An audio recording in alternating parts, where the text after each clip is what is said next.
Okay, let's see about getting this to work. Okay, I think this is working correctly. Oh, I forgot to change the name of the stream.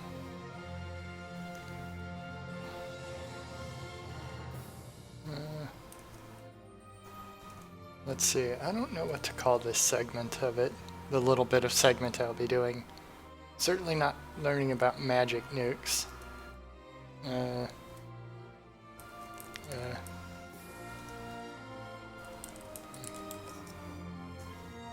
let's see.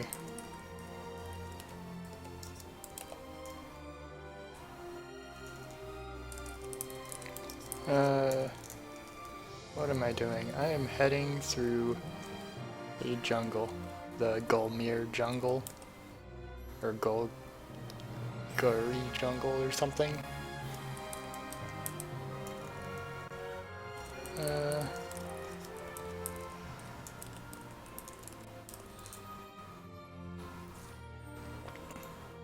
There. Or at least changed that name.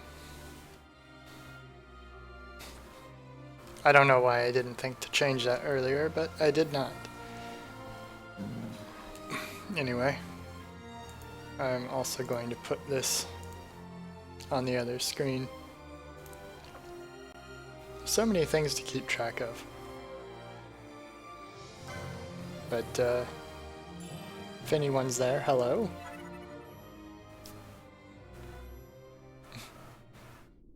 And as for now, I'm just heading into this mine area now. Let's see. I'm going to start off by changing my party to the lowest level characters.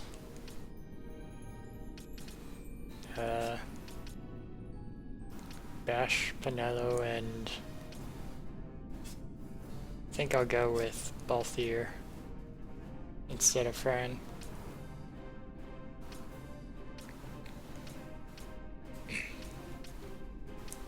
I also need to set a class for Bash or Bosch, whatever his name is. Actually, I guess I'll set a character class for my Archer and Knight. I'll pick those for that reason. Okay. So, let's see. This part of the stream is going to be slow and not very talkative because I found last time when I was trying to sort through this and also talk that I wasn't able to talk very well. So let's see, Fran is an archer. What would go good with archer? Foe breaker.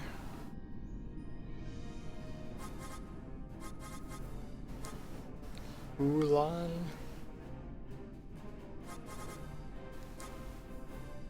I don't know if these are only abilities that,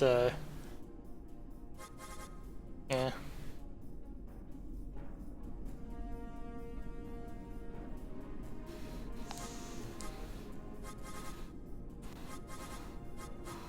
What is an Ulan? Use spears.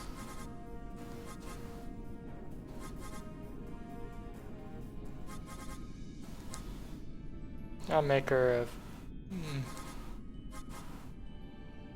Let's see. Use a spear. I'll make her a foe breaker. Why not? I don't know what that does exactly, but I guess applies debuffs to the enemies, would be my guess.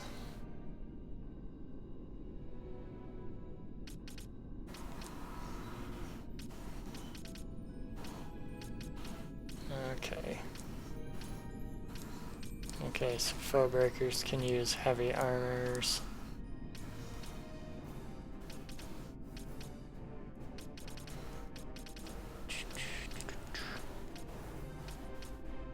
Okay. Yeah, they can also get shields. I think probably I won't bother with those things.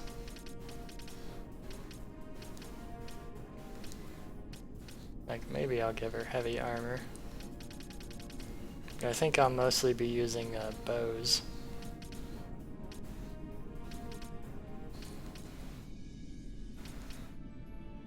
Increased chance to block with a shield. Boy, there's a lot of those.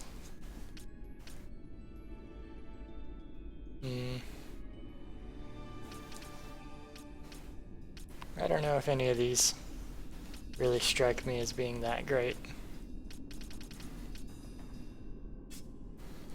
Okay, well,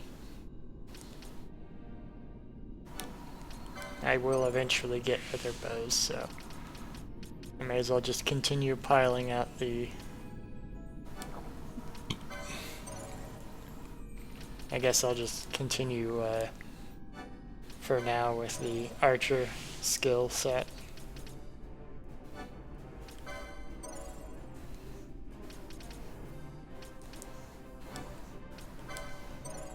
Okay. Well, I don't think I will be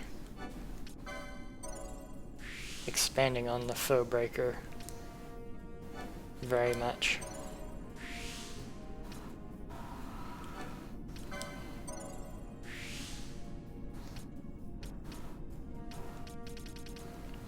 Okay. And then what? It was Bosch, Pinello, and Fran are my lowest level characters.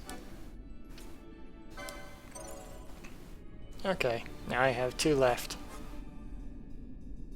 I think that kind of fits the description for what Bosch is. So I'll just make him that. It seems like a pretty default thing to set him for. I mean, he was in prison for 2 years, and then the first thing he did when he broke out was find his former boss and look to volunteer to still work for them. That seems about as devoted as you can be. Because I don't know about you, but if I got in prison for 2 years after doing my job, I probably wouldn't bust out and immediately look to rededicate myself to them.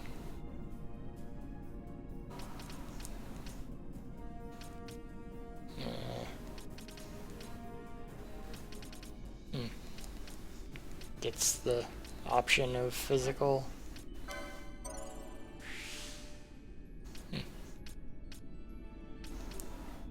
Increase physical attack damage. Oh, all of these are in one corner, I guess. Okay, make them faster. Seems like an obvious choice.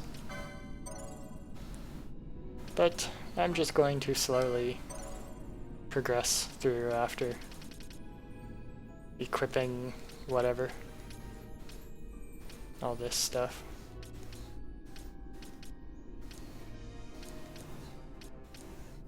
Increase magic potency.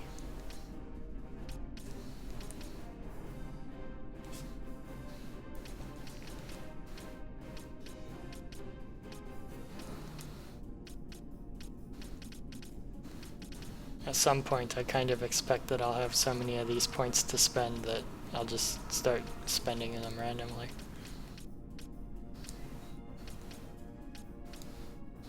That's right. I have pretty much no use of all of these, all of the gain MP skills.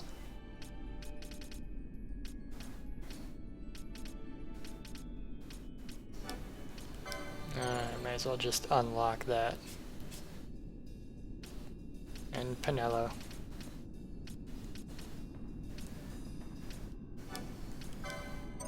I just want to give her more casting options because I have those.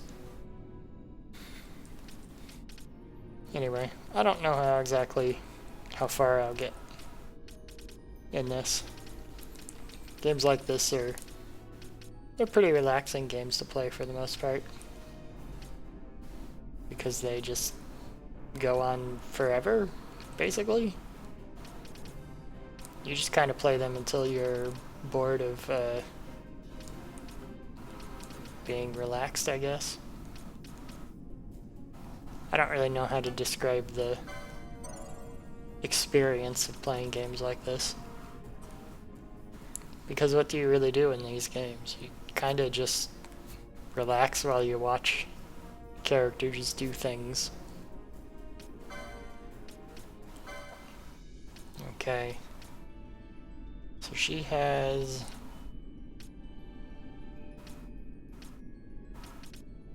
Right, I had her poisoning enemies.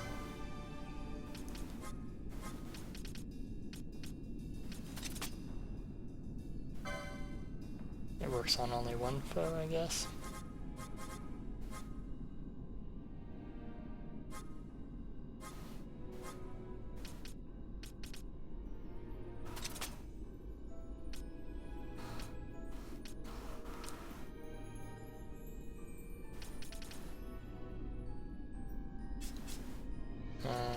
I don't think... Let's see.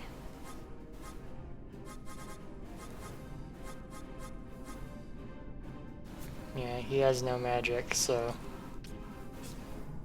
there's no point having him do any healing whatsoever. At least not right now.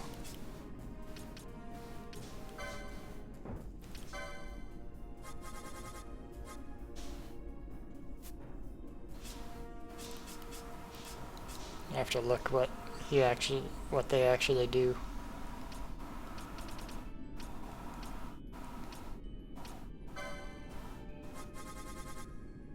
Well, I may as well have another thing set up to cure stuff.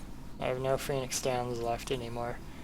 I burned through all of them the last time I played.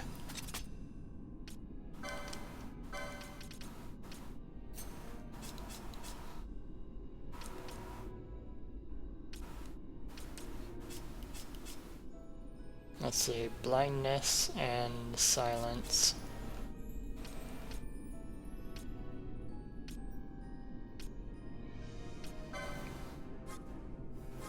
What else can I have them auto cure? I guess sleep. If anybody's unconscious, she'll revive them. Guess I might as well give him an auto use of an item in case somebody is boiled, I guess. I'm just making random behaviors so I don't have to worry about stuff like that.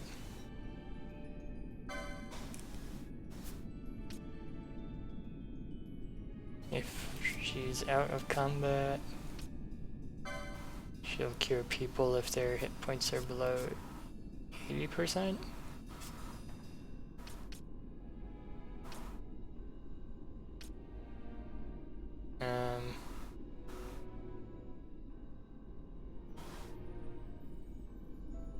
I guess she'll use a potion. I think I set this before because I had friends. Somebody's hit points were so terrible last time. Oh, maybe it was Pinello. Somebody's hit points were so terrible last time that I kept running around as them.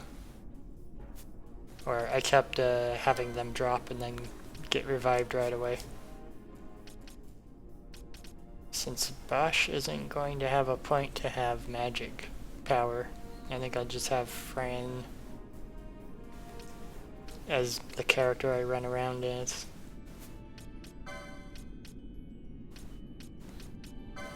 She still has a bow and arrow, which I think, yeah. Now I'm just checking to make sure that these things are the best version of these items that I can equip them with.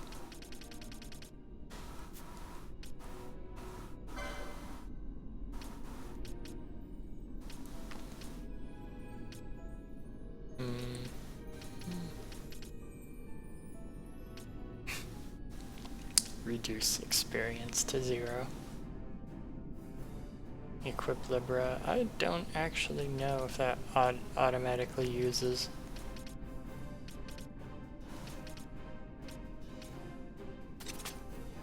I'll see if it does, I guess. Because I can't remember if Libra was something you have to actually use, spend time using, or if it was just something that you had. Yeah. All of my best equipment is on other characters. No, I guess the golden shield is the best shield that I have right now.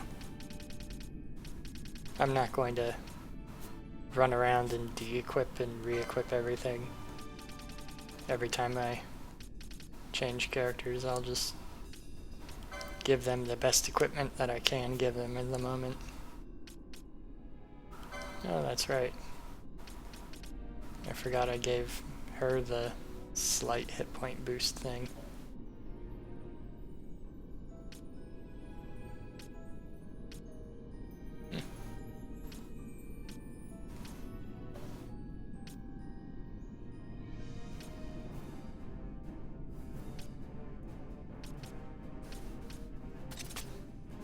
Yeah. I'll give her something else just so that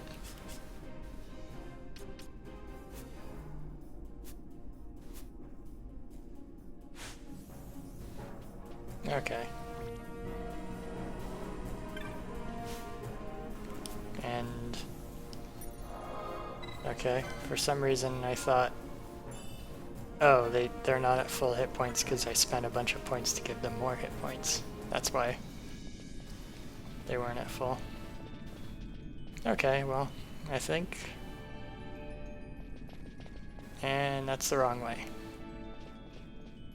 I think there is a boss fight this other direction. Like I saved right before one.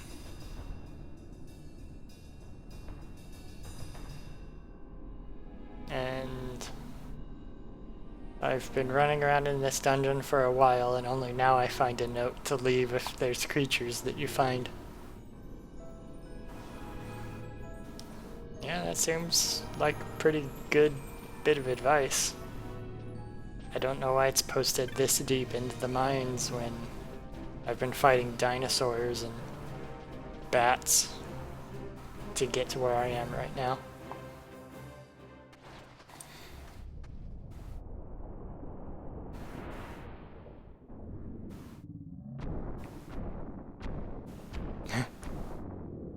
Someone sneaked around this. And I have no idea how that metal ring is staying floating around its head.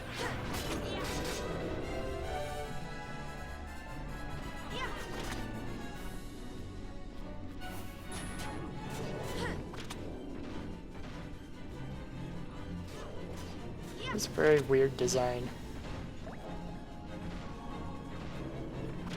Like, the creature itself looks okay, but the floating rings that exist around its head, tail, and 2 of its forelegs? What purpose is that supposed to serve?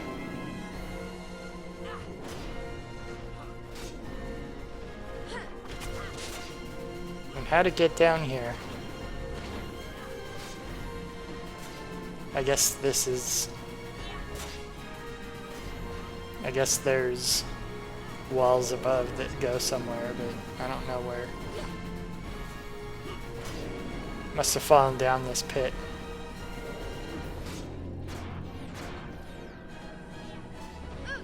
Oh well. Anyway, so let's see.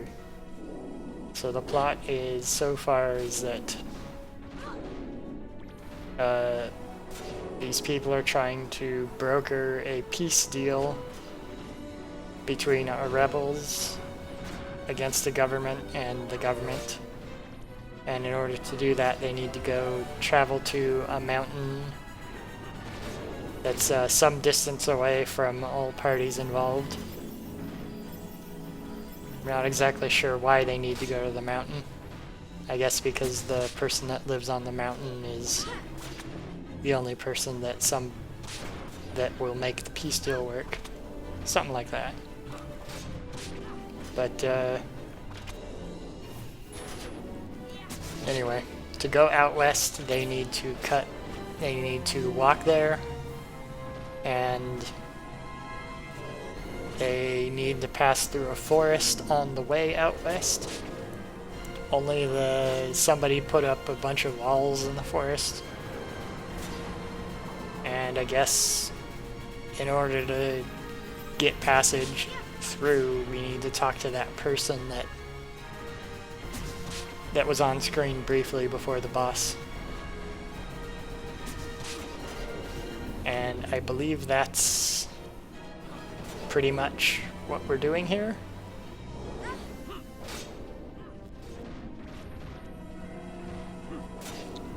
Boy, Fran's cure spell is not very effective at all. But luckily Bash will attack regardless of what's going on, so we should be okay.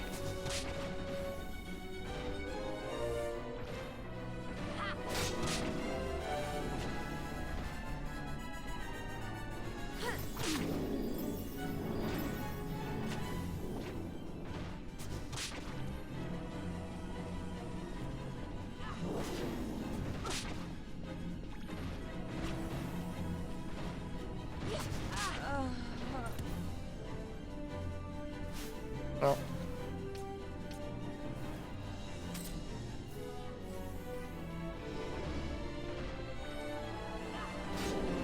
I might not be able to defeat this boss without backtracking and leveling up a bit. Too bad we can't just go around the walls that we found in the forest. I think the actual bit of land is referred to as a jungle, but for some reason it doesn't really give me much of a jungle kind of feeling. I don't know what the feeling is that it gives me, really.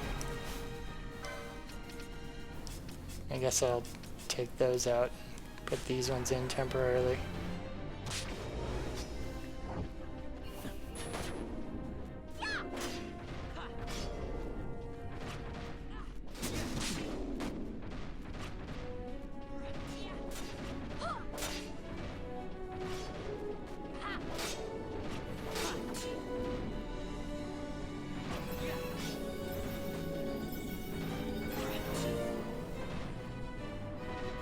The party that I'm going to mostly be focusing on is apparently very badly constructed. I'll need to go to a town and get items, I think, to help supplement what their activities are. But at least I will be able to defeat the boss and then continue.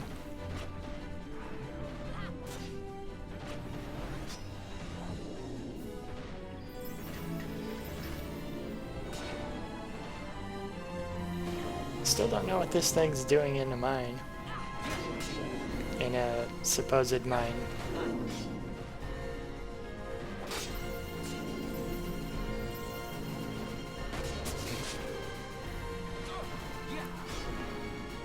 Or why it has the rings around it. A possible reason could something like this exist for. Like the idea that it's artificially supplemented exists, but maybe is it supposed to be artificial? That would make the most sense, but like, does putting those rings on its body somehow make it stronger?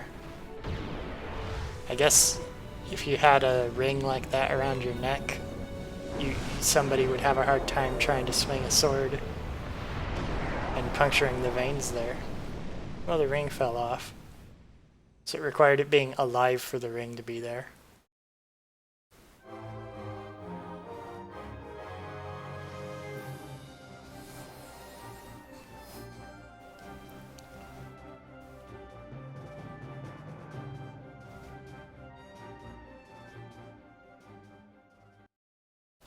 Okay, well, here's that story bit.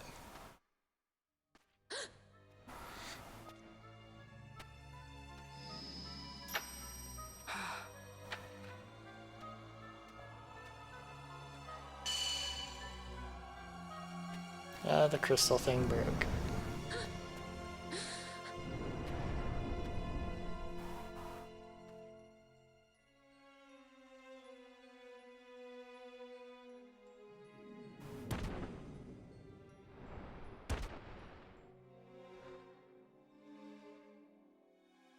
That thing inside her, what was it? Nobody wants to get close. Is it you?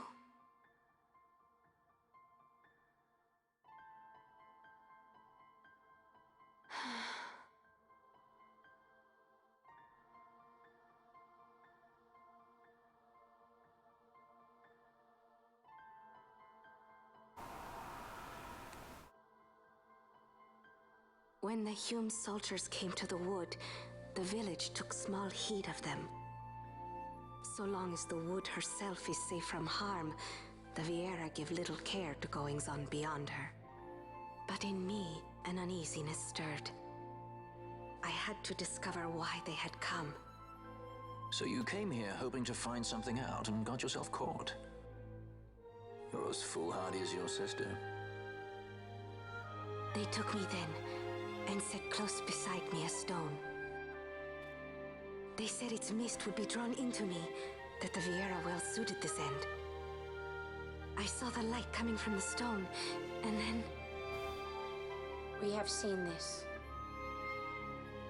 On Leviathan, the mist released from the Dawn Shard drove me too into such a rage.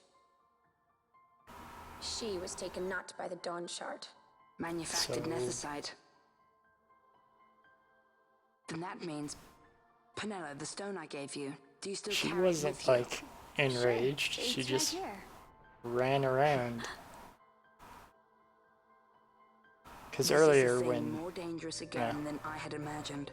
I should never have given it to you. Forgive me, I didn't know. I'd always thought of it as sort of a good luck charm. And even if it is dangerous, on Leviathan it kept us safe.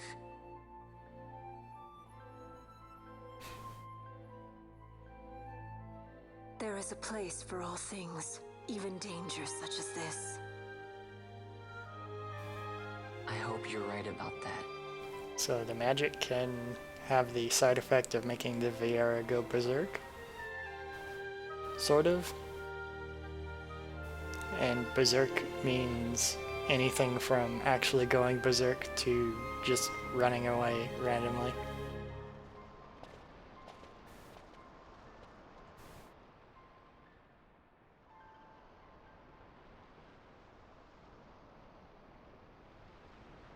I heard the wood's whispers. Take it. Lente's tear is a permission. Pass through the wood and leave. To other places go. That cannot be all. I saw it when I left the village. Ivalice is changing. How can the Viera stand and do nothing at all? Ivalice is for the Humes. The wood alone is for us. But that is wrong. How can we just hide here in the trees when all the world outside is on the move?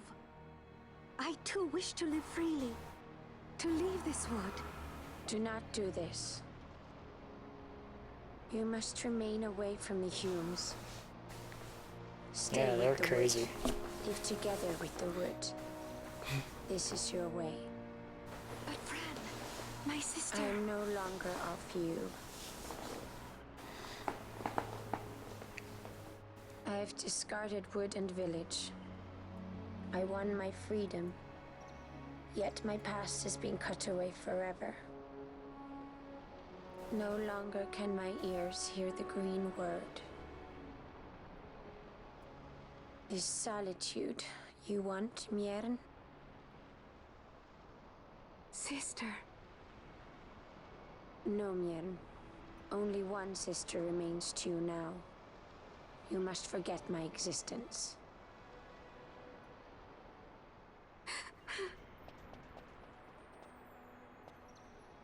I am sorry to make you do this.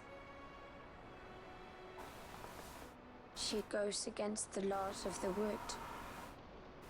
I threw down these laws. It is better that I do this. Better I than one who must uphold these laws herself. Okay, so they just have a secluded society and they don't want to go to the outside because they'll lose their magic, I guess. I have a request. But I don't think they Listen actually to the wood's do voice anything. For me. They just kind of I exist. fear she hates.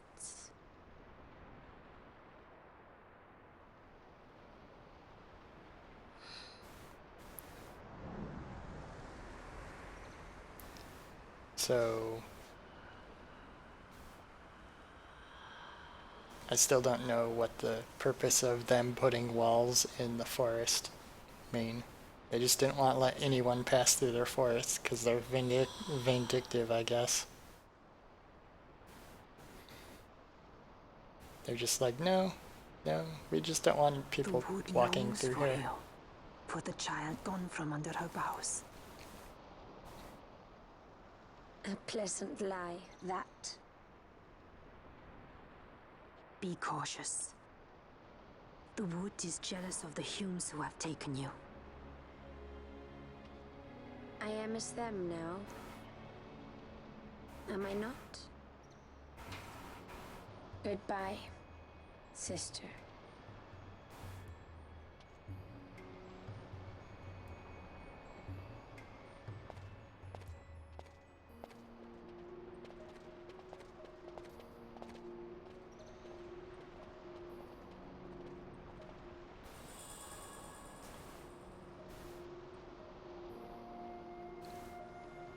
Yeah, I got the story item. Now let's see. I'll do that. Yeah.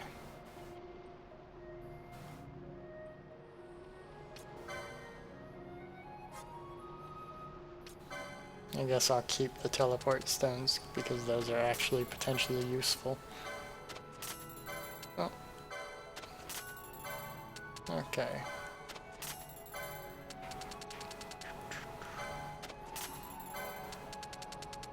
Selling all the random... Wow.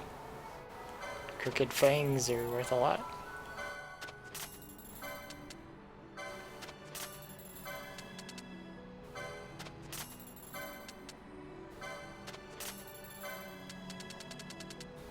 I remember at one point when I played this, I used to sell all of the items but one. I always kept one in my inventory for the sake of inventory completion or something like that, but there's kind of no point to it. I still can't afford whatever the Forgotten Grimoire is. But I should get better equipment, probably. Yeah, it cannot be equipped. Okay. Storm Spear. No, none of them can equip most of those things.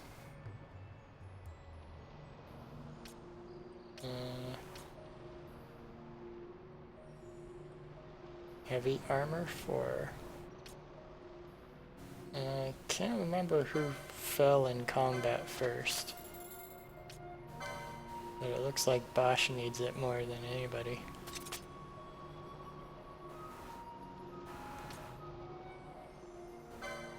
Same with this. I guess maybe his equipment hasn't been upgraded at all. So there we go. Now he has the best equipment.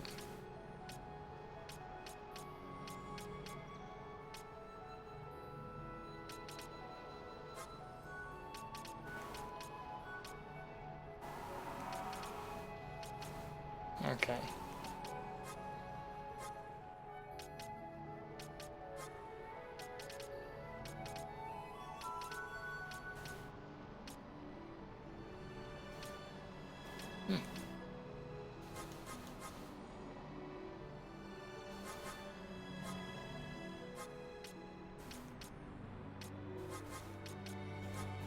Let's see.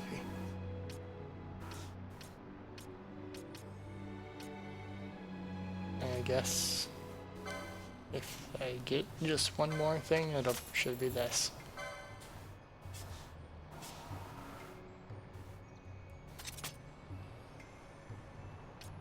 There.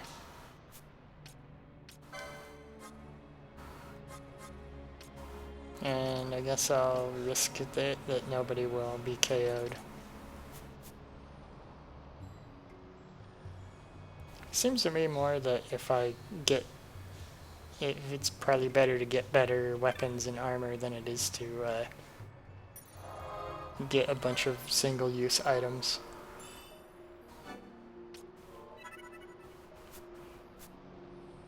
Road of Verdant Praise. What do you say? Yeah, apparently nobody... Golmore Jungle. Apparently nobody can pass through here because these Viera erected barriers to make sure nobody can pass through.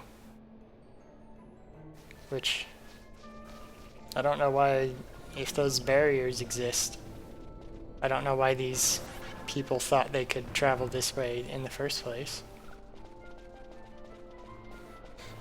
Like, they had to have had a reason why they thought they could go here to begin with, right? Because I don't think it makes sense to go here unless you... Like, I get the impression that those barriers existed for some reason.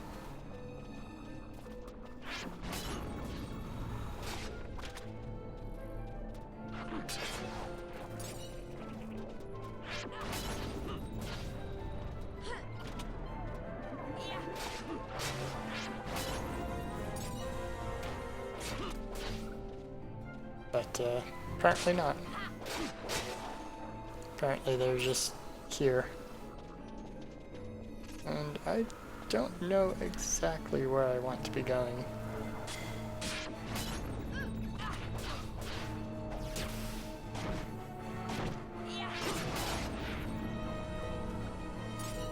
But yeah.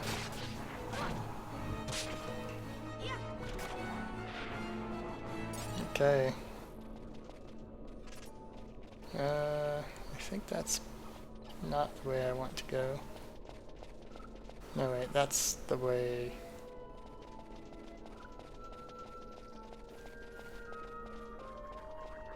I want to go right, I think.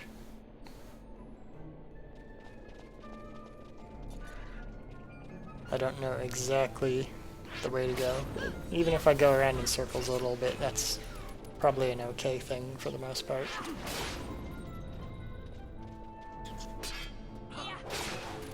Anyway, now that we're through the story thing and back to wandering around randomly through the jungle,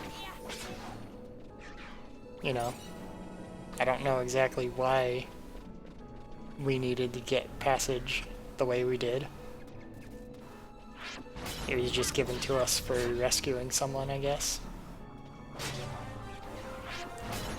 Of course, I don't know why they wanted to talk to that person to begin with, because they didn't really say anything to them. The person just said they wanted to leave, and, like, she told her no, and then revealed that that was her sister. I guess she just wanted to talk to him because she's been gone for, I think they mentioned 50 years. And she hasn't seen her sister in all that long. That's a long time not to see somebody in your family. So I guess that makes sense that that would be I guess that makes sense. That would be a reason enough to see somebody. But the way the story is written, it makes you think that the sister was somebody that was directly responsible for the barriers existing. But they like never address that. So it just seems odd. I mean, they're saying that the wood is mad because of intrusions or whatever.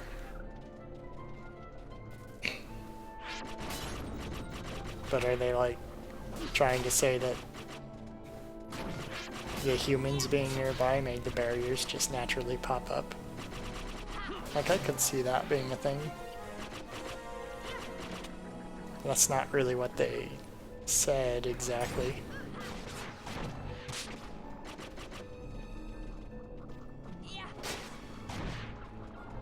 But, oh well.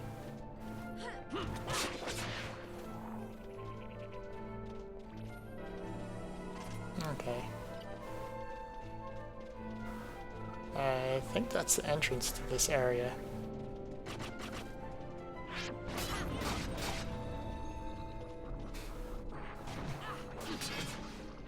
I wonder if they had a particular amount of running around and leveling that they try to define as the... yeah. I wonder if there's a particular amount of random aimless wandering they expect you to do in this game between each region, and how much they don't. Because it seems weird. I think the first time I played through this game, I mostly stuck to just 3 characters. Like, I almost never used several characters. Like, I think my party was mainly, what, Ash, Bosch, and Fran, maybe?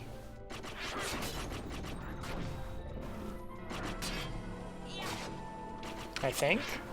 The first time I played this game all the way through. Like, I almost never used anyone else. But if you do that, you can just sort of run through the game linearly and not worry about side quests, maybe? I don't remember.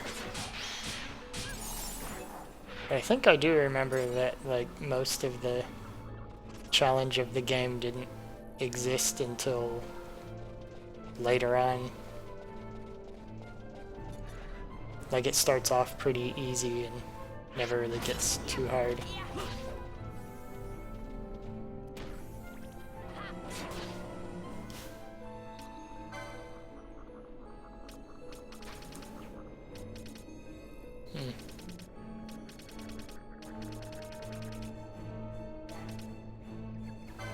I guess I need to go get a gold needle.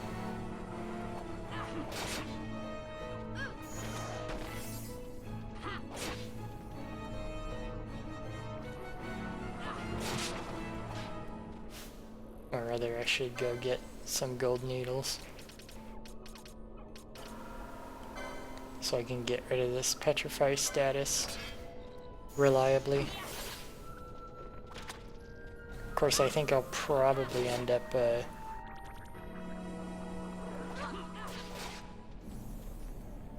soon as I get past the jungle though, I think the enemies will stop using that magic on me.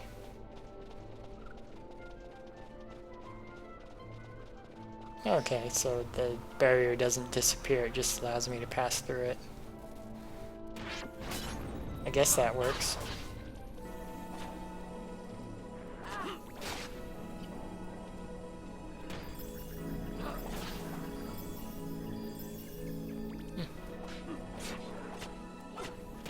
Well, yeah, I think I probably just need to have better healing magic.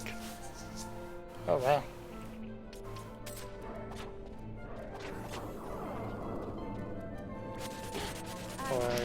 just can't come down this way, I guess. It cannot end us.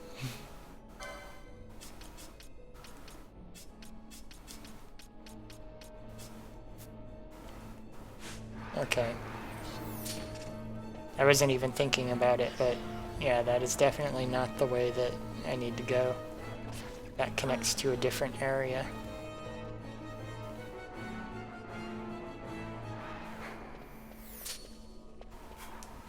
Let me look on the world map. Yeah, because that goes south somewhere. It goes to like the ruined city or whatever that is. So if I stay along the top edge, I'll go to the village. Oh wait, that's not the right direction.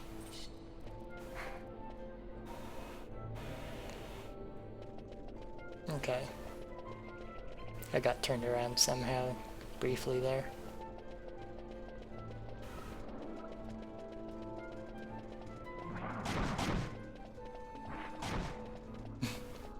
I wasn't even paying attention to how much damage my characters were taking. Wait, that's not the right way. I have to go the other direction. And you need to stay on the top edge of that screen. There it is.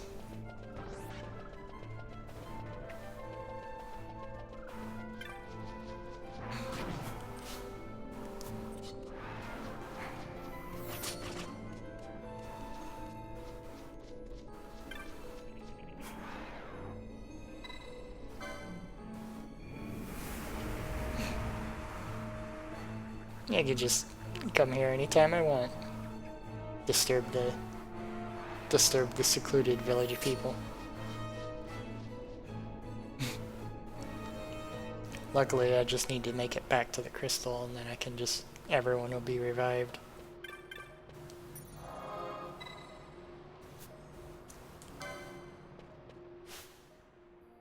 There we go. Now I'll reset what my party was.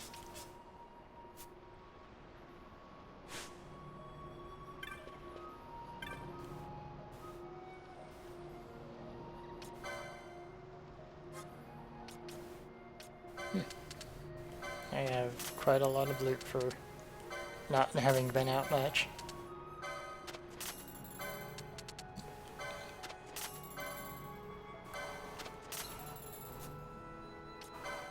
Okay, well, I guess I will buy some gold needles.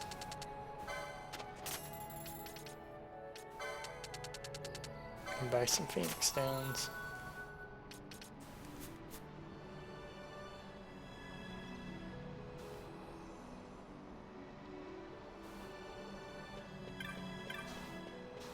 Okay, well, I guess I'll save it.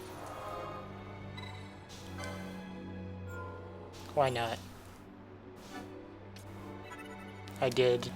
It seems like I didn't accomplish much, but I did restore some items that I had. And now I have a general idea of where I should actually be running to.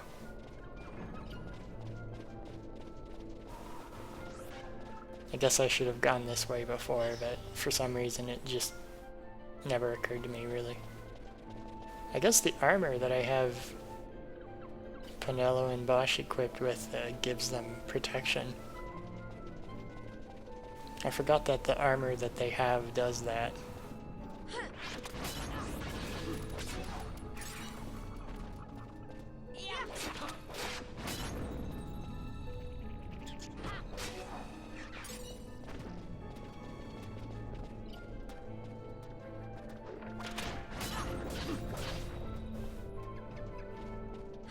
Okay. Well, bit by bit I will be making my way to that mountain. This jungle looks very, there's a lot of ivy for it being as dimly lit down here. as it is implied to be. With there being lampposts and such. Oh, you can kind of see further down here than on some of the other screens. I guess there's a greenish mist down there. I wonder if that's meant to imply it's supposed to be poisonous, or if that's just supposed to be like swamp fog. And there's just greenery, like moss and stuff down below. Maybe green mushrooms. Because, you know, mushrooms can grow in dark places. The jungle floor, especially if it's a dark jungle, doesn't necessarily need to have a bunch of greenery down there. It can have, like, a bunch of mushrooms and stuff. Because if there's, like, birds and squirrels and other stuff that lives in the treetops, when that stuff dies and falls down, it can contribute to an ecosystem of, like, fungal colony ecosystem. So, you know, so the color on the floor of a jungle doesn't need to be whatever.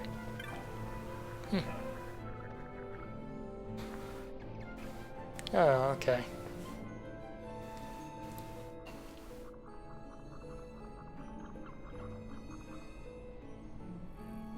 Oh.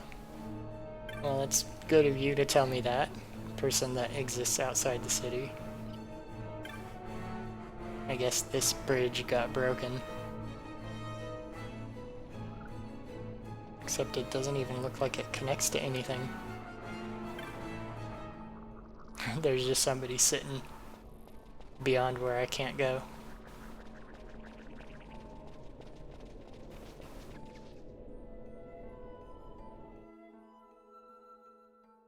Okay, more story element stuff.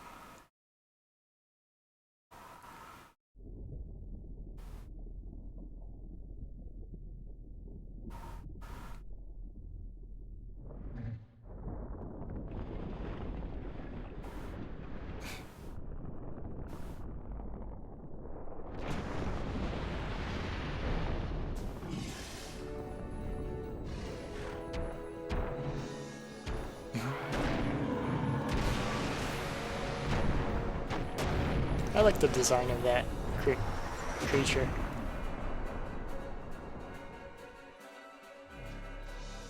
It's complex in a way that doesn't necessarily, like, this is complex, but it makes sense, I think. It's not like that previous thing with the floating rings everywhere. It's sort of like he's just napping for a while, and now he's up and doing attacks.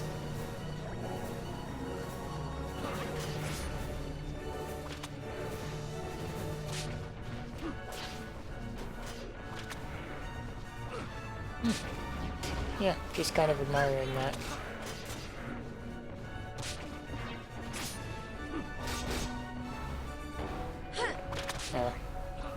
Fran got confused. How could you get confused in a situation like this?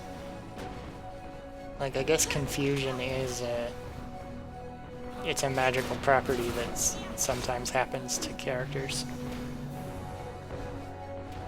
It seems like it would be... Like, how would you be so confused that you would end up using your bow to injure yourself?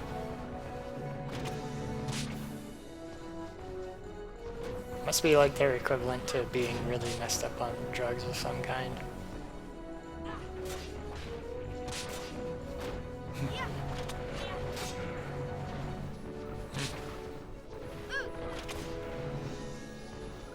I do like the design of this. That looks like it's just a stone creature that moss grew on. The overall distribution looks maybe it's a little too symmetrical for that to make total sense, but still, I like it as a conceptual design. And I guess it looks like Looks like I probably won't be able to defeat this with my current layout.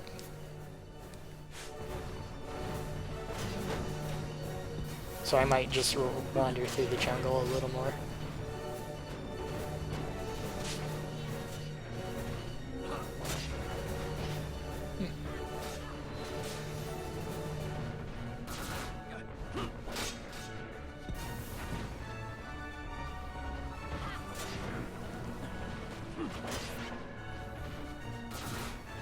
Although it still makes me wonder, like, why this thing is here.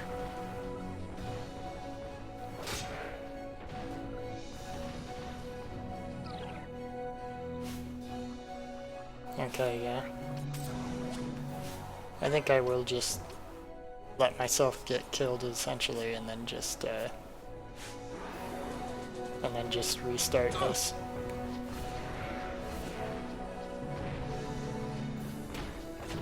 I'll go back and, you know, try to make sure that I have better equipment. Not necessarily because I think this, well, I kind of think this fight is not gonna not be doable, because the amount of damage that they're able to do is pretty low right now. Especially if it's gonna start doing things like that.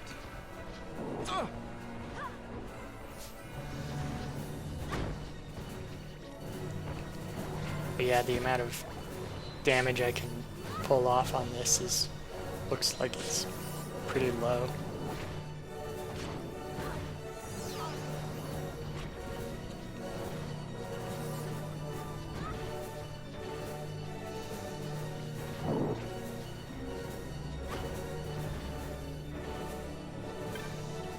I guess I'll see what this treasure chest is at least.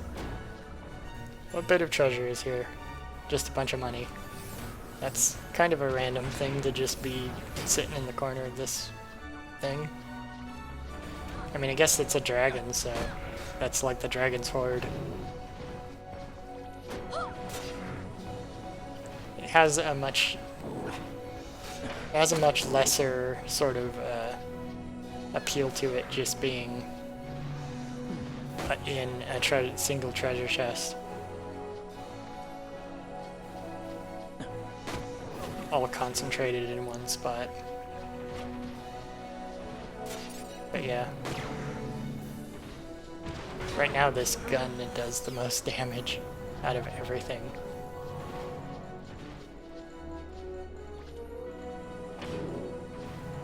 It still does nowhere nearly enough.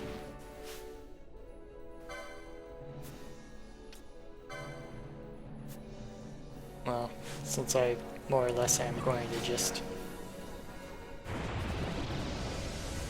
Oh, it's doing the thing again. So it has like a special attack that does a bunch of status effects to everybody.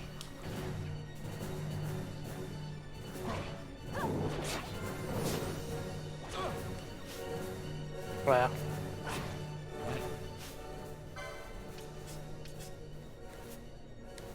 That is pretty crazy. How much that is. For some reason, I don't remember this, I don't remember there being a fight like this early in the game. As in, a boss that, was this, a boss that inflicts a bunch of different status effects. And, you know, did the whole thing with having lots of different, you know, does a lot of enemy attacks and whatnot. Oh, it looks like I dropped some frames somewhere. Doesn't seem like it did all that much, though.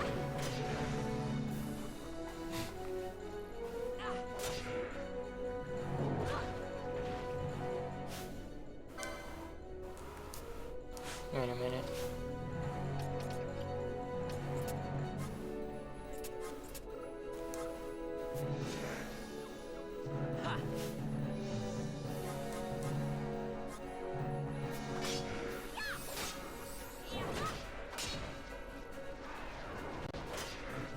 guess I'll just have them behave normally.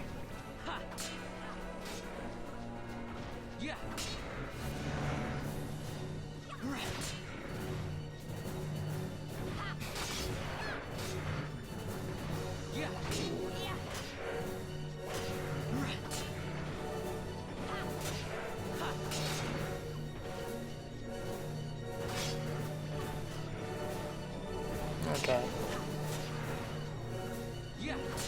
This must be a really hazardous, this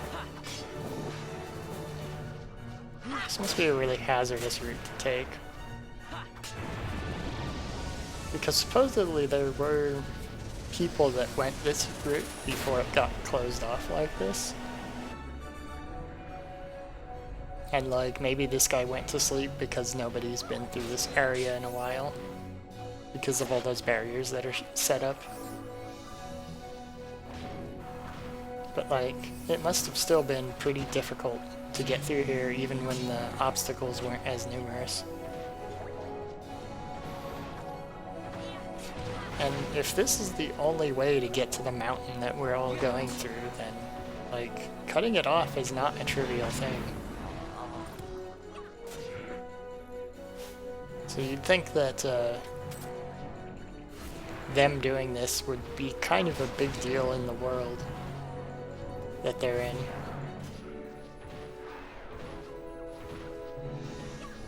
Or rather, it should be treated as a pretty big deal. I don't see how it wouldn't be.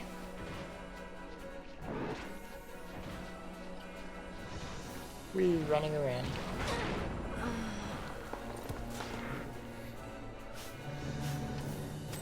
Okay. Well, I'll let her die and then resume doing something else. Go back the other direction. Maybe I'll head back to the other direction and go to town and see if I can find a mini side quest to go down. Mostly just because it doesn't seem like the current loadout I have is going to work very well.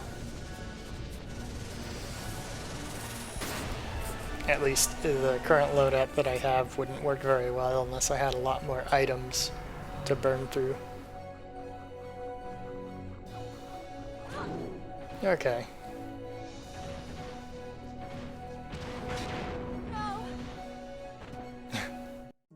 And one of his attacks did enough damage to one-shot Pinello. Actually, that would one-shot most of the characters if they were at full life. So I'll just go back there. I'll go back to the Prio town, I think. Not that way. And I'll go talk to see if they have side quests.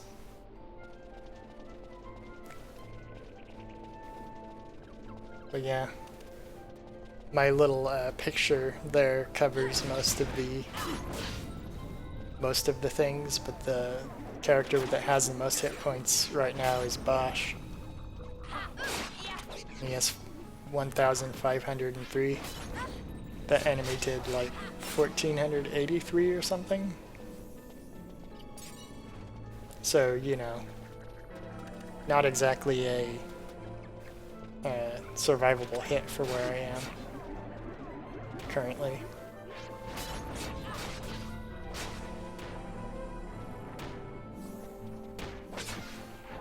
Which, you know,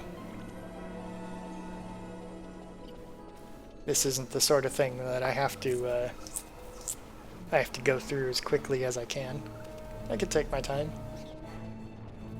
Admiring the gigantic, ridiculous wings gremlin. Or at least I think that was called a gremlin. Or no, a gargoyle, yeah. It was a G-word creature.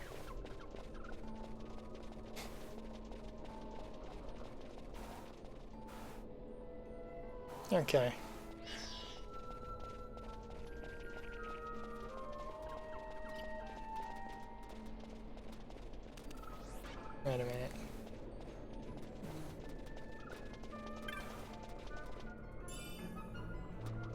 I never know if those things are going to be a random bit of loot or if it's going to be like a unique drop. Although I think the unique ones are in those urns. From a game design standpoint, that's why the urns look different than the other chests, I think. It's because the urns have things like maps in them, or like unique items and equipment. And the others are just meant to be drops that exist to encourage you to explore more of the map, I think. And they're stuff that are nice, but they're not like unique things that you can you'd be sad to miss.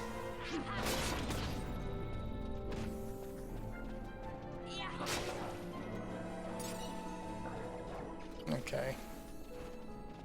Wait.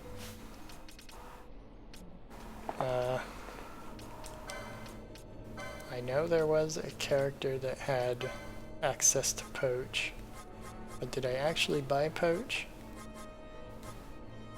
I did.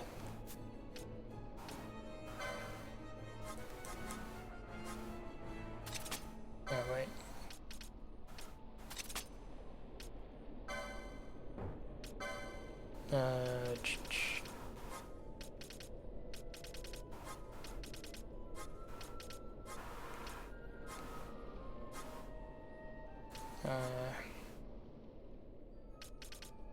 Okay, I think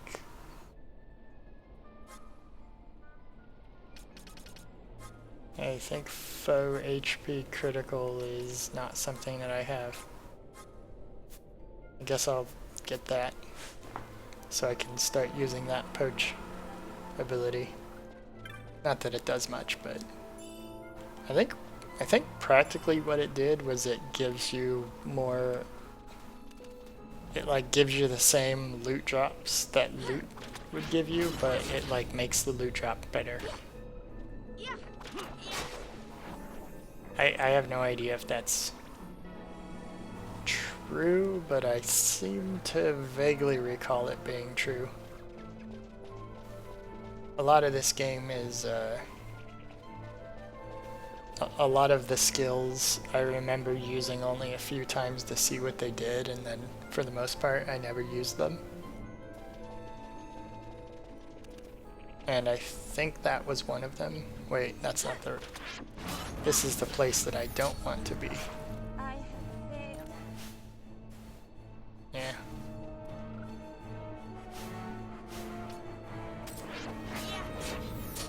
I don't know why I came back here. I was just wandering randomly, and for some reason I thought that was the way out. And it's not. It's definitely not. Where is the Phoenix Stone? It's at the bottom of the list? Okay. It's at the bottom of the list because the list reorganized.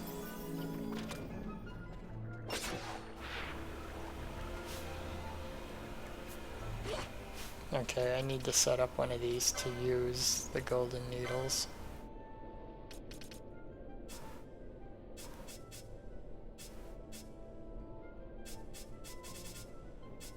I guess I'll set it on him because he's not going to actually be doing anything.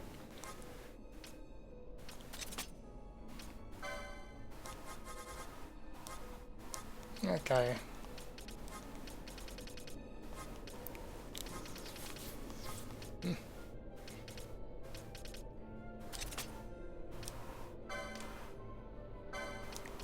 I do like the idea of this being a, I do like the idea of the combat system in this, but I can definitely understand why they didn't like keep this general format for future games. And I can also understand why I don't think I've really seen another game try to steal this general idea. Like, I'm sure there's games that are out there that do something similar to this. But the fact that there aren't a whole ton of games that have done this sort of thing and built on it. I think I do understand why it has remained rather uncommon for something to go this route.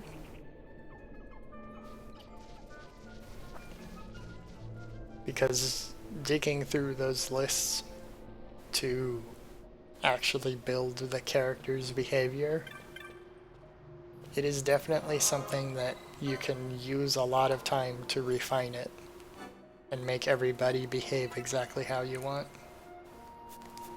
Like, it is neat that you can customize to a pretty large extent how people behave, but it also can interrupt the flow of what you're doing pretty substantially. Like, a lot of times you don't want to stop everything to just dig through the list and go do whatever. You want to continue on, and that's gonna interrupt what you're doing. If I recall correctly, I think I remember times where I'd spend like a half hour or more just digging through those menus and looking through what different options I had and figuring out exactly how I wanted to organize everything.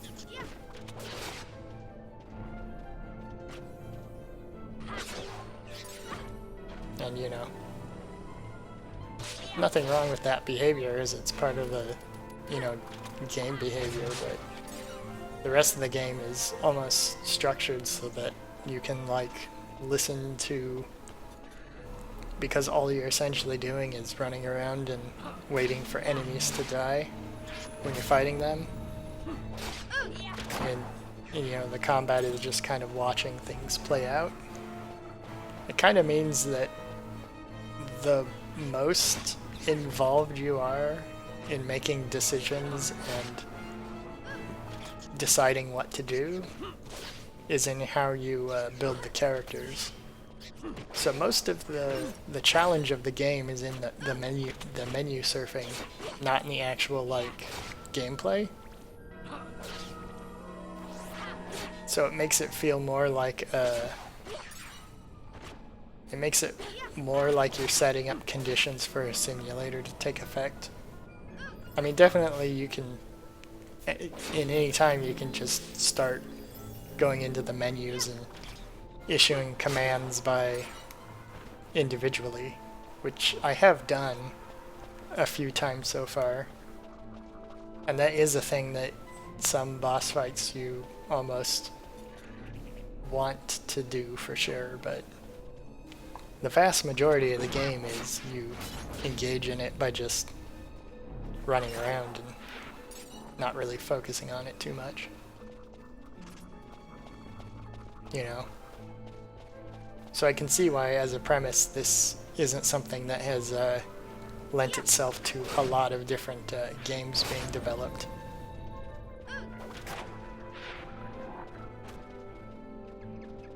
You know? I still kind of like that though, because the whole experiment of games, it used to be that a lot of different games would have vastly different mechanics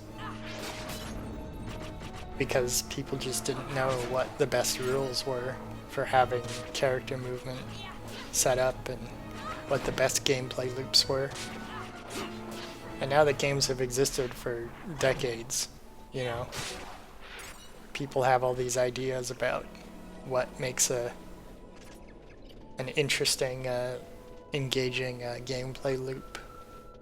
What makes an interesting, engaging series of behaviors to engage in. And those are things that people just flat out didn't know for a while. You know, you're not going to know it until somebody tries it. You know. Well, it looks like Libra is working. That's a trap over there.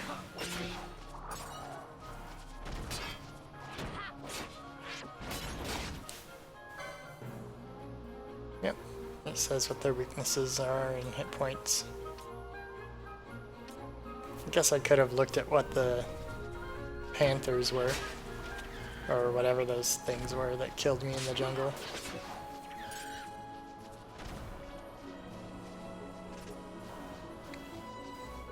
But yeah, anyway, most people don't know what gameplay loop is going to be interesting until you actually try it. The thing about like a big budget game is that no game creators are going to take a huge risk on what the game is unless they have a pretty guaranteed, a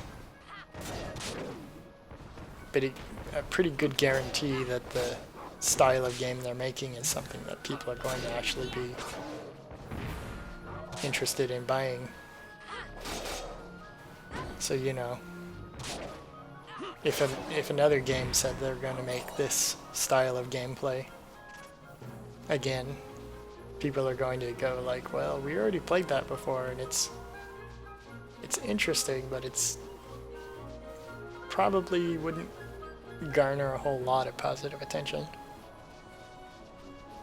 It's kind of like the same thing with the Wii. Like, I remember when the Wii came out, it was very interesting an idea in concept, but I think a lot of the game ideas that people actually did go with were most of the ideas that people tried to develop games around didn't work too well, I think. Like, a lot of them worked okay. Most of them didn't really work at all. A lot of the time, the game ideas were kind of hurt by the format. But some of them worked really well. And, you know, you're not gonna know which ones work really well until you actually try it.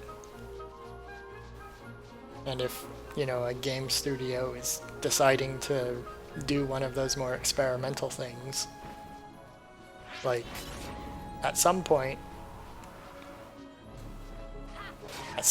they're going to have enough things, or, you know, at some point they're going to have this concept that they've worked on for some time that they're just not going to know whether or not it's worthwhile until they've developed it for a while. And then at the point where they finally find out, oh, this probably doesn't work, they've already spent so much time creating it that they may as well release it anyway. Which, you know, that happened in the Wii era, but that's the kind of thing that doesn't really happen anymore. That's the most recent time that's happened, but it used to be that every game, like in the Atari or the NES days, it used to be every game basically worked like that. And now it's much more that the exception to the rule that games work like that. Now it's more that, you know exactly what the core gameplay mechanic is, and based on the description alone, you can tell whether or not you'll like it or be interested at all. But way back then, you just never know those things.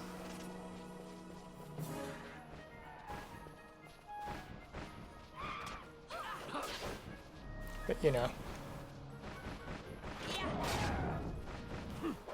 Ooh, going back to the city, bit by bit.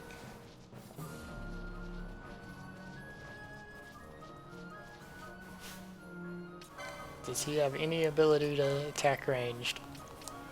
Nope. I guess I'll have him use Libra. What does actually using Libra do? Additional target information available. Didn't he have all that information before?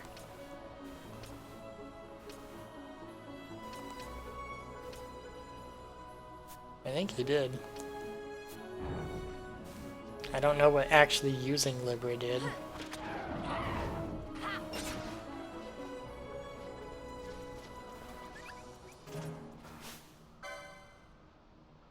Yeah, attack the bunny, I guess. The bunny... It parried the sword blow somehow?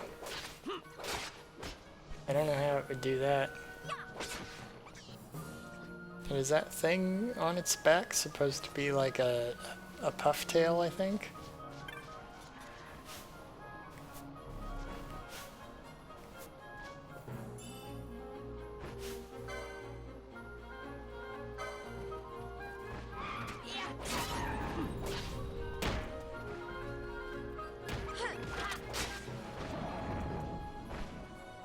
Well, I thought maybe it'd drop some good loot.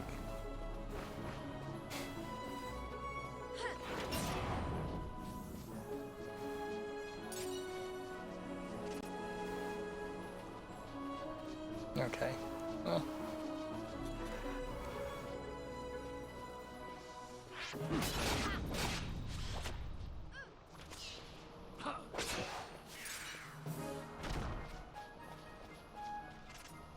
Okay, well.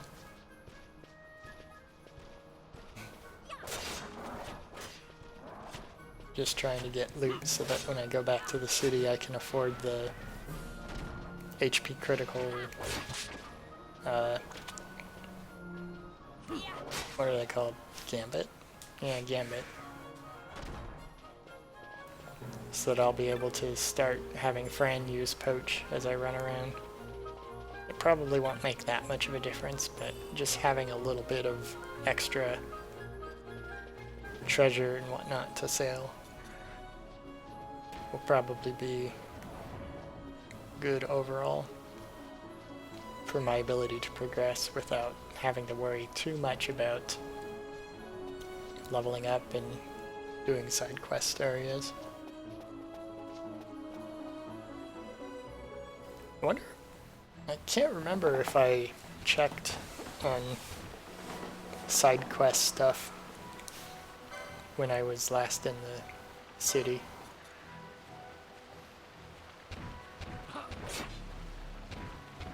That is still a very weird looking gator thing, but like that head design with the nostril horns. That looks a bit out of place, but I like the designs for the most part. It's just that every once in a while they have little... They look 90% good, and then there's just like one feature that looks distracting and weird. Like those nostril horns. Like they don't look like a thing that should be there. But the rest of it kind of has a little style to it that looks okay. Even the weird open up mouth thing that is like... Are those its eyes? What is that? I mean, that sort of looks like it could work from a weird monster design. But I just don't like those nostril horns.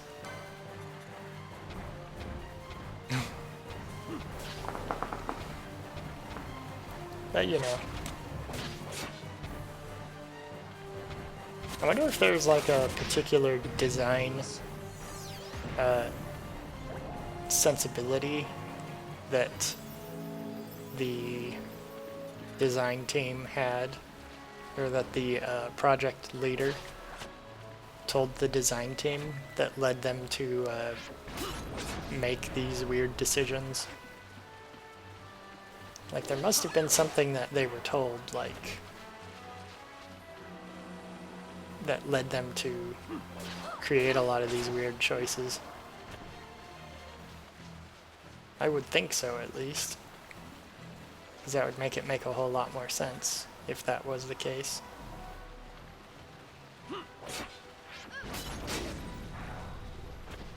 Okay, well... still a little bit ways off from the city. but we'll get there.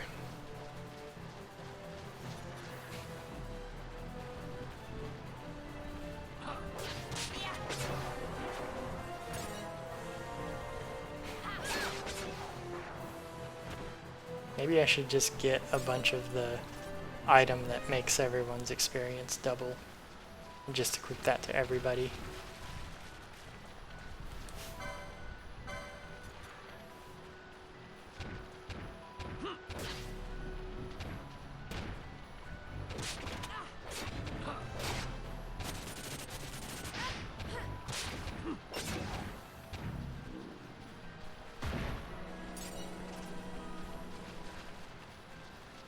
Okay. But yeah, I like the weird design sensibilities of making it so there's like hip-high water that nobody can walk past. Because they could have made the choice to make this actually like deep canyons that you can't go through. But then it wouldn't have had the wouldn't have the effect of making the other areas traversable. And that's a lightning elemental that I definitely cannot fight right now. So I don't want to go try to fight it. That's the only way I can go though, so I either have to run past it or find a different route.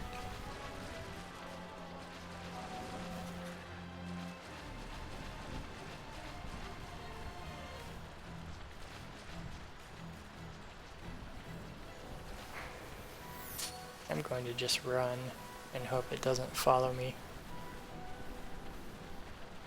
Okay. This works. And it followed me, so just go to the next screen.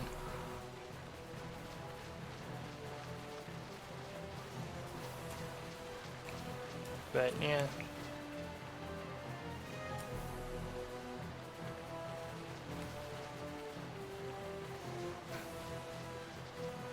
It was slated to be an MMO. Oh, this game? Yeah. I did not know that this game was meant to be an MMO. Stassi 9 Honeywell. But that does not surprise me at all to hear that, because when I played this game the first time, I got the impression that it had a lot of detail that I would think an MMO would have. So specifically, you know, what with having the tons of different skills and a bunch of different but extremely similar skills. Yeah. Oh yeah. I was just contemplating equipping that to everybody so I don't have to run around and level up as much. The embroidered tippet.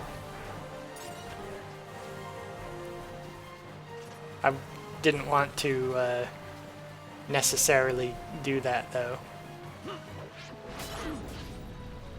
because I wasn't thinking about optimizing my character's equipment to any degree, but I didn't want to necessarily just equip everybody with the embroidered tippet and then not have any other items. Actually, I'm not even sure if you can. You can probably buy the embroidered tippet, but I don't remember for sure. But giving everybody the same equipment and the same sort of theme doesn't strike me as being too terribly interesting. I mean, this probably isn't the most interesting game to watch either, but still. Let's see. I'll go there. But yeah, this doesn't surprise me to be an MMO sort of inspired game. That actually makes a lot of the side quests you can get that are just random people that tell you to go do something make a lot more sense. Because you kind of get the feeling that that's what it is from just all the random side quests that are not tracked by the game that you can complete. Like, they give you an official side quest tracking thing, but they don't give you a... And yeah, this thing also makes it feel more like an MMO. About having the loot that you gather from enemies and then sell in the city. It's in a jar in Wester Sand. I have one embroidered tippet. And if it's, you can just get it in a jar, like, that's where I have my one embroidered tippet from. But I don't know if it's, I don't know if it's something that you can get multiples of out of that same jar. Let's see what the bazaar goods are.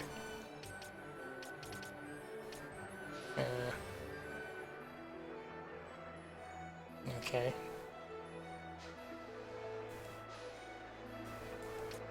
Matching reds.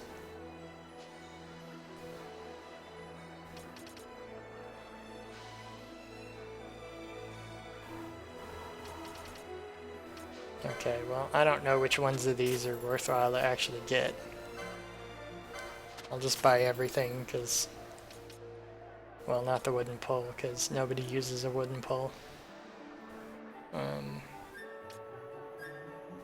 Probably not the light spear either. Fiery arrows. Well, I think that's definitely something worth having.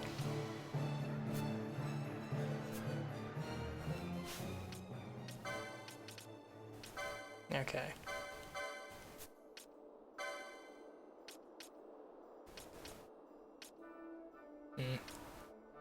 Drops attack power by 1, but makes the attack be fire attack. Get the gill snapper. I don't think I did get that. I really don't remember that much about this game, honestly. I played it a long time ago, and the last time I played it, I sort of, like, half paid attention to it. Kind of like what I'm doing now, but maybe a little bit, maybe I paid a little more attention to it then than I'm doing now. Oh, I guess this would be better for her to be using than the sword that I had her using.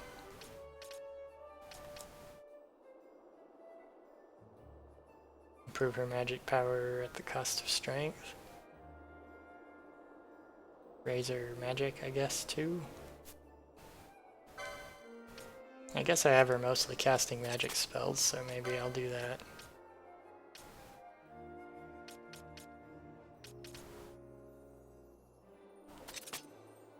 I haven't put much thought into what I'm doing.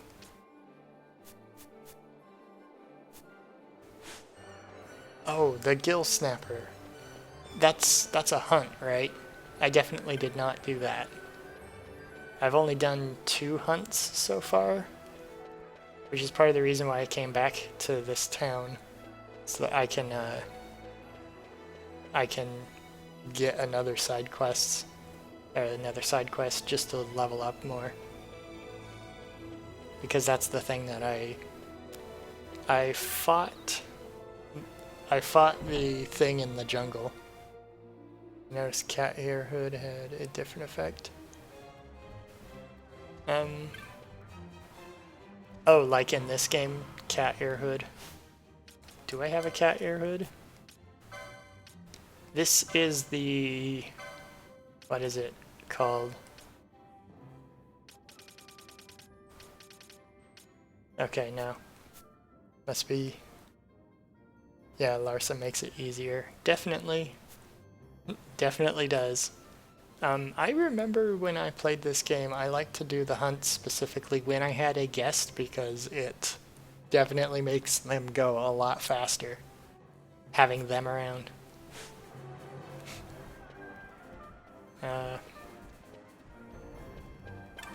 can't remember if... Eh. It just gives me stuff for defeating some of the bosses. That was Tiamat. How did they find out that I did that? Oh, okay. I have 2 available.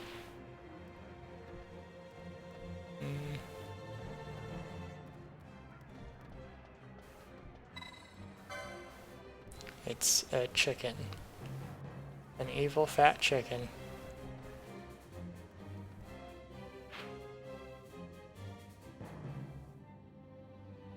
Okay.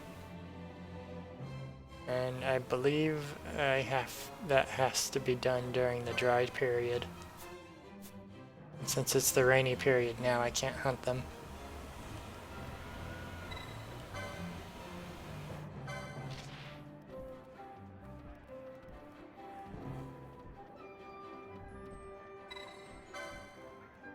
Okay.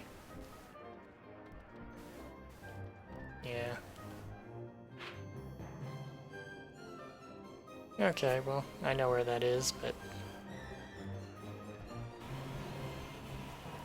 Yeah, it'll be a while before I take out on the elite marks.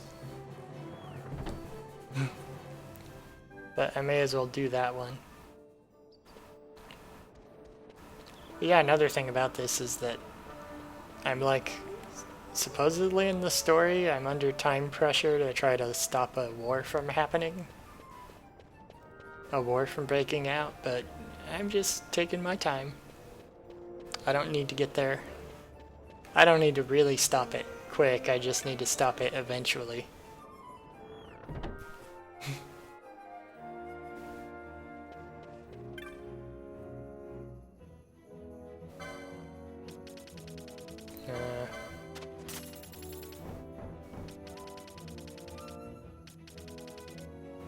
I just buy a bunch of random ones. But I want HP critical. Where is it? There it is.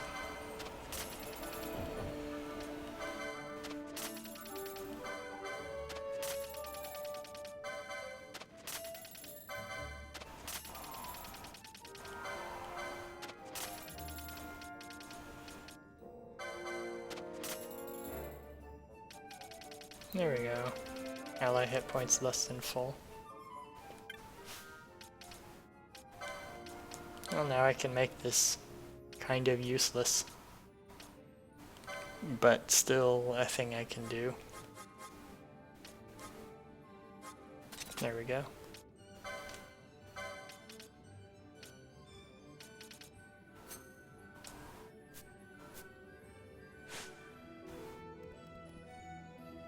Lord Vane.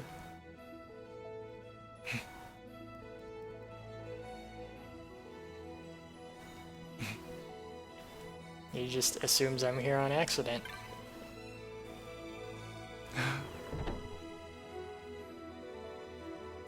Oh, if you chain, it gets gil faster than poach. I haven't been trying to necessarily chain. But does poaching break chains? Feels weird that I don't actually know these things, considering that I actually played the game for a while before, but like, it seems to me there's a whole lot of things that you can be pretty confused about without actually reading a strategy guide. Like, you'll have vague ideas about things like that, but you won't actually know. Looks like I dropped some more frames again. It's kind of unfortunate, but nothing I can really do about it. I'm gonna do the side quest hunt thing, because why not? I'm not too concerned about trying to get through this quickly.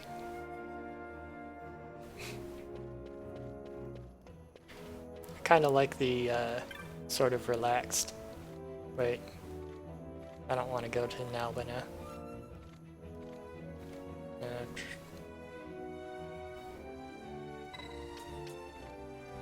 Oh, right. It costs money to actually go to these places. Well, I do have one of those teleport stones, so I'll just find an orange crystal and use that.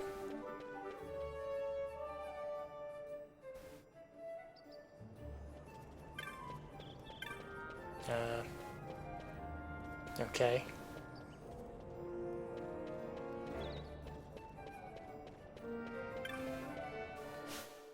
Maybe I'll look on the world map. I wasn't thinking of the teleport crystals. Okay, the south gate has one.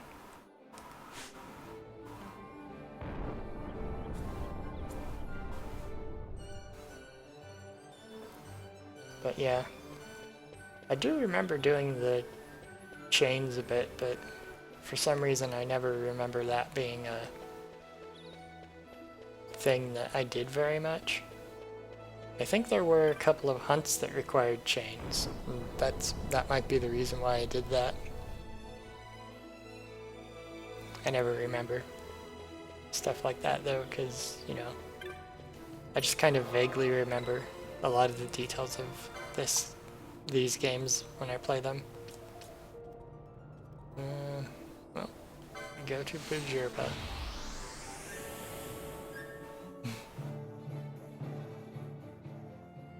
And then I have to go to the, not town square, but wherever that other, whatever that region is. It kind of feels like a town square because it's like a big open gathering area with a lot of people, and it's not like specifically a street. It's not really in the center of town either, so I guess the place that feels like the center is like the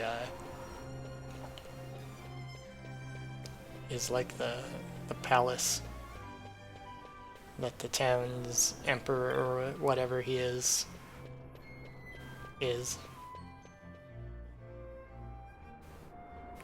Training a snake can get a teleport item.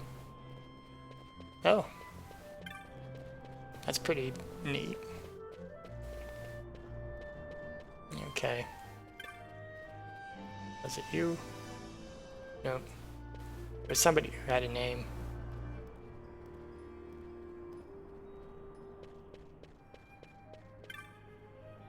Oh, Pilika. So this guy Pelika had a big turtle.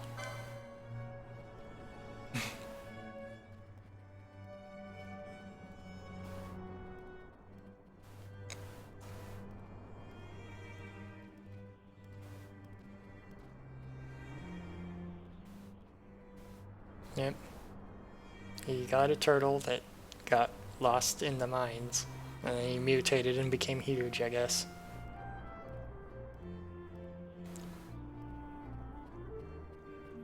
Site 2 of the Lusu mines. Well, that's nice.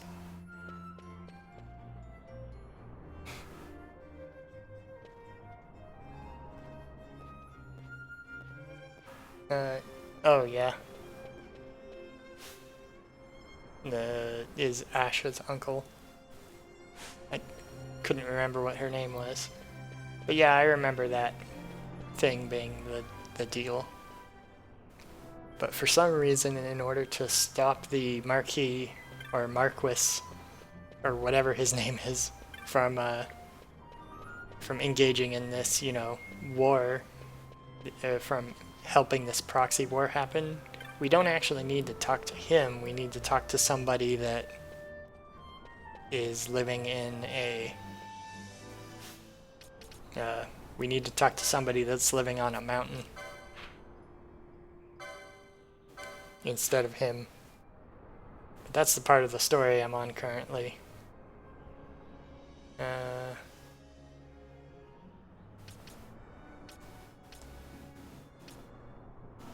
Okay. I couldn't remember where the bar was in this map.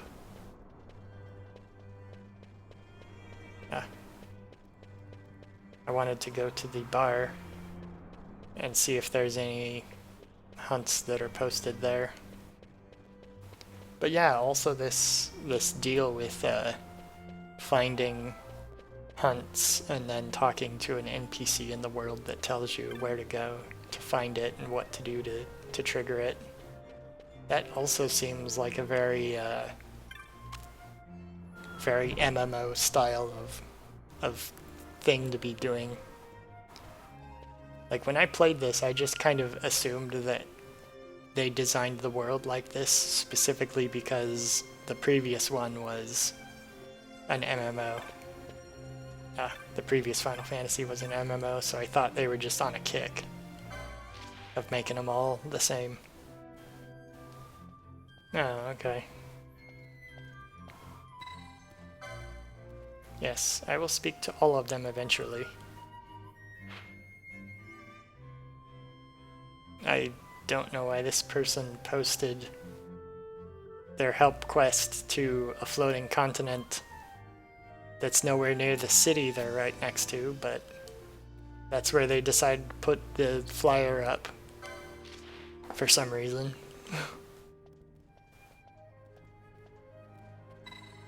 Ah, yes.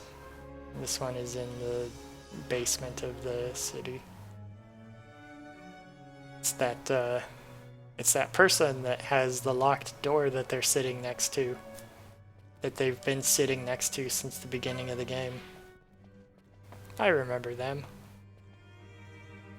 A lot of these characters are people that you can talk to before they actually post these requests. And some of them, like, what they say indicates that they've been waiting to post this request to fight a creature. They just were waiting for you to be higher level to do it.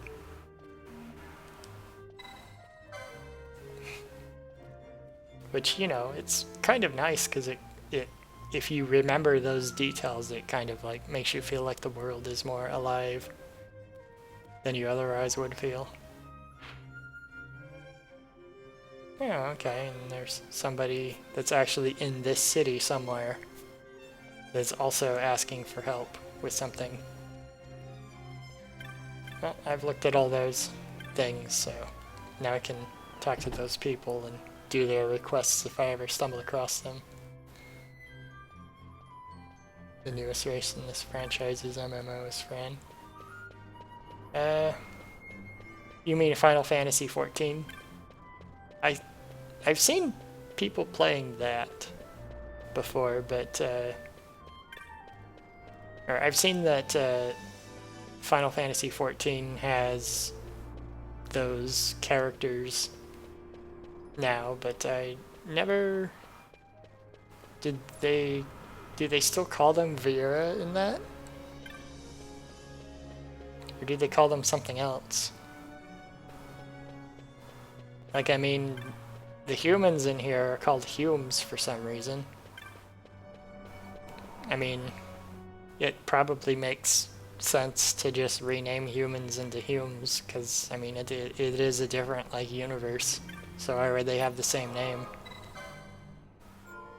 as what we have for ourselves when it's like a completely different world? But like, are they supposed to be Viera in that? In Final Fantasy 14? Or are they supposed to just be essentially Viera but not named that? Let's see. Yes, sure, I'll kill the Nidhogg.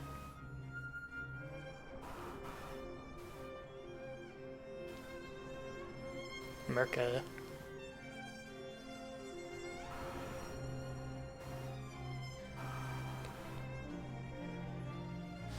Okay. So that's another one. Oh, it's the same name. Well, it's the no personal space guy. That would be really annoying to, like, talk to this pig creature, but then he, like, insists on putting his pig nose, like, right in your face. Oh, yeah. I understood what you meant, the same race name. Now, what I'd like to see in a game like that is something that looks atrociously ugly, like one of these guys. Like, look at that. It's Pigman with little hoof feet, and that he looks ungainly and huge. Like, I don't know. His frame is like much more circular-ish than the human next to him.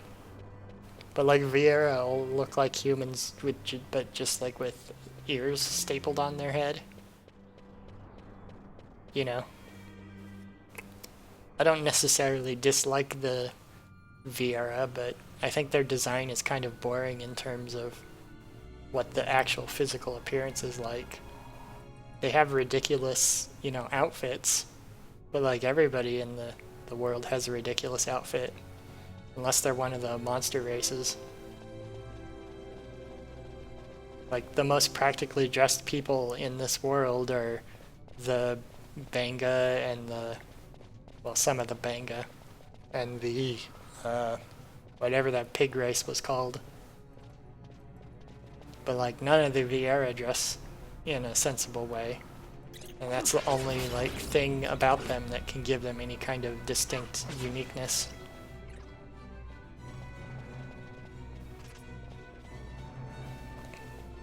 What's that you say? The Sequa north of Nalbina will stab with a berserk knife? I don't know what that means.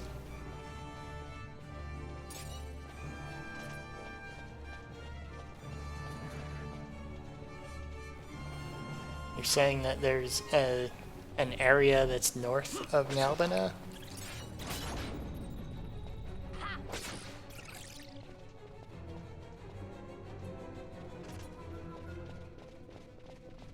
That has a berserk knife?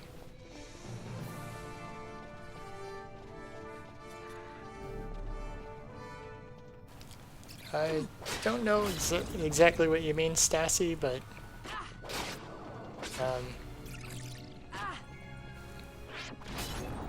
yeah. Going into these mines, because apparently nobody else does, really.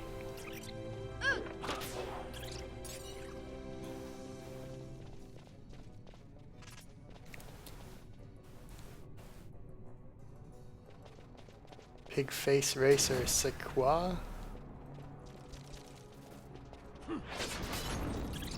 Oh, okay. You're saying that they're Sequa and they are supposed to live north of Nalbina? Could have.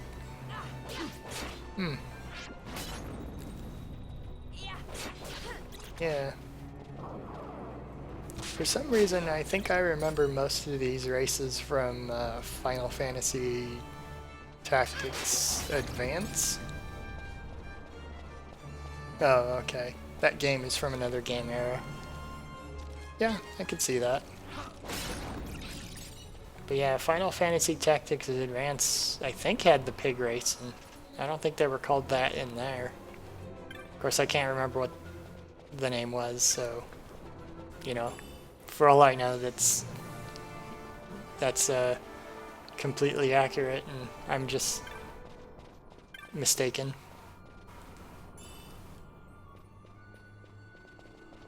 But yeah. But in the other game era, does Rabanastra and Nalbina and all those places exist? Because I don't remember.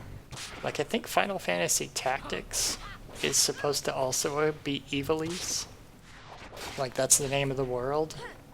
But like, this is Ivalice, and you know, in that game it only had humans running around. It didn't have like Banga and Vieira and Moogles and New Moo. It just had humans. So I don't know how much it makes sense exactly that it's supposed to be the same world. Like, I guess I can understand it being the same world if humans are like one of the few creatures that goes around and talks to a lot of people in the world. Like, they they integrate themselves everywhere, and the Viera kind of like to exist off in the woods by themselves. Like, I can get that. That makes sense to me, but I don't know if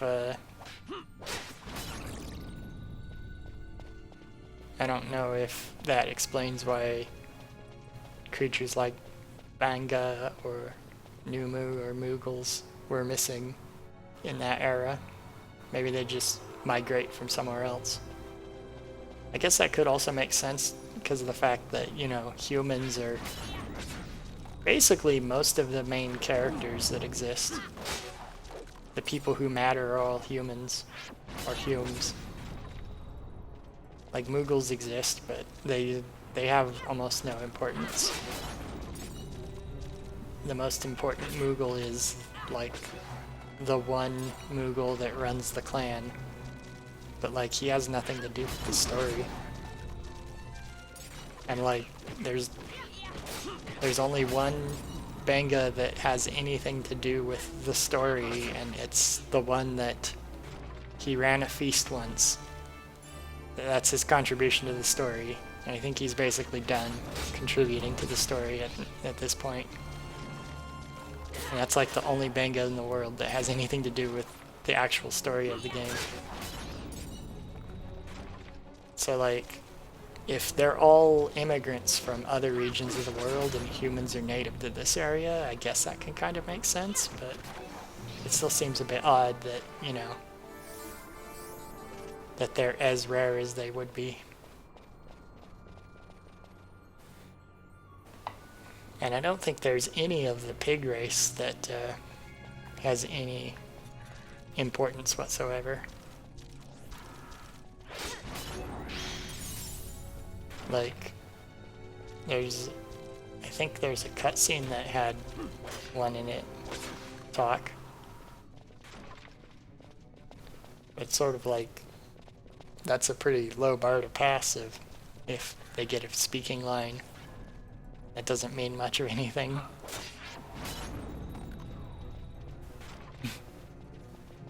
I don't know.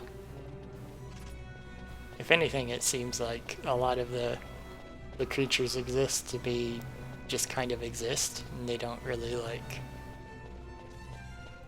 It seems like they were put in as kind of an afterthought, almost. Apart from the one that is Van and Penelo's friend that throws the feast. Like, he's the only non-human that wasn't an afterthought. For the most part. I guess the one that doesn't like Balthier is also has a slightly more of a presence in the story, but he doesn't even really do much. Besides show up a couple of times and say, Balthier, I don't like you. Like, I think he only appears one other time in the game, apart from what I've seen so far. I guess I'll see if he's... Wait. Did I... What? I can't target the creature that's right over there? I can only target himself. Well, at least I know everything there is to know about him.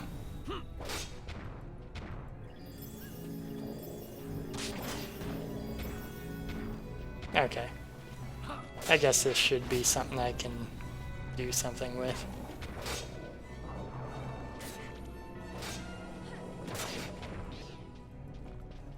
I got a bone fragment. He adopted them.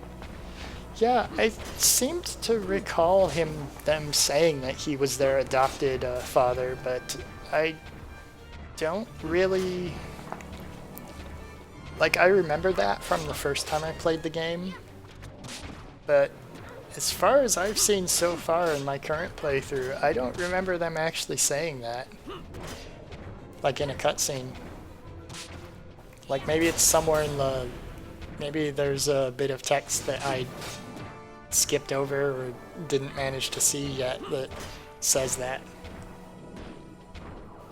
But in terms of him being the adopted caretaker of them, his actual like role in the story is pretty minimal. Yeah, the bang guy at Balthier's heels.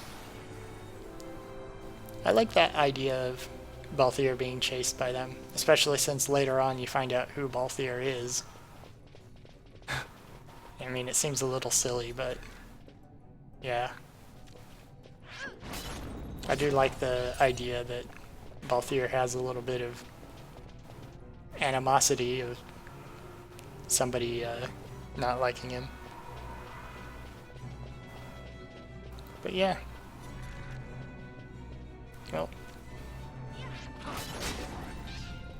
Well, those hunts were pretty easy ones. You're probably meant to do them a little earlier than where I am currently. That's kind of how... Well, you're probably also meant to do them with not having Larsa with you. But still, it seems to me that if you, I think every once in a while you defeat a boss and then one of these hunts becomes available. So like, unless you come back and check after every boss fight or two whether or not there's more marks to hunt, you by the time you finally go to a town and purposely look around, there's going to be several marks available and they're all going to be relatively easy ones. Although I think in the later game a lot of the marks become less trivial regardless of whether or not they've been available for a while. Because at least this point in the game, like, the first 10 levels you gain is always a lot more, makes a lot more difference than the next 10 levels you gain. You know, when you're level 11 from level 10, that's a much bigger difference in character strength than, like, I'm level 51 and I got to level 52. So that's a problem that doesn't happen. Mantis boss is pretty hard in this mine. I don't remember the Mantis boss, but I don't doubt that. Because I think all of the maps have a hidden boss somewhere that is really hard. The one I remember from here is the, that Banga is a high mark. Yeah, I remember it. You go out, you fight him in the desert area. Not the Wester Sand, but the ocean desert. I forget what that place is called. But you go fight him out there. I remember that specifically because I thought it was neat that you go hunt him. But yeah, I think that's the very next time he appears in the story, where it's like you go fight him, but he's like a side quest.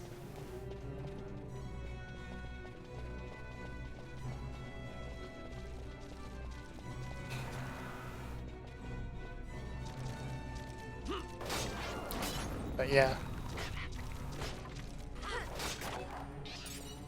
I think I remember running around there, like, they're in that area. It's like a quest. I think it's a thing you have to do something in particular to make him appear too. I don't remember for sure though, because I just remember a lot of the later ones you have to do particular things to get it to work. The undead dragons on the way to him are no joke. Yeah. I remember later areas and enemies are a lot more challenging than others.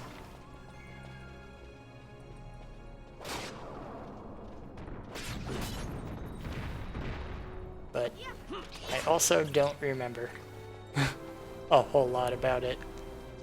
But yeah, what I was saying before is the thing I mainly remember about this game is the ridiculous screen where you go fight. I think his name is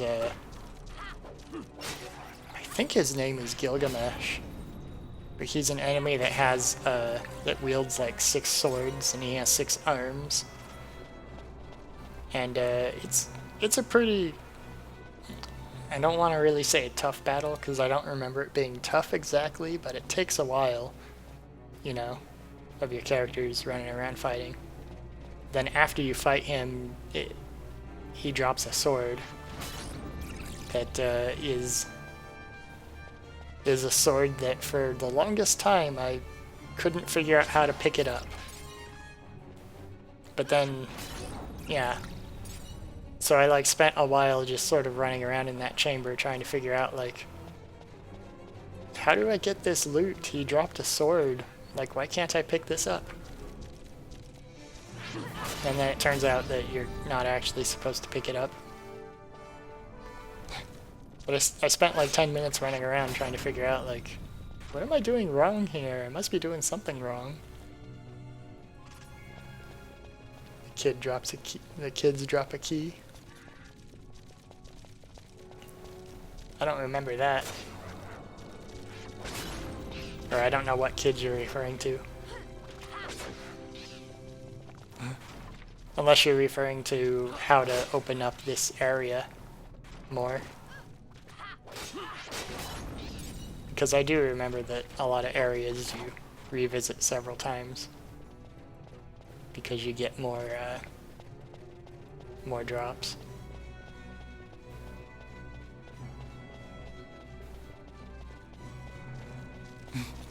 But yeah.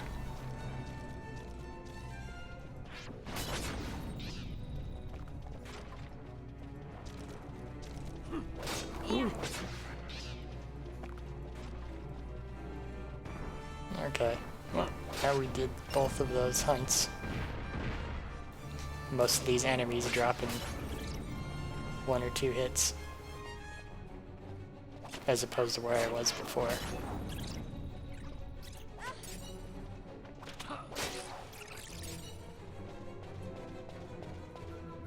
Ooh.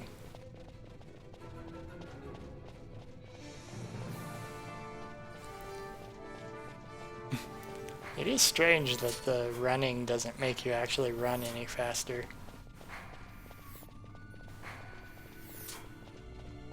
I mean, you don't exactly move slow in the game, but still, it kind of feels a little weird to not make that actually make you move a little bit faster, at least.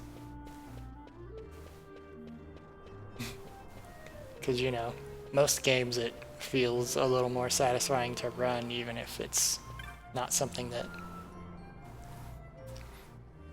Even if it's something that you normally would be doing all the time, it feels a little better to have the run speed go faster than just normal speed. You know, have the choice of movement speeds. Although you can always just not use the analog stick to the extent that the analog stick can be used, but still. I don't know. Yes, I defeated the giant snake.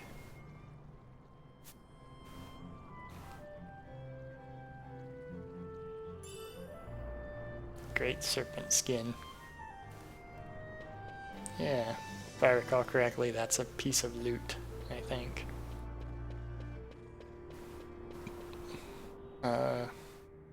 Yeah, the other person was in the village square area.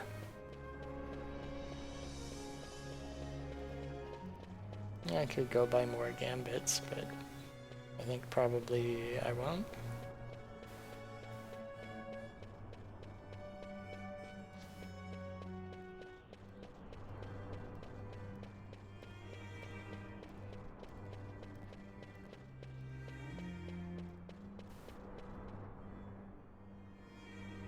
Okay. Where is it? It's over here. Yeah, doing all these random side quests. Turns out I'm not actually heading towards the mountaintop like my title suggests that I am. What? So I... Okay. That gigantic thing that I fought in the mine turned into that little tiny thing. And not only did that happen, but somehow he beat me back here. Even though he's like... He's gotta be way slower than me now.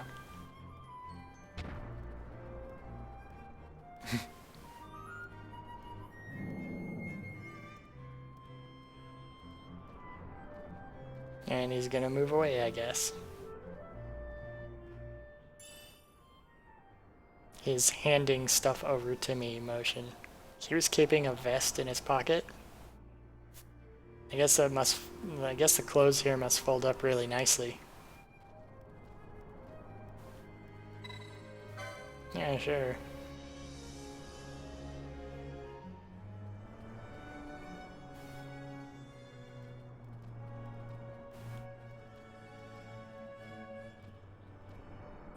Okay. Okay, well. Good thing I just randomly decided to talk to him again.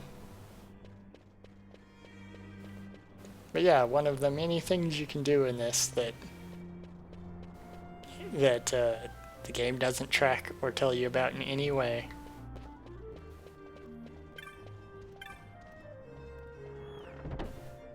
It's one of the nice things because you always feel like you're doing something in this. Bottle of spirits. Yeah, sure. Oh right, there's a guy you can give all these. I think you can find multiples of them.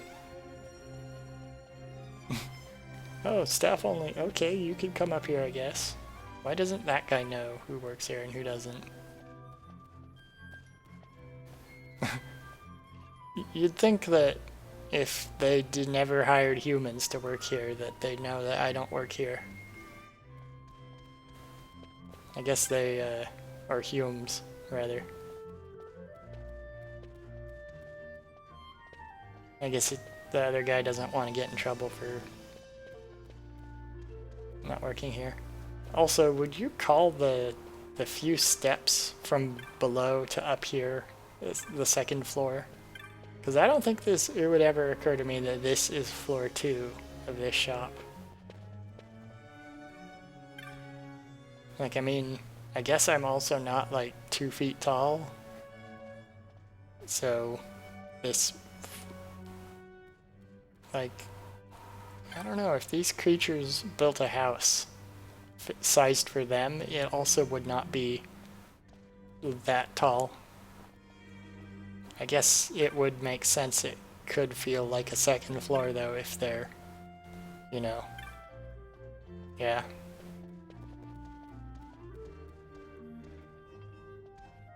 Okay, well, anyway. Time to scour this place for the diary. Where could it be?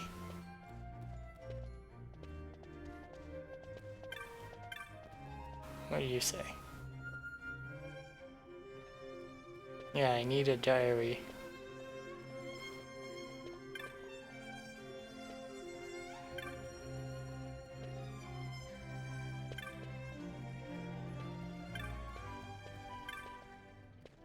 Oh, okay. It's here.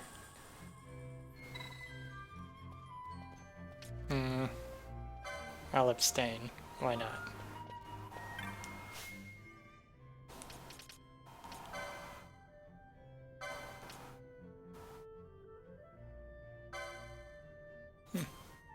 Oh wow, you only get the option to read it, I guess, when you first pick it up.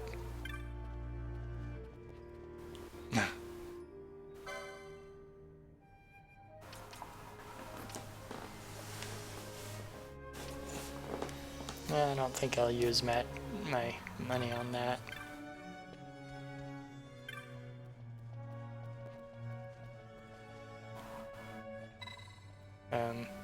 Wait. This is the guy that I can sell it to? I could have sworn that one of these, there was like a drunk in the town or something that...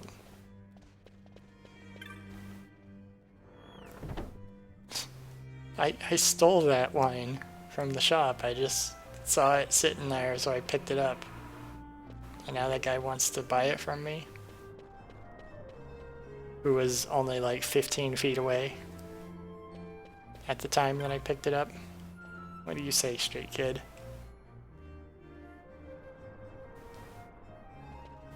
Yep. So I guess whoever that street kid was talking about, his friend is out of work. Or brother. Or parent. Whoever it was. How'd you get up there, Moogle? I guess he probably climbed up there. Well, they do have those little wings, but I don't think they're supposed to be functional. I've done nothing. Jade collar. Okay, I guess if I read it, then I would have not gotten as good a reward. What does the jade collar do? Oh, improves chance of evading attacks. Yeah, it seems like it's a pretty decent item to get.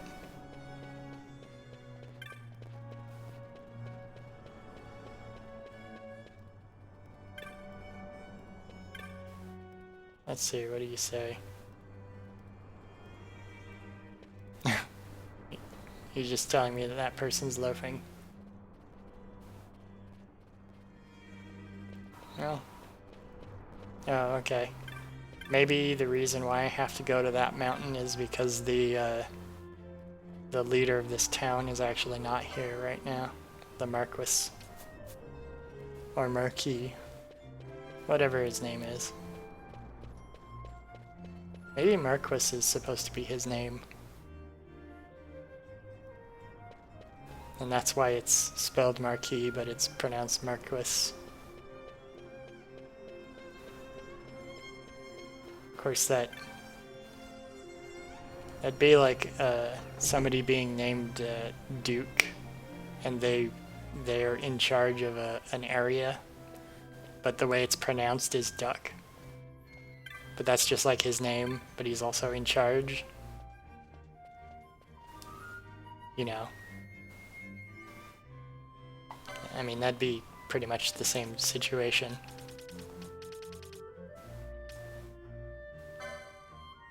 Well, I think I'll buy Kira, because I will definitely be using that eventually.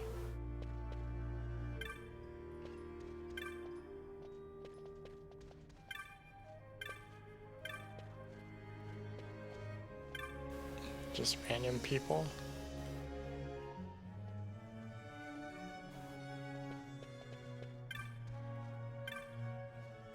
No, more spirits. Yeah.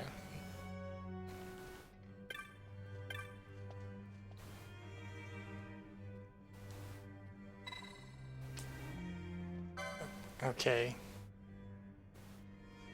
Yeah, that's a rather big one. You were like standing 10 feet away from it.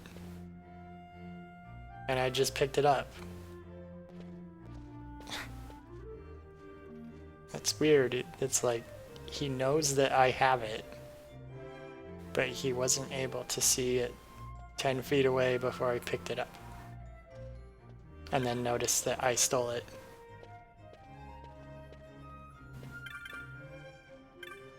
Okay, it's making that sound because of the guy that's there. What do you say? Okay. I do very vaguely remember this wine thing.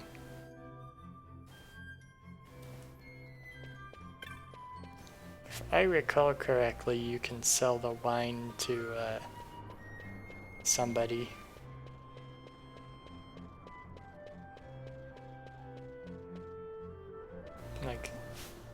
I'm gonna look on the map to have a better idea of where I'm actually going.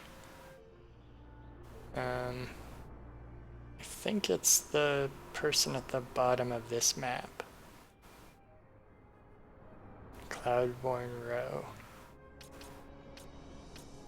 Yeah, I think it even has a little icon there, unless that icon means something else. Which, who knows, it could.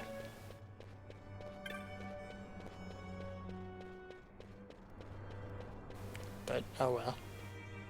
I'm gonna go over there to see if that works.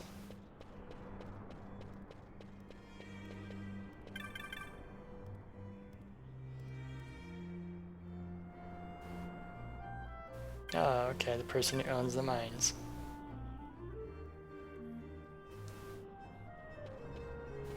Wait, what?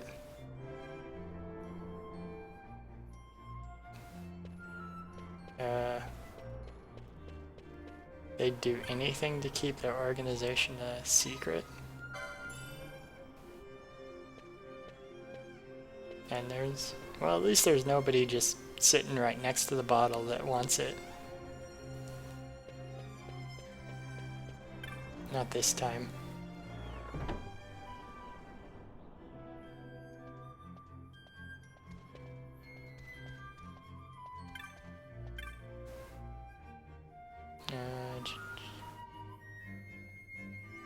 Your lawn.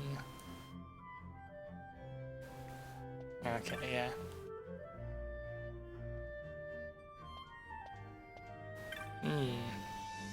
Where has that random person gone? Did they go to the...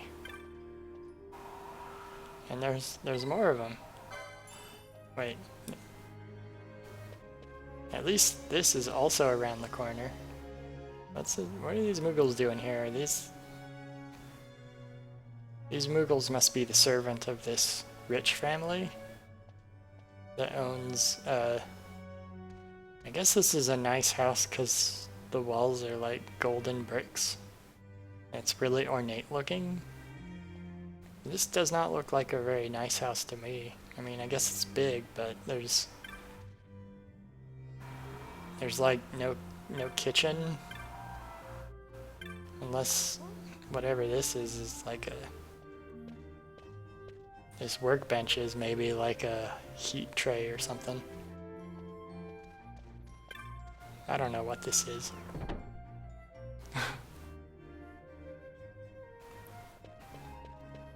Okay, well, I think the person is in the bar. I do remember doing this before.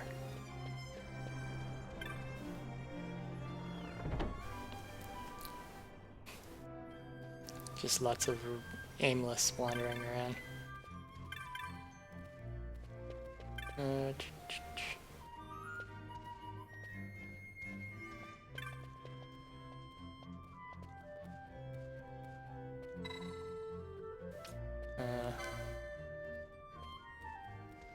That guy also wants to buy it.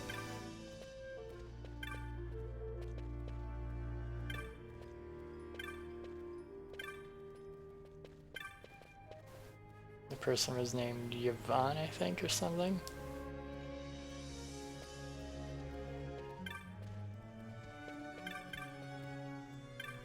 Well, it was somebody that was named something, not just city, whoever, or resident.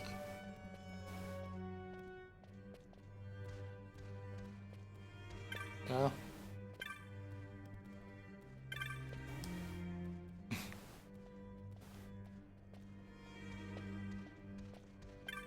bunch of city guard are just here. And a bunch of people that like drinking.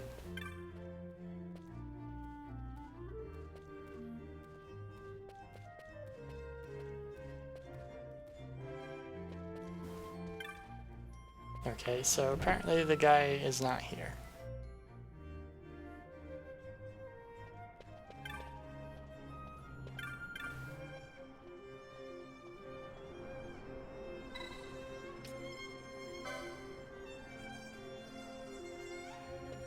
It is a rarity.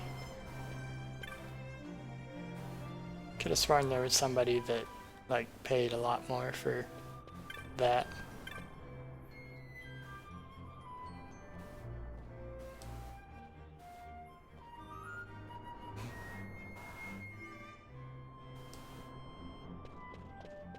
Okay, well, I'm not going to be searching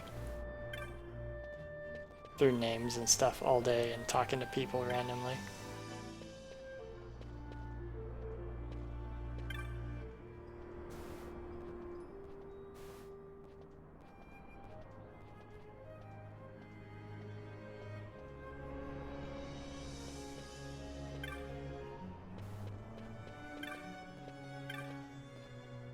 Just random residents. Okay. I think I've had enough of this wandering around in this city randomly. I'm just going to go.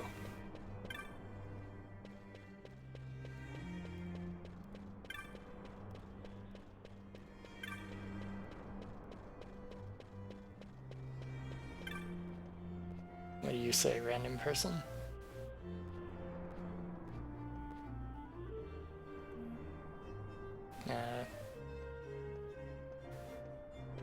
Okay, that's a random thing. Oh, okay. His excuse is that he's ill, I guess.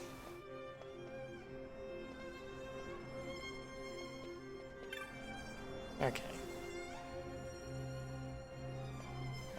I guess if he's actually not in the city, maybe it does make sense that I want to go to the mines, or I want to go to the mountain in order to go somewhere where he is. Okay, well, since I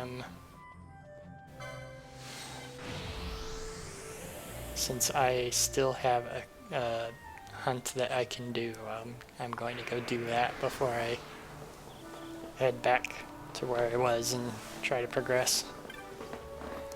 It seems pretty good to progress the story bit by bit every time, mixing things between random side quest completion and a little bit of story progression each time.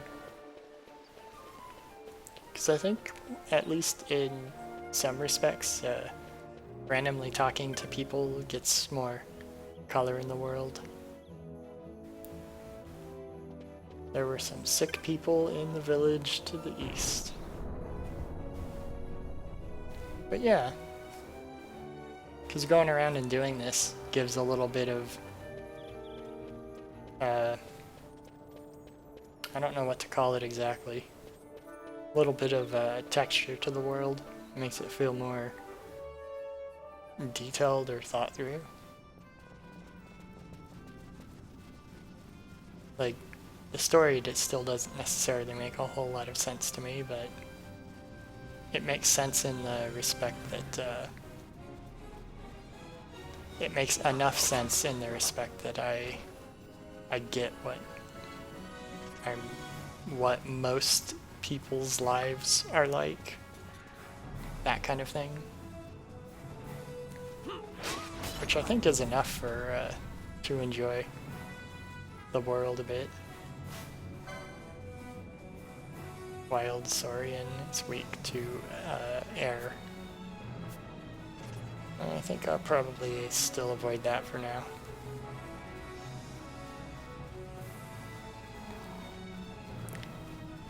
I'm going to go do this person's hunt now. I don't know where exactly it was, but it was somewhere. Wise Elder. There it is, Dantro. Yes, I will hunt this.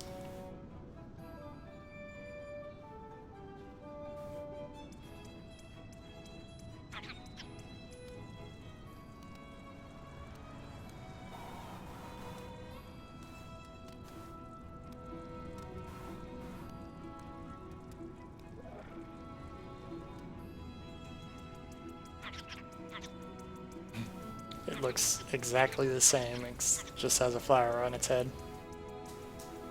Yeah, I can see that. There's cactuses are sort of weird looking things anyway.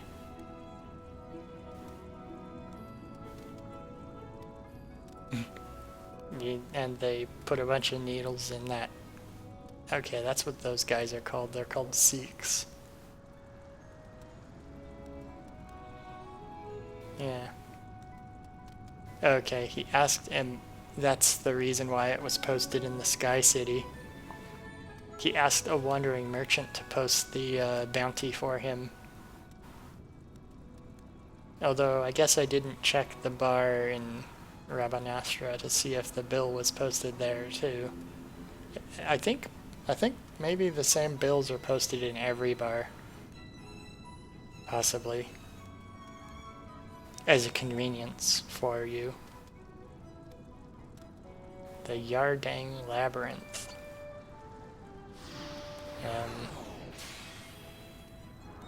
I would think that the... let's see. But yeah, that's called a Seek. S-E-E-Q. Apparently. Now let's see if the Yardang Labyrinth is something that's in the Easter Sand. Okay, it is there. It's just the very next screen somewhere. I can do that. Just run around randomly here till I find it.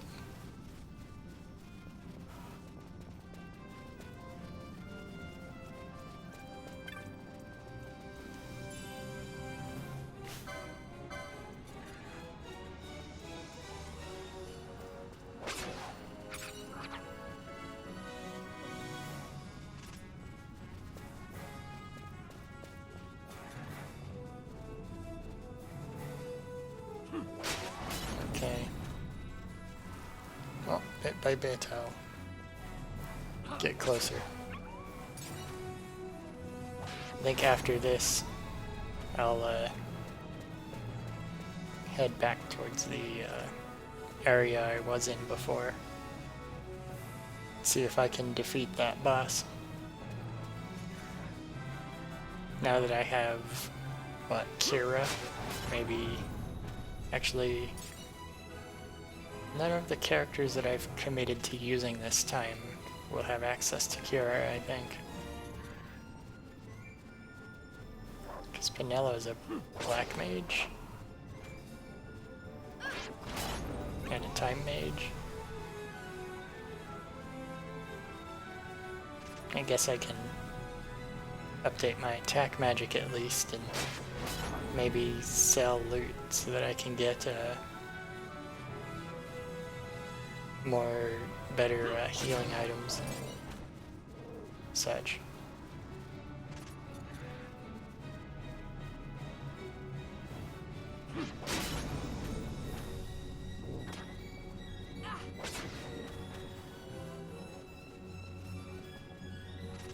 Okay.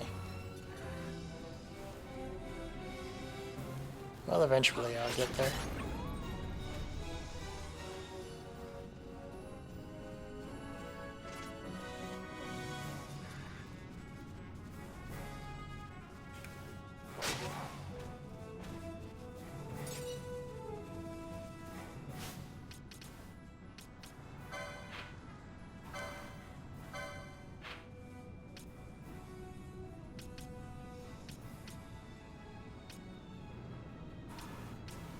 Sandswept Maze.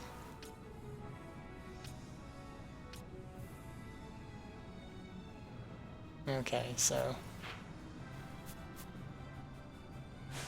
this labyrinth isn't very much of a labyrinth. I mean, if you can only see, if you aren't paying attention to where you're going and just running around randomly, and you aren't really, you're just looking at the mini-map every once in a while. Like maybe it can feel like a labyrinth to some degree.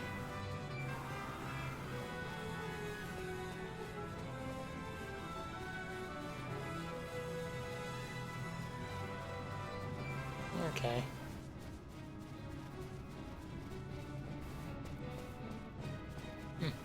I wonder if there is some tracker that in the game somewhere that actually does track whether you've done the random side quests that have no other that have no official tracker. Like retrieving the diary for the Moogle. I wonder if there's actually some sort of thing that you can do that, you know, keeps track of whether or not you've gotten their diary, and then only unlocks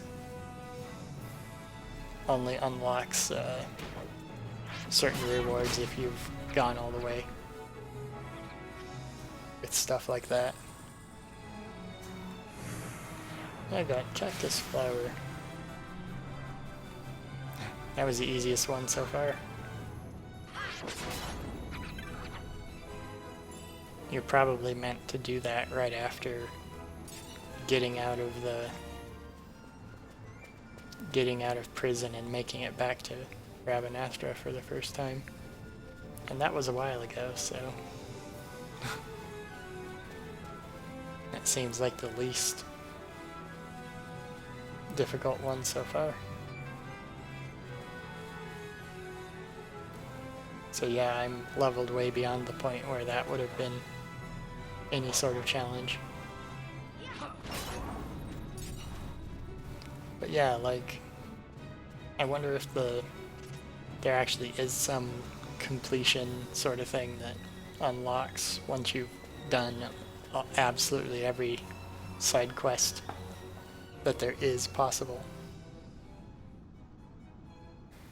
I would guess probably not, because if that was the case, it'd make a lot more sense to track them in some way, but, you know, who knows? I mean, the game, what is it? Octopath Traveler sort of has a similar kind of vibe with the side quests that it has, but it turns out that some of the side quests link together in a way to give you like a weird meta story that probably most players will never even know exists. Like Octopath Traveler is weird like that because the side quests actually have a story that's hidden in them that is more consequential and important than anything that happens in any of the main stories. Which is a really bizarre choice. But, you know, it's interesting to see something like that. Oh, okay. I should have talked to that other person who gave me a side quest. This person wants me to travel north. And I guess I will, because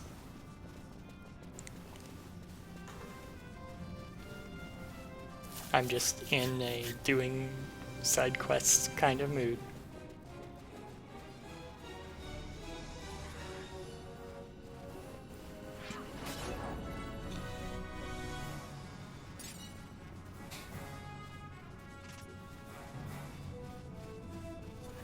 But yeah, I would be surprised if this game had something similar to that though. Just because it strikes me as pretty rare that that the thing that Octopath Traveler did was decide, let's have the most important epic thing to happen in this world only possible to see if people are completionists. And let's make them think that the whole world is nothing high stakes is happening anywhere whatsoever. These are all just small personal stories between these characters. You know, where all the stakes are high, but they're all like personal stakes. There's no end of the world plots going on. It's just random people then the only way you see the, oh, actually the whole universe is going to stop existing and all universes will blow up. Like that plot line, we'll save it for the random completionists to see. And nobody else will get to see that. Everybody else will just think that the game is full of, oh, my family is poisoned. I want to try to get the antidote for them so they don't die of poison. Like that kind of thing. But you know, with regarding of what I was talking about before with games not knowing if something's a good idea until they actually experiment and try it out. That is definitely a thing I've not seen in a game before.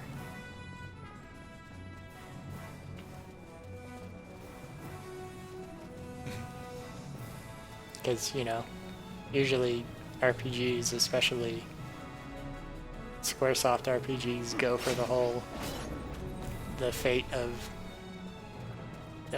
the entire universe rests on the outcome of this sword fight. Which, you know,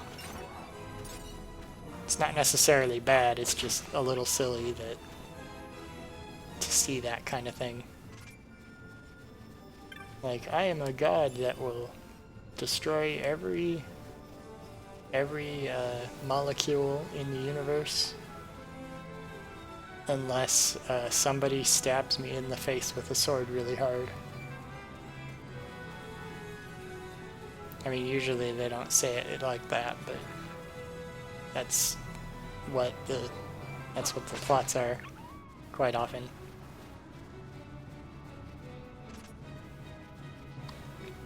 That's also kind of one of the nice things about this is that I don't think this game, I don't remember for sure, but I don't think the story goes in a direction like that at any point. Which is also, I think, pretty rare for this series. Like, I think almost every game in the series goes in that direction, except for this one. No, it's not the village elder. It's, you, I think? No. Somebody with a name. Huh.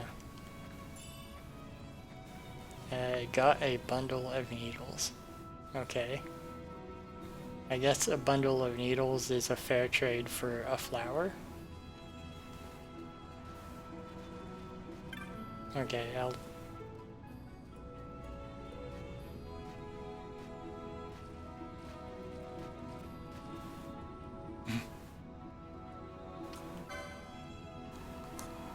Okay. Well, I'm gonna sell all this.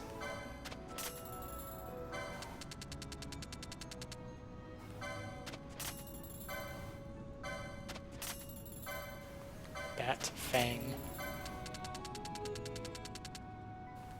Well, I'm glad I got some more teleport stones to make up for the couple I used. Wow, that great serpent skin was not very worthwhile. Of course, the reason why they give you that is so that when you sell it as loot in combination with other stuff, you'll get items that appear at the bazaar. Same with the bundle of needles that appeared. Oh, I guess it didn't make anything appear. He just gave me great serpent skin and it actually didn't help me. I mean, the great serpent skin was worth 70 money, so I guess that's not nothing, but still, well, I was expecting something to appear. I already have that.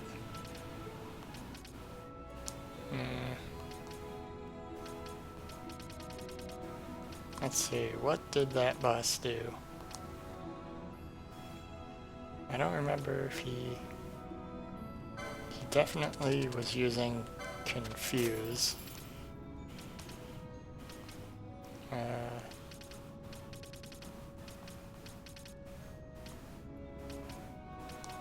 Well, maybe I'll make sure I have somewhere around 20 of everything, I guess. I'm not going to estimate it for sure to have 20 for sure, but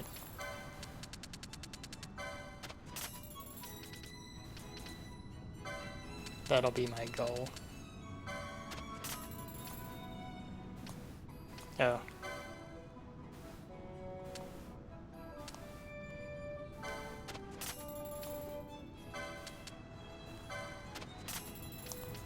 Well, I'm not gonna have 20-ish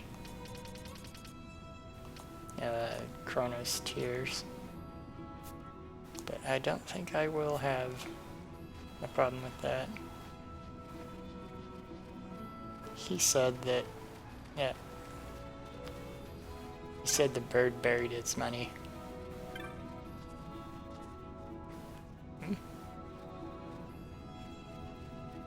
Yeah, there's a sick guy in that house.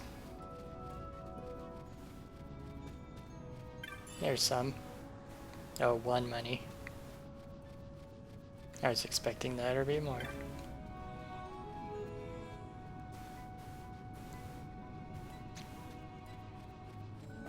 Yeah.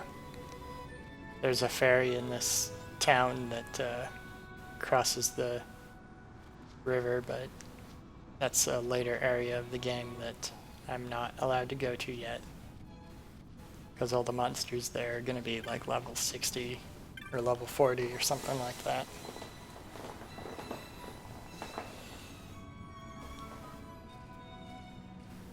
I cannot buy it, but let's see what he says. Nope, he doesn't want to sell it to me.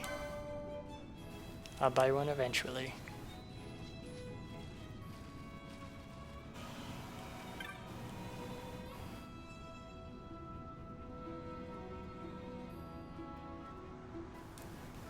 Oh yeah, I think there is a message in a bottle that you can find next to the water at in some points. I think they do tell you what the reason why the ferry was delayed.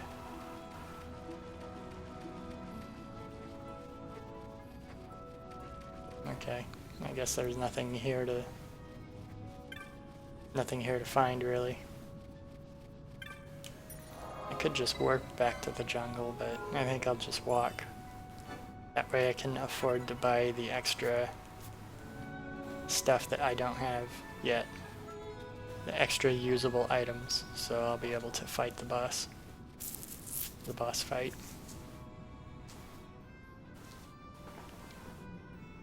Okay. Well, gonna check the shoreline.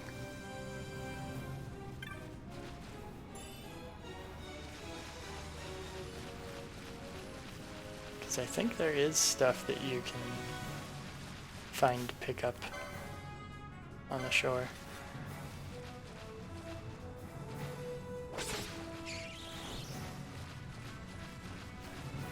I killed the random fish that's flying for some reason.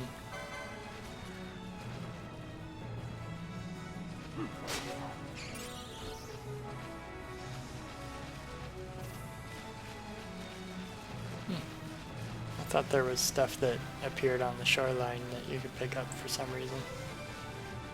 Well, I mean, there's this treasure pot, whatever, but that's not the kind of thing I was thinking of.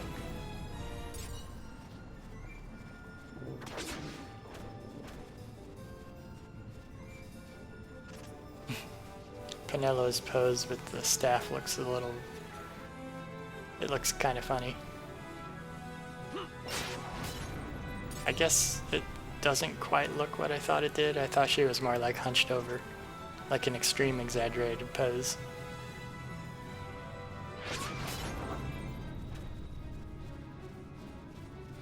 It isn't a very comfortable looking posture to adopt, it seems. Okay, now I will make my way back on foot slowly. By the time I get there,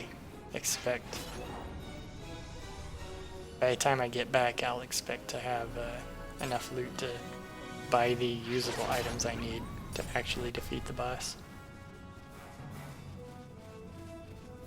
And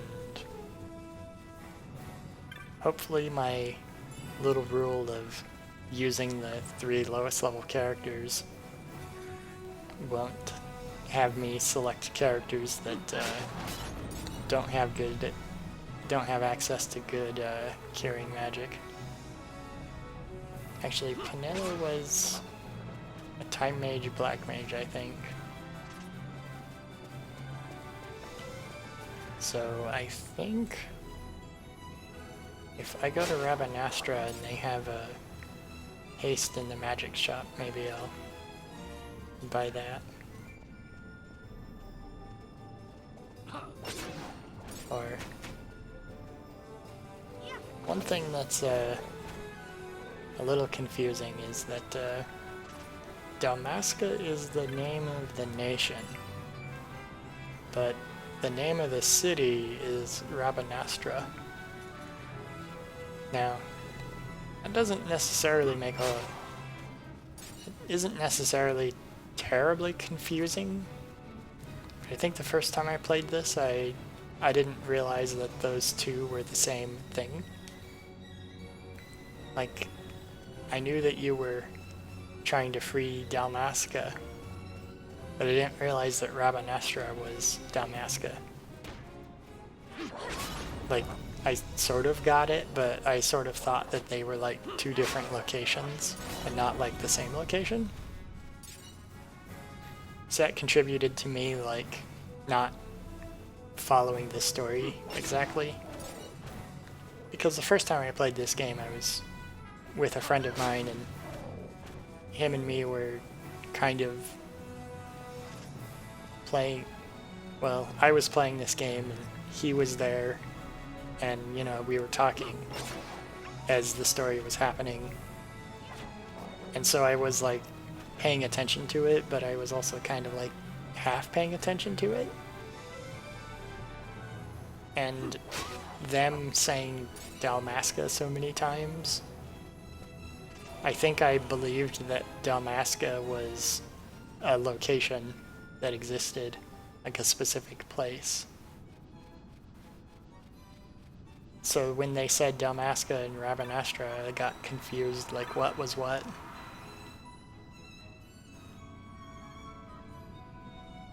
Yep, he's not getting a replacement. But yeah, playing through the game while being distracted and talking is definitely something that is confusing, or can be confusing.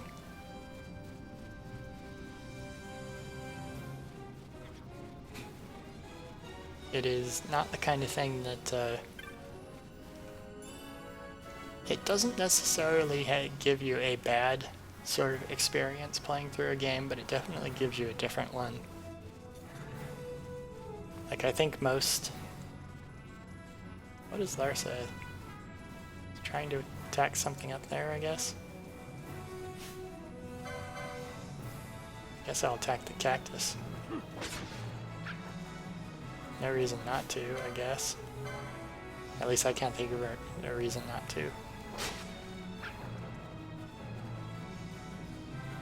But yeah, the experience of playing through the game with talking to somebody is very different. Like, if there was a highly anticipated game that... I mean, I don't really highly anticipate games anymore. I like them, but I don't really, like, go out of my way to make sure I play new ones at all. But if there was one that I wanted to play a lot that was completely new to me, I don't think I'd want to play it on stream specifically, just because experience of it changes pretty dramatically if you're, you know, looking at it and making fun of it rather than just, or not even necessarily making fun of it, but just observing things. Like the fact that, you know, some of these regions, the geometry or the layout, or I don't know what to call it, some aspects of it, like how as a desert, it having a huge slope down doesn't make sense, because wouldn't any slight wind just blow all the sand downhill until it's all more or less fairly even? Like, this desert area is really hilly and has a lot of jagged terrain, so like, wouldn't that make it not really a desert for very long once it's exposed to like weather? I don't know.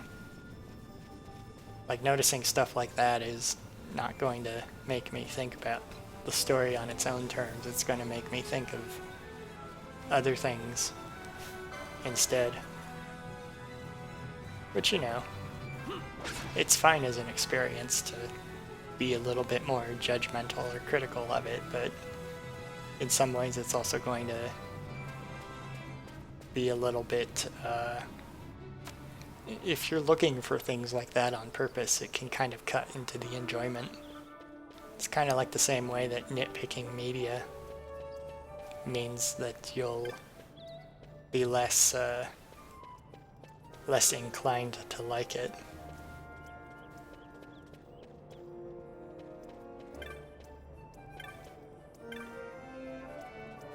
Oh, okay. That guy's just walking away from his little post thing. Yeah. All the other ones stand next to it, but this guy's walking around in the open. Let's see. I want to go there. Well, I've done all the hunts that I can do right now, I think.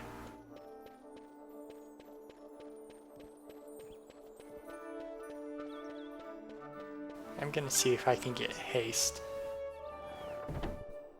Because if I can get haste for that boss fight, that will be really helpful.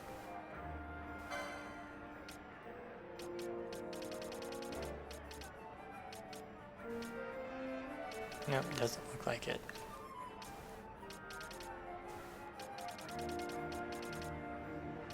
Maybe I could get slow.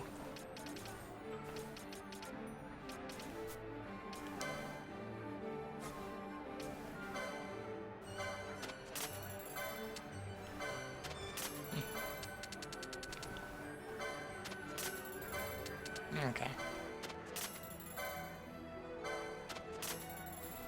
Well, at the very least, I can...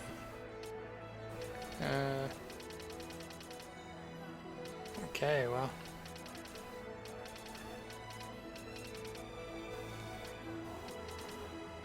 Okay, I was gonna say I could get a higher level attack spell, but I guess not. Arrow. Yeah. There's another magic shop I saw which would allow me to have what would it be? The other magic shop I saw had Thunder 2.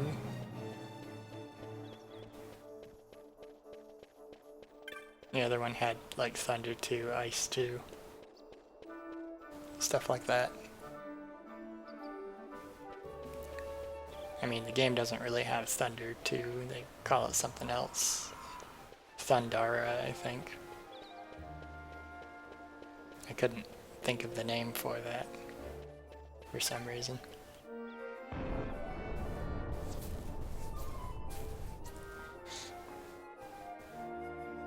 Where was the other magic shop that I saw that? Oh, it must have been in Bujerba. Wait a minute. There's a Viera here. Oh, okay.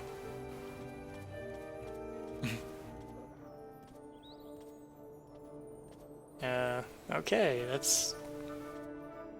I thought that was weird. I think that's one of those, I think that's like a character that that wanders the world, and you talk to them multiple times and they go off to some other location.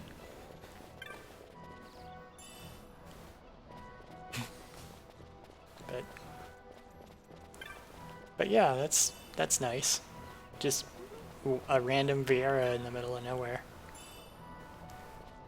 I guess that's one of the nice things about the Viera being so rare. Hey, wait a minute, it's the dry... It's a dry, for some reason I thought, until the next story beat was passed, it would stay the rainy season. I guess I did pass the thing that required me to go through the rainy season. I guess I did pass that story beat, but still, I was not expecting that. So hey, I can do this now. Yes, our birds are terrified of another bird. Yes.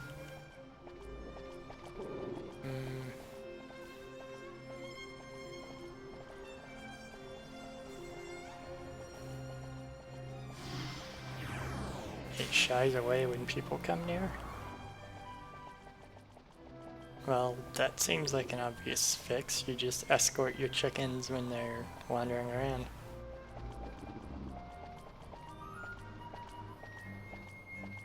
Southeast of the village.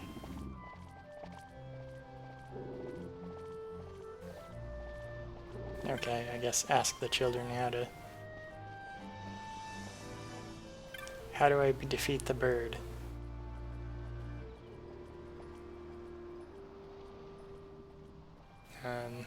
What? The whole west sky lit up in a flash? Oh, okay, I know what he's talking about. He's talking about the nuke that destroyed the skyship fleet. That's not helpful to me right now.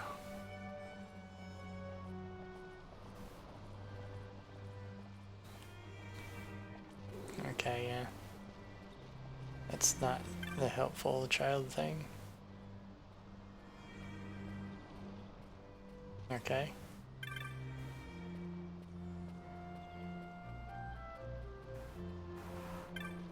Yeah, I can believe it. Who would want to live here?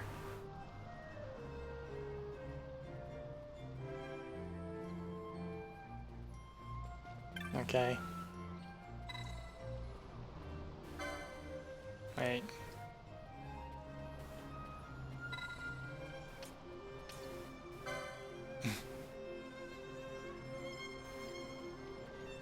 I don't think I want to do the creation of a sunstone. Oh, okay. This is the kid that I'm supposed to talk to, I guess.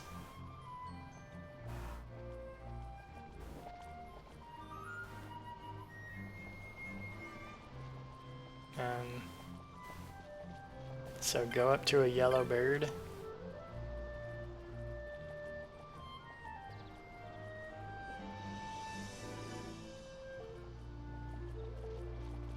Okay. I guess that's supposed to be the thing. I seem to vaguely recall that you get like a cockatrice feather as a loot item, and then you can talk to those things and they tell you stuff. I don't remember if they tell you anything that's important or useful. I seem to vaguely recall that, but I could just be thinking of something else. So, southeast of the city. Or southeast of the village. It's not really a city. Now is it? Okay, so looking for a chicken. A terror chicken.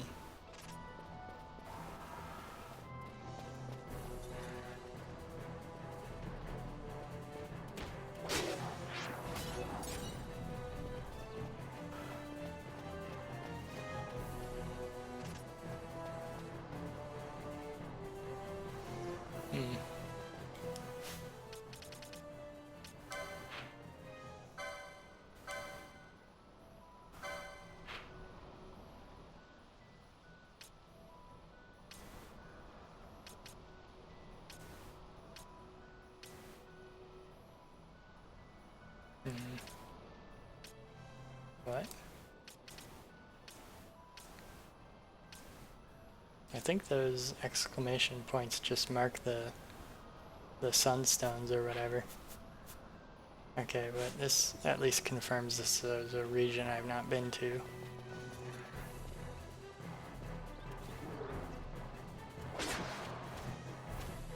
I guess maybe the only thing that I need to do is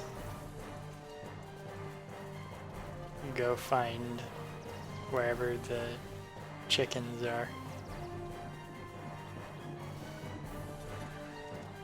I'll get there eventually.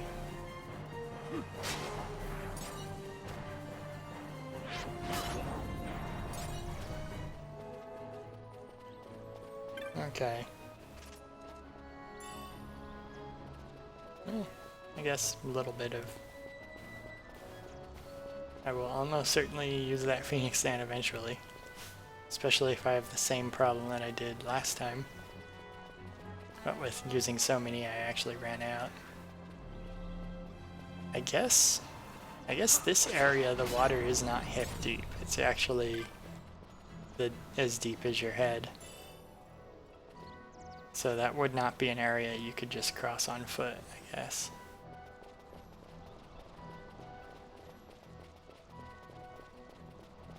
I mean, if this is the region that corresponds to the other region.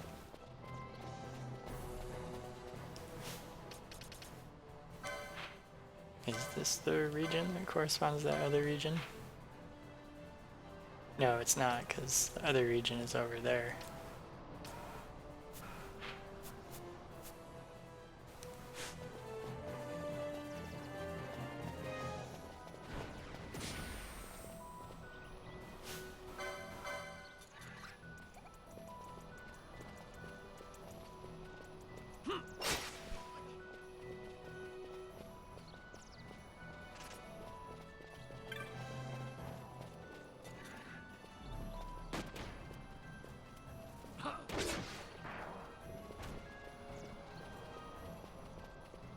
That guy had a shotgun and he couldn't defeat it. I had to run up with my sword to defeat it. I guess he is supposed to be appropriate for the area's level. So that does sort of make sense.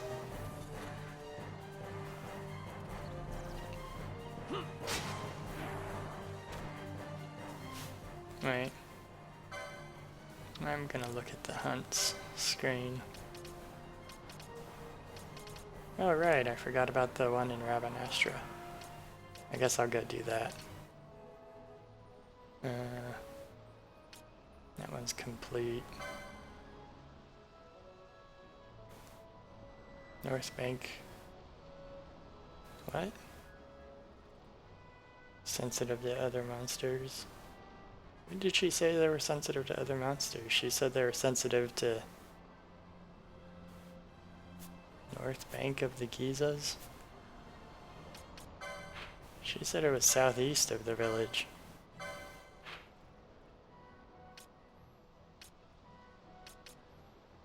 Okay, I guess she meant east, which is a thing called the North Bank.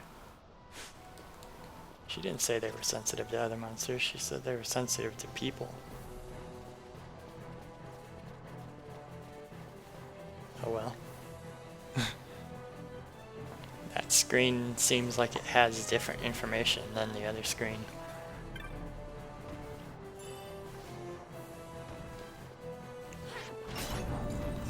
At least I'm going to be getting useful items out of this. I guess they want me to kill everything on this, in this map.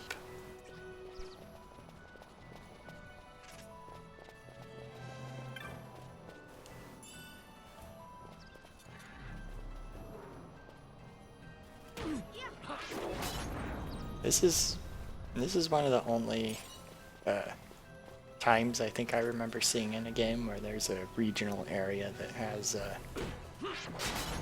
a different layout depending on weather conditions, like a season. But the seasons of this area happen back and forth really quickly. It's either bone dry or soaking wet. And you know, bone dry, there's no water anywhere. Soaking wet is there's huge pools of water everywhere. It seems a bit extreme to also then decide that the region should have a mechanic where there's a village that exists depending on which season it is.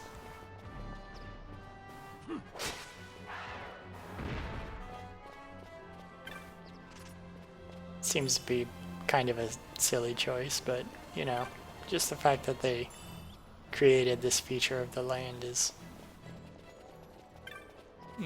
nice, I guess.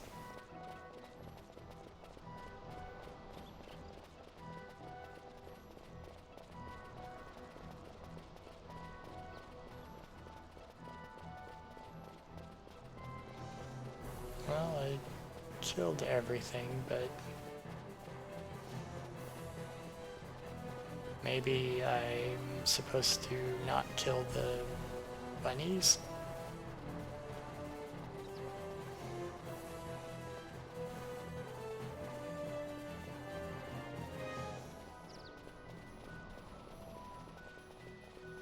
I don't think so.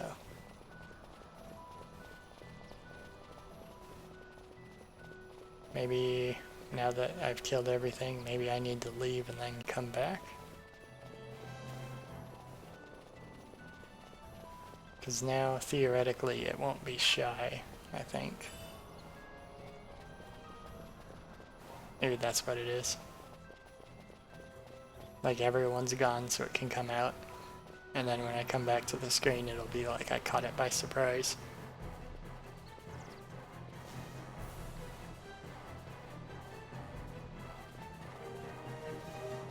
Oh, yep, there it is. Hello, chicken.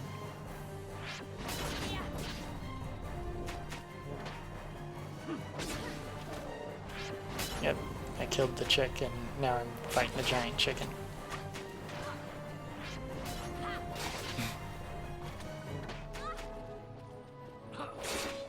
Okay.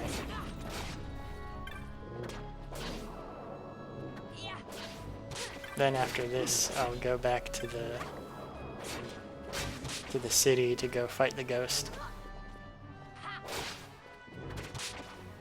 Because these enemies will feel, if I leave it until next time I return to the city, the fight will feel even less rewarding and less worthwhile. I'll just be doing it for completion's sake at that point. But right now, doing all this side quest stuff is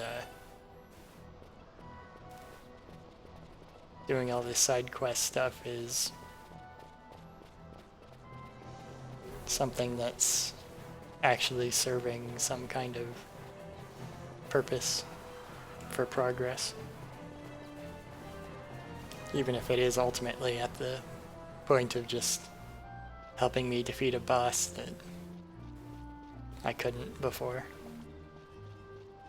Okay. Yeah, now your chickens don't have to fear the other chicken.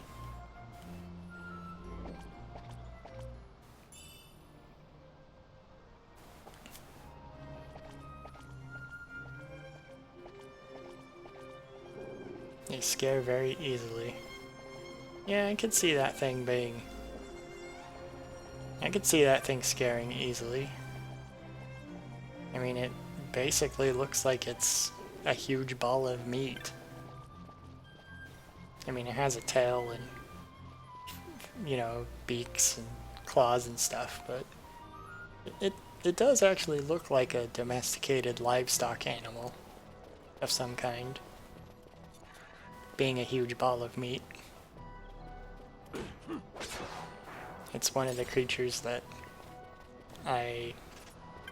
if I had powers to change the way that the model in the game looks, it's one of the few things I probably would make no changes to. You know? But most of the rest of them I could probably nitpick in some way. just not that. Okay, well, now that I actually remember that I wanted to go here.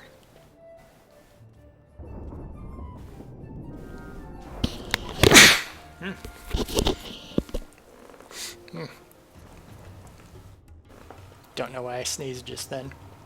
But now that I actually remember I wanted to go here, I can go handle the ghost problem.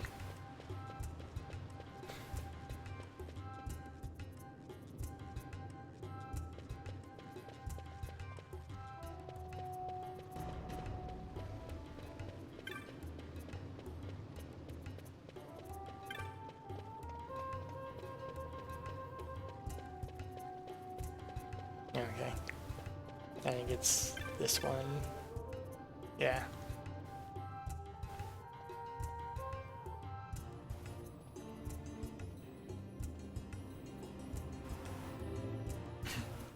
How would he know if the ghost is defeated? Yes, I will hunt the ghost.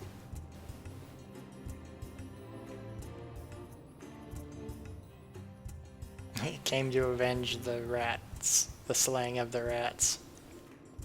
Oh man, imagine that if wraiths actually got revenge for things that weren't human killings. Can you imagine that? I remember hearing that there's, what was it?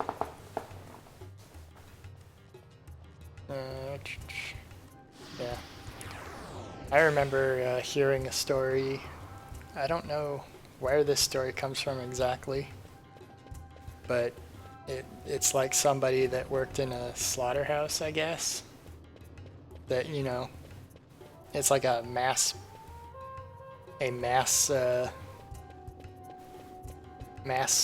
production slaughterhouse that slaughtered chickens, I think, something like that.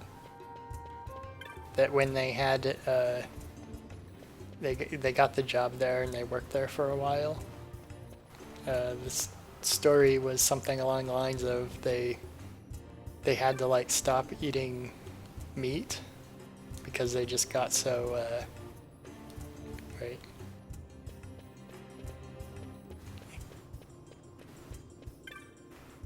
I guess the other direction. Oh well, they both go to the sewers. That other one just goes to the story one. But anyway, as the story I was talking about goes, the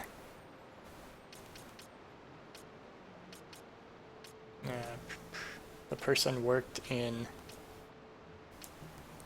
a slaughterhouse, and after they've been working there for a while, they had a dream, I guess, where they were just envisioning, you know, their job was like killing lots and lots and lots of chickens, you know, like hundreds or thousands a day, something like that. They said that they had a dream where they were just in this big facility and all these chickens were like staring at them because, you know, it's somebody that their job was to kill just tons of chickens. Oh, I guess the wraith just appears here. I thought I had to search around for him. But yeah, they had a dream of just being stared at by tons of chickens just in this giant hall of just all these chickens. And when they were like talking about that to a coworker of theirs, the coworker just like looked over at them and said, "Yeah, I've had that dream too." Because, you know, it'd be hard to work in a slaughterhouse. But just imagine if it was like a fantasy world where maybe if you harvest livestock and your job is to kill thousands of chickens every day of your life. You just imagine there being a vengeful spirit that could exist, like a real one for them. I guess that exists in this world. So there's probably no mass slaughterhouses that could exist in this universe. Of course, I don't think there's farms that exist in this universe, so there's just those ranches, open air ranches. Yeah, the Sikh is happy.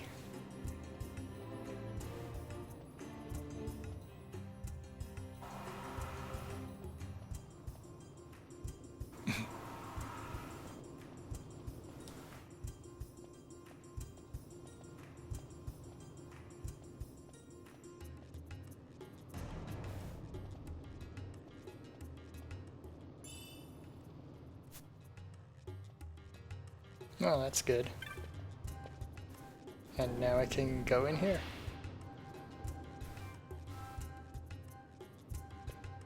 What's in here anyway?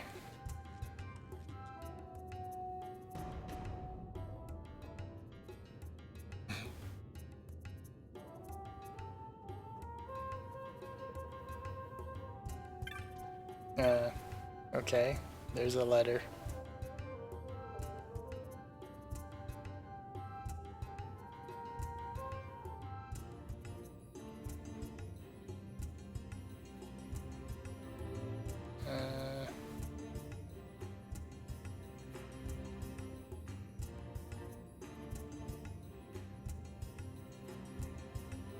East, southeast, east, southwest, southeast.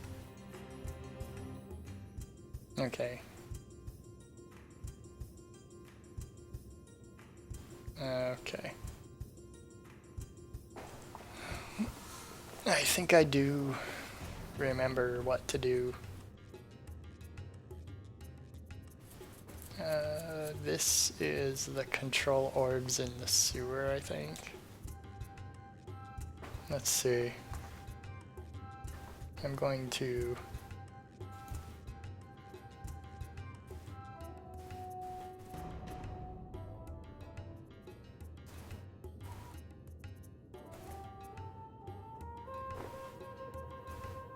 Okay, I'm going to... I typed that out. East, southeast, east, southwest, southeast. Oh, okay. I guess it's something that I pick up so I don't have to track it myself.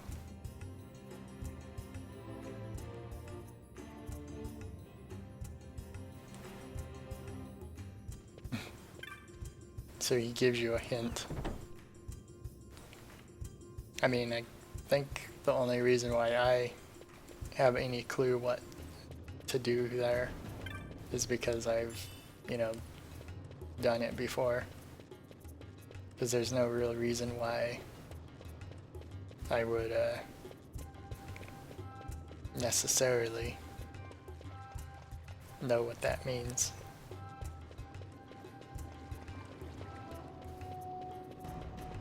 Unless I've, done it before.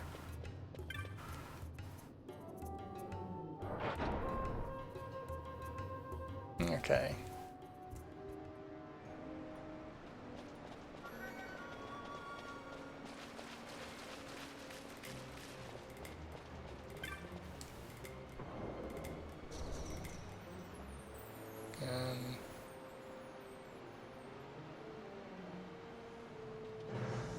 Wait.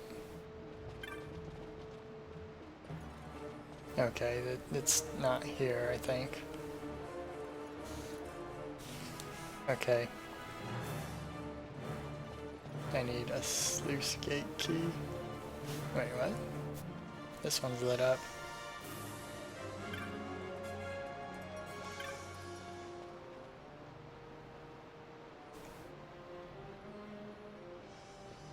Why is that lit up?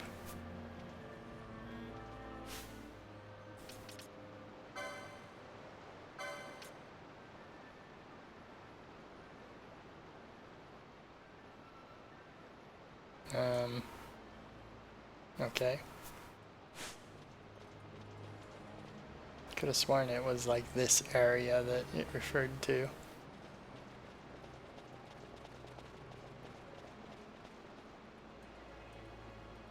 but I don't know if it actually does.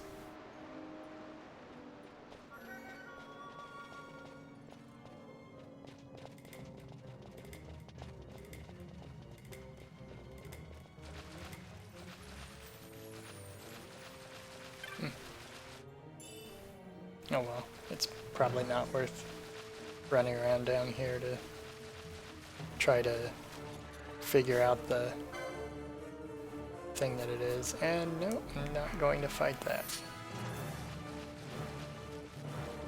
Level 39. I don't remember where you get the sluice gate key from.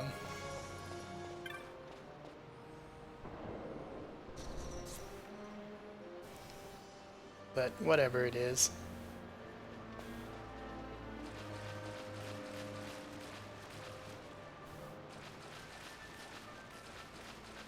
A really complicated looking flow area.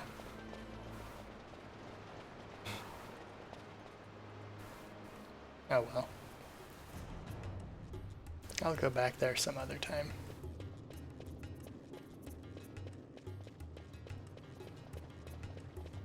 Okay, now it's time to go back.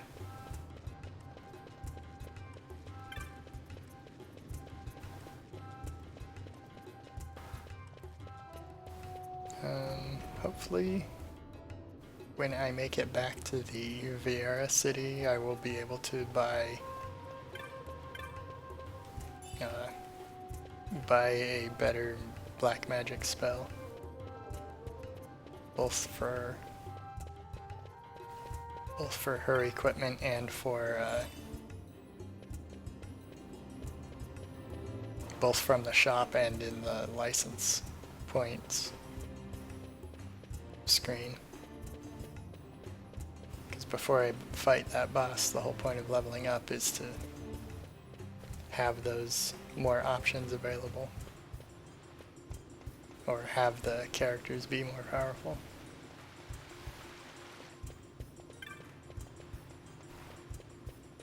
I forgot which side this gate out is.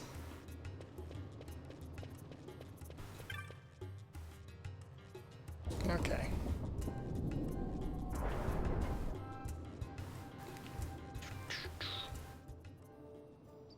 Well.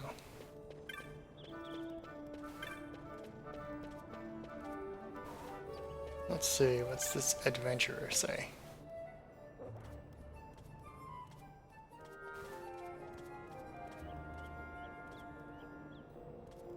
Weather Eye. Oh, he actually does rename himself Weather Eye instead of Adventurer. That's kind of neat. It's the middle of the dry. Shouldn't be too much longer till the rains come. That's kind of interesting. So the season that lasts 20 minutes or so will end pretty soon.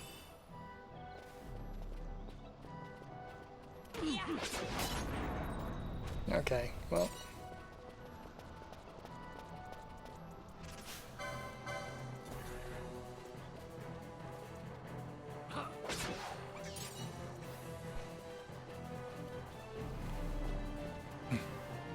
Two experience. One license point. It's strange that they don't make the super low level enemies give you fewer license points.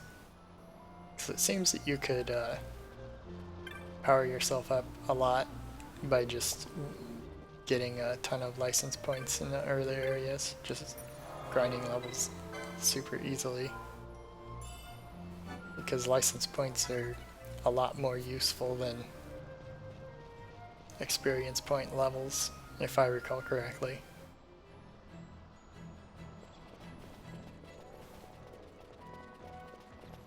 Oh.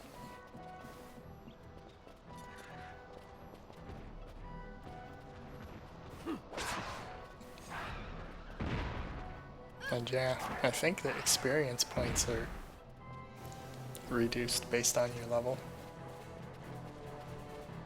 At least I think those guys, the first time I fought them, I think they gave more than 6 experience.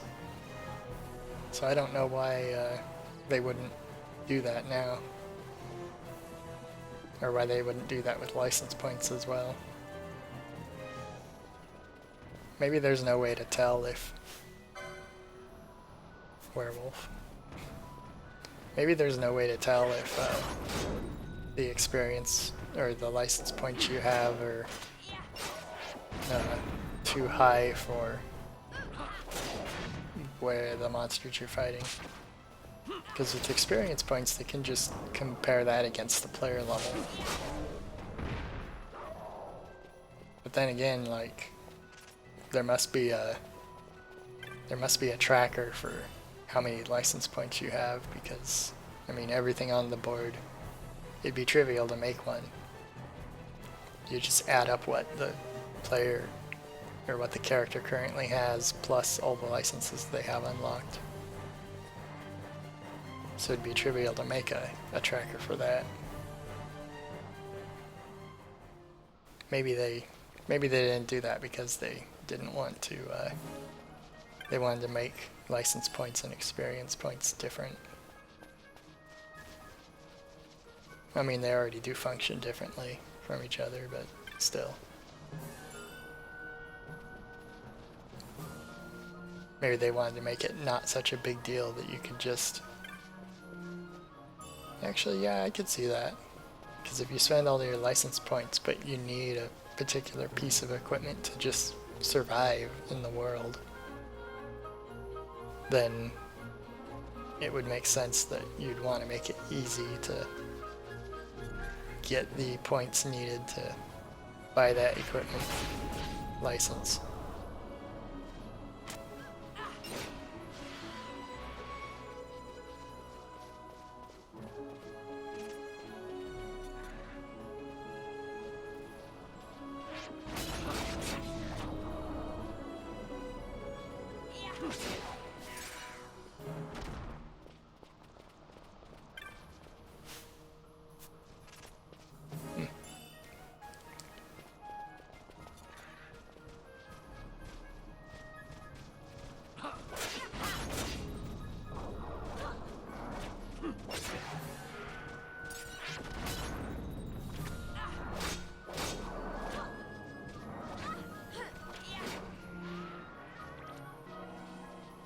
Iron carapace. Maybe that's where these people get iron from. They don't mine iron. Iron's too mundane to be actually mined out of the ground. They get it from horses. What they have to get from mines or magic. You know, magic rocks.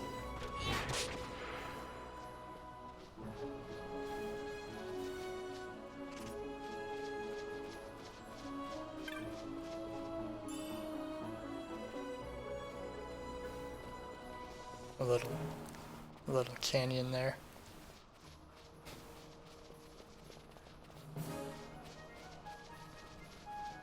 I don't want to go down into the cave area yet.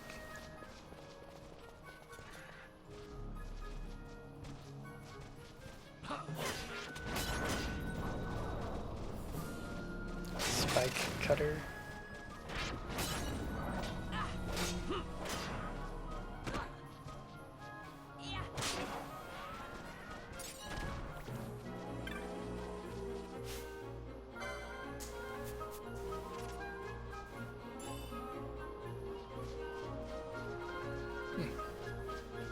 Okay. Eventually I'll be making my way back to the jungle and getting through that barrier.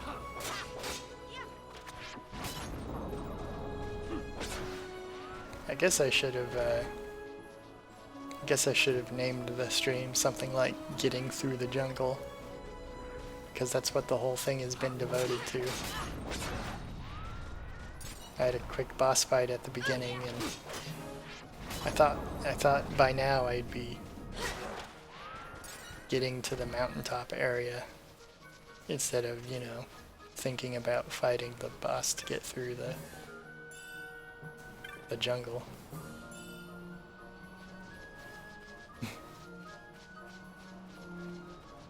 Well, you know. I never know how far I'm going to be getting when I do this. Every time. I guess it had been a while.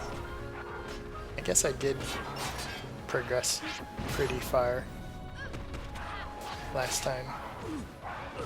Because what did I do? I traveled south and then I went through the mines most of the way.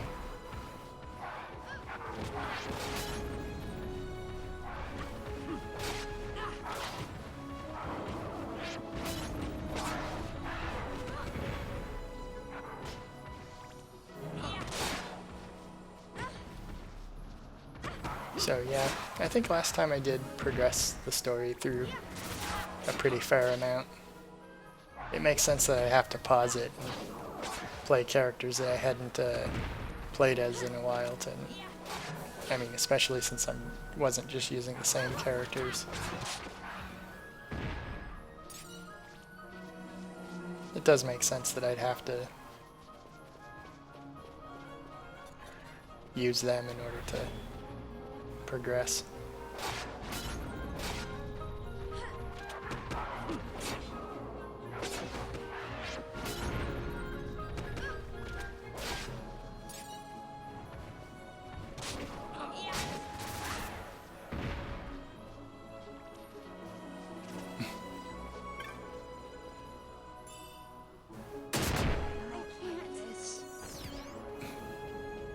Really, you guys? I guess I probably shouldn't have gone that direction.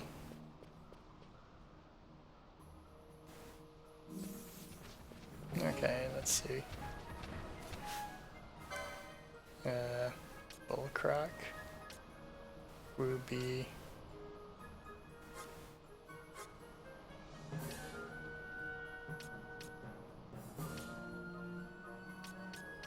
I don't know if this bullcrock is something I want to be fighting. I guess I'll see.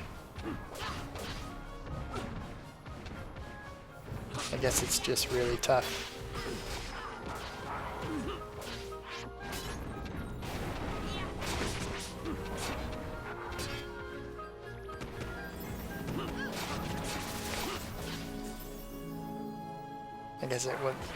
I guess it's not that big a deal. I forgot to see if my clan rank went up and I could buy more gear at the clan shop, but oh well. I'll do that next time. I think I've more or less wasted enough randomly running around time. Yeah, everyone's leveled up a few levels. I've bought some more gear than I had before. No. And they all leveled up again. Or at least, I think I saw 2 level up messages at least. Yeah, Penella's 24.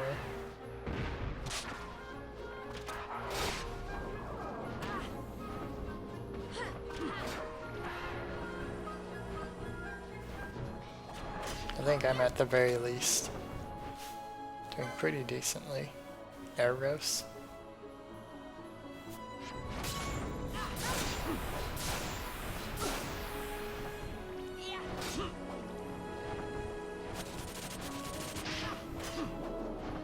Okay.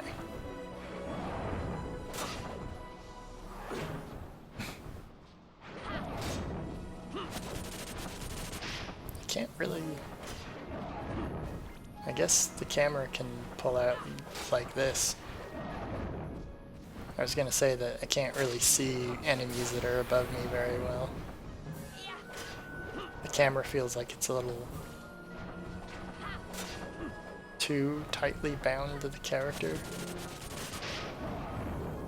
Yeah, it feels like it should be able to pull back further than this so I can get a better look at what I'm actually fighting. Wait, does that flying creature have a blindfold on? What? Why does that bird have a blindfold on? Or a face mask or something? Like, does it tie that? And it looks like it has a bunch of holes that are blowing air out of its body. It's moving around and I can't really get the best view of it, but I think that's what I'm seeing. And it has like fins on its legs in addition to wings. That's a really confusing looking creature. Oh yes, I got a pebble. I got a pebble for fighting that thing. That seems worthwhile, right?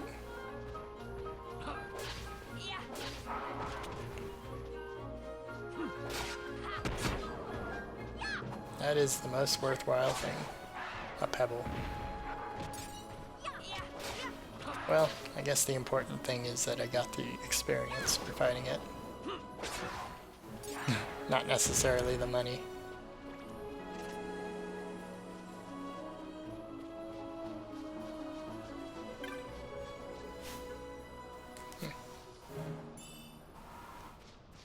This is the area that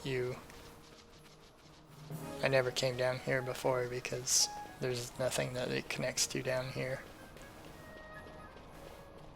You just get frustrated because you can't cross there and go to the mines because you have to have the bird to go there. Oh. I saw a treasure thing.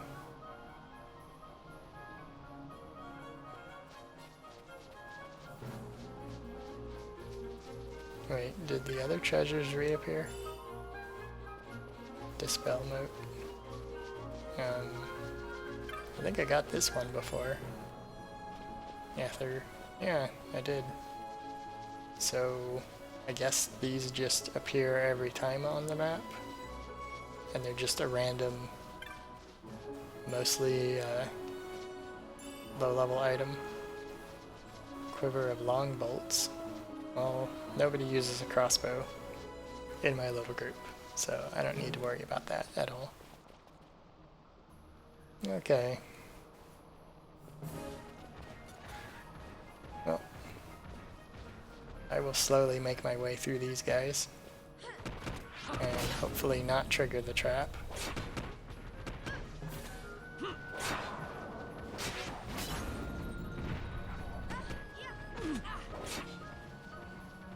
Because having my people trigger the trap and then use Phoenix Downs kinds of defeats the whole purpose of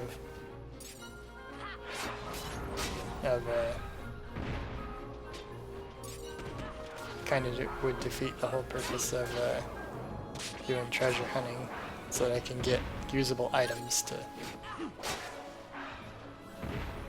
beat the boss.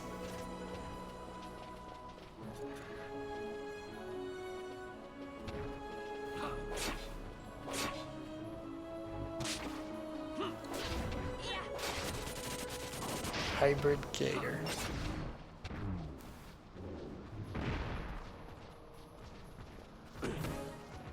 I think the enemies that were on that other screen, I forgot what they were called, but the weird bird and the thing that was like the hybrid gator, I think they were named enemies that were specific rare ones.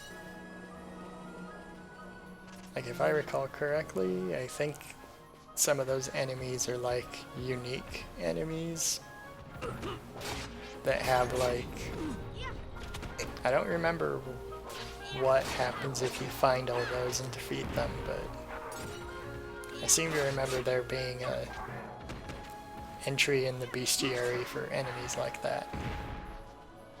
That if you read their bestiary entries, it tells you stuff about them.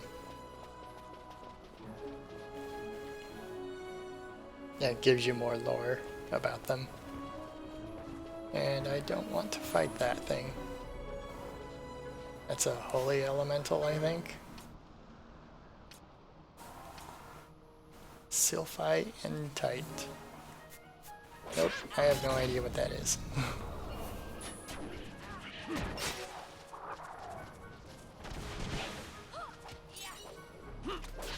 Luckily, I guess it doesn't. Wait, it's casting a spell on me.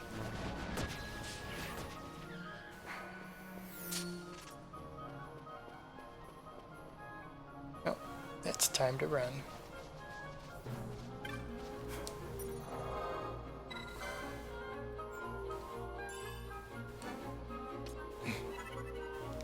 Yeah, I did definitely do not want to definitely do not want to fight one of those things.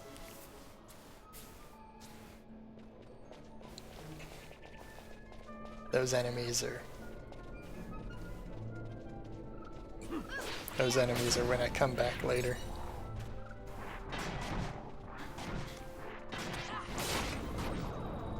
The first time you're through most of these areas, the enemies are weaker than later. But later on they sprinkle those tougher enemies in with the weaker ones. That means that you have to... you know, still make sure your characters are a little bit prepared for fights. I don't think the game has much required backtracking that I recall. I think you'd mostly just do it to see side quest content for the most part. And the backtracking that you actually do is relatively little. Like those mines, there's areas in the mines that I haven't been to yet, but to get to them I have to do some backtracking through the areas I've visited so far. But I think the mines are one of the places that is the most direct with that kind of thing.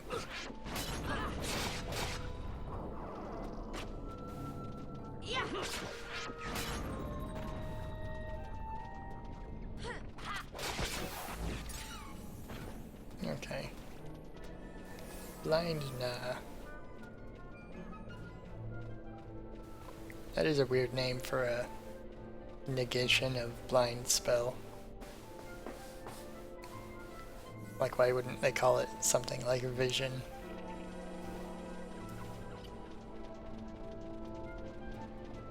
I think these things are like, they fight the other creatures if they come near. Which kind of makes sense in a sort of... If you had a secret entry to your village, would you want to have that be the only thing that protects it? Or would you want to have some kind of guardian entities also there? So I like that. It's a minor little detail that I think makes sense to put there. You can also fight them if you want, but there's usually, well, there are reasons that you'd want to fight stuff like that to get experience, but usually I think the creatures that don't fight you, there's usually no point to it. Not that I've let that, not that I really let that stop me, but still, there's usually no reason to fight them. I think every once in a while the creatures that don't automatically fight you, I think some of them actually are harder than the surrounding enemies. Yep, sell a pebble.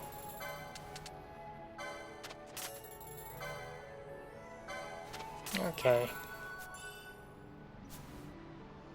Let's see what bizarre goods are available. Oh, okay. That was probably something I was gonna try to get anyway. Potions. A cheap spear, or... There we go. I'm gonna get I'm gonna get Thundara.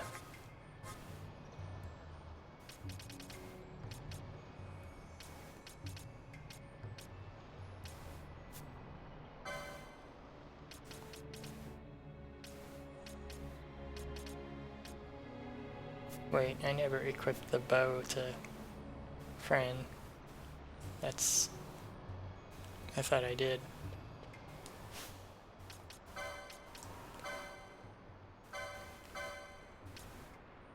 I thought I equipped that for some reason. And even the longbow is better than the thing that I had before. Apparently I don't know what I'm doing. It's a good thing I made that be my notification message, that I have no idea what I'm doing. It's just doubly so. And I did not realize that it was doubly applicable to me. Okay, well, let's see.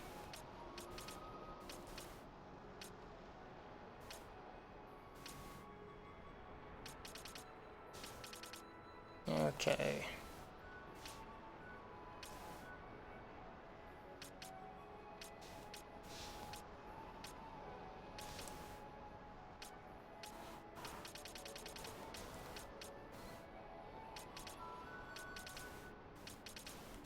I want to see what would be actually useful to me immediately. I think I'll probably keep my theme of using the lower, lighter armors. And what do Firebreakers have? I guess axes. Axes and shields, heavy armor.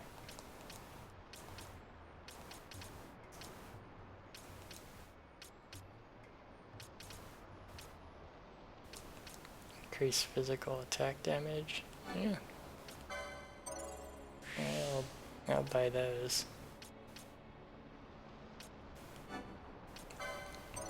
They seem like good choices for her.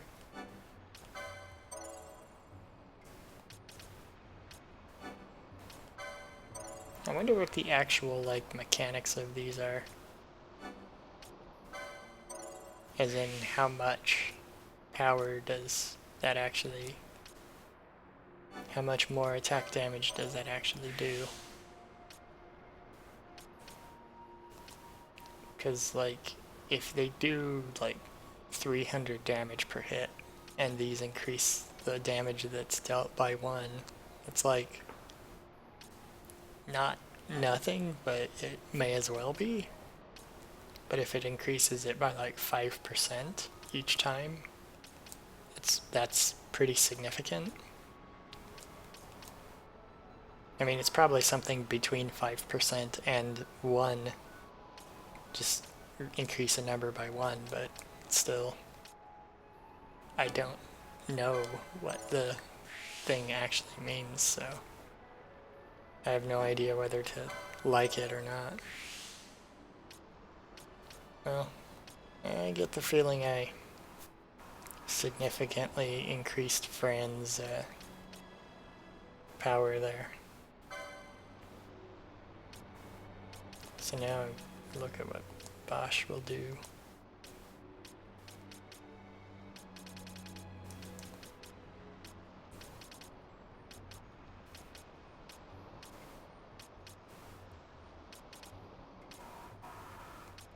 I don't know what the...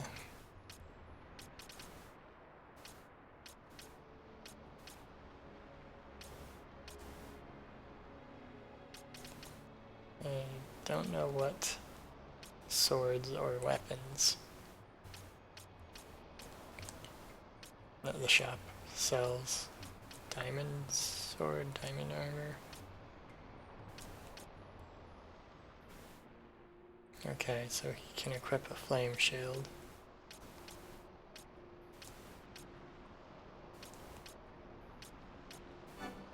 Guess I'll get more hit points.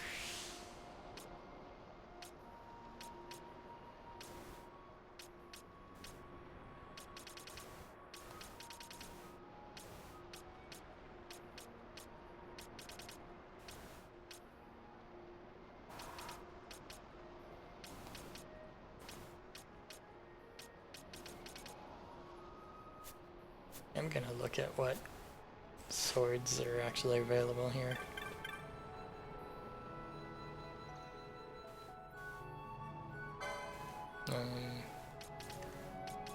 Demon's Bane. Okay. That's something that I think I will equip to him.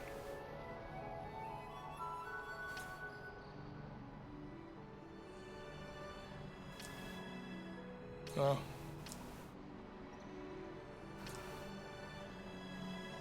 And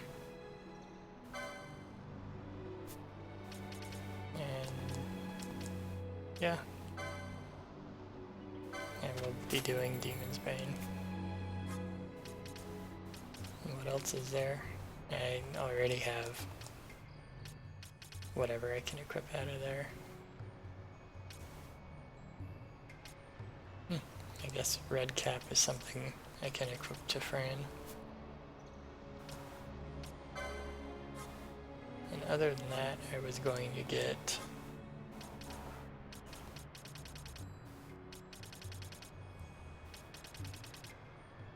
oh, I can't buy high potions, I can only buy potions.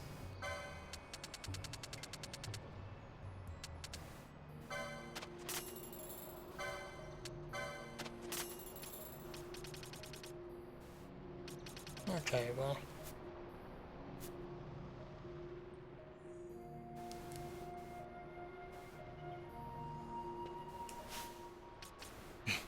I remember the enemies that mimic crystals and then you fight them.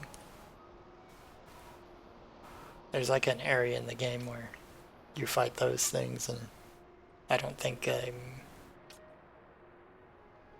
I sort of remember what the area was, but I don't really remember it. I think you just fight them sometimes later. What was I doing? I was doing this. Swords 5.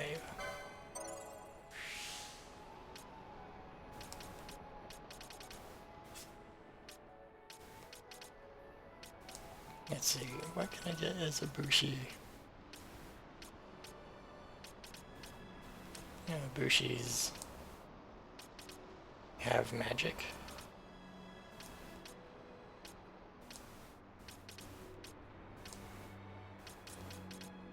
I guess Bushi is meant to,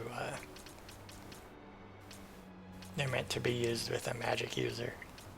That's why they have mystic armor and...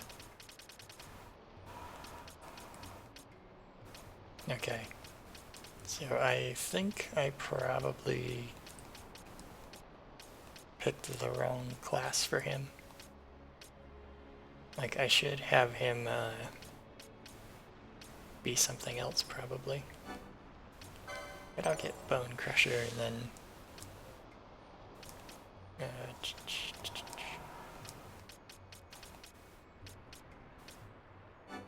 I guess I'll get that. Well, if I get those,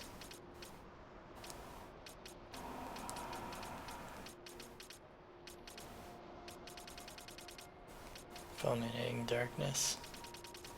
Right. Both of these are Fulminating Darkness.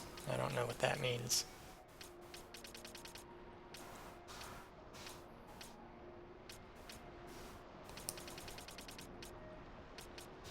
Well.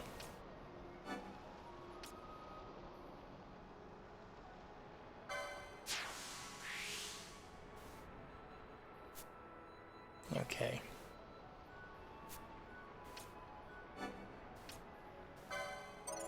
I just wanted to give him the better hit points. Well.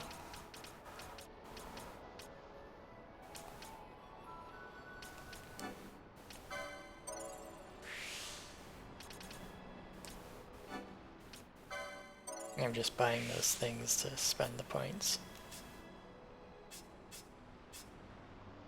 Because eventually I'll just be spending all the points.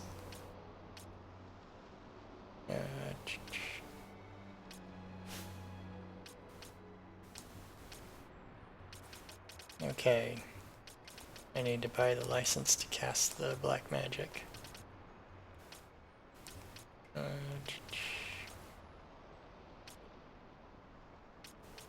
Yeah, she already has it. Okay, she does.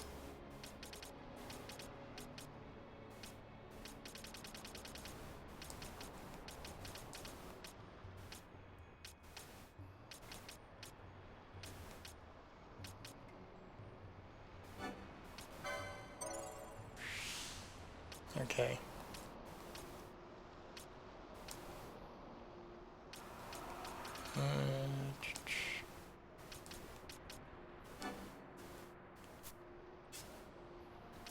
Let's see. I guess I don't have any time magic I'm going to be using, really. Oh. That's definitely something that would be good to have. I guess time mages use crossbows primarily. Crossbows and heavy magic. Wait, I do have haste. I guess that's why I didn't see it in the shop. It's probably an item that you buy somewhere, then you pick up.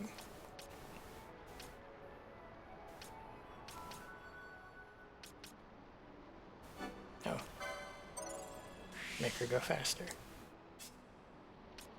Okay. I picked up a couple of swiftnesses.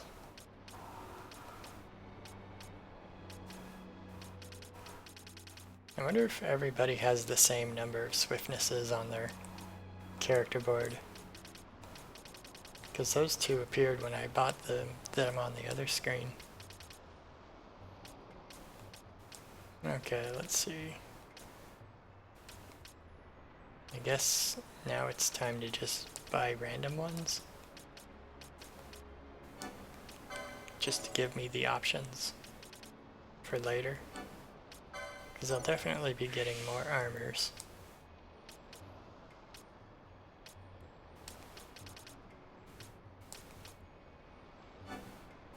Oh. More magic potency. Yeah. I'll spend it just to spend it. It seems like it could be a little wasteful, but haste you don't buy, its treasure only. Oh, I guess that makes a lot of sense. Yeah, I specifically looked in the shop to see if I could find haste somewhere. Because I was interested in casting haste, but I didn't realize that I already had it. Now that I think of it, I do think I remember getting it from a treasure somewhere.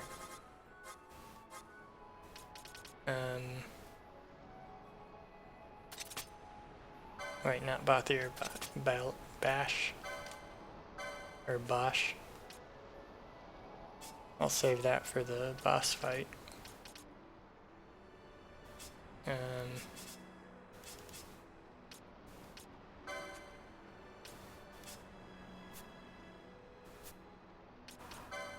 And I have to actually equip him with the item that I bought. There we go. I guess his attack power is not better than Bosch's.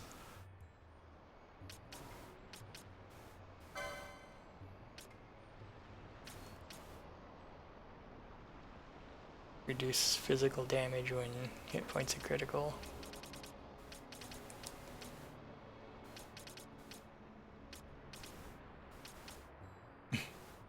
It still is kind of funny that that exists as an item.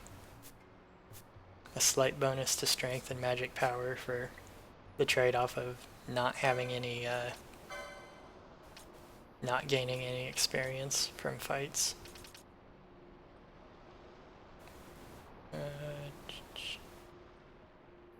Penalty of speed.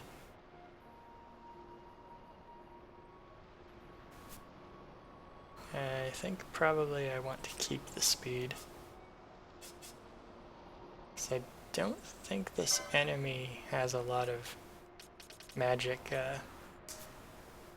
use that it...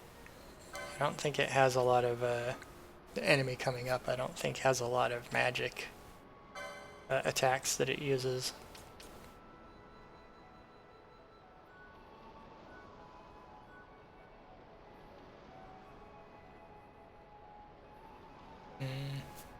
I don't know if I want to use the Traveler's Vestment or the Shielded Armor.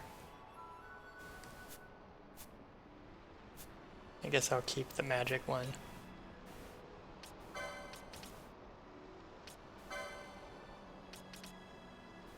Okay, let's see.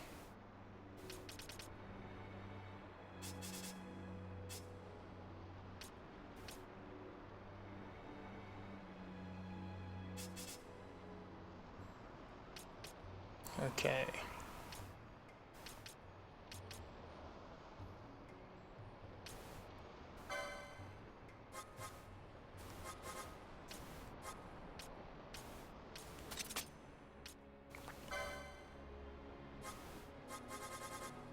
Let's see, this enemy uses confusion. New Kai Sand. I guess confusion should be like a top priority, since it makes enemies, or makes them actively harmful to my allies. And I'll also make him cure confusion in case it triggers him too. Wait, that's not the one. This one.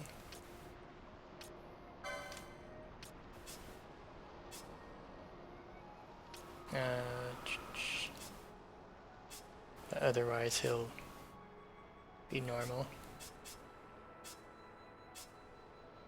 Canelo's fastest.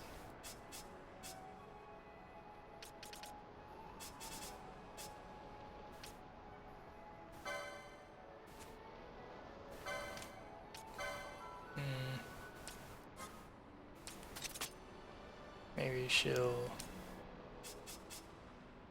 Hey, wait a minute. Now that I think of it, I don't have...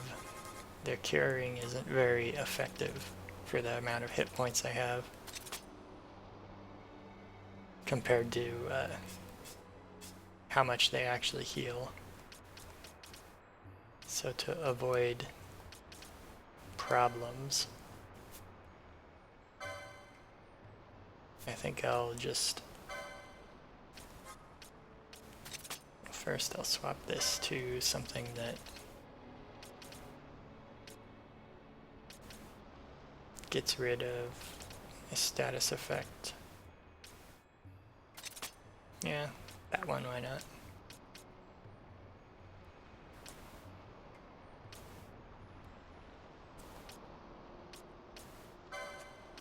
I'll turn these off for now. I'll change that to the higher level one.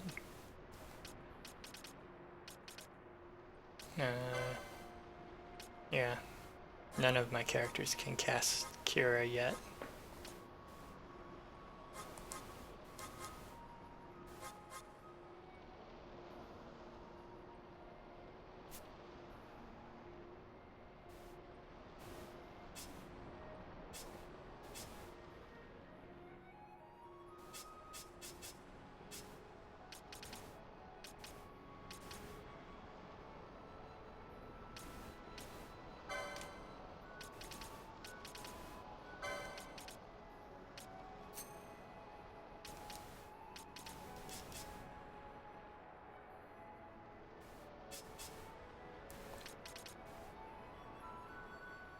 Okay.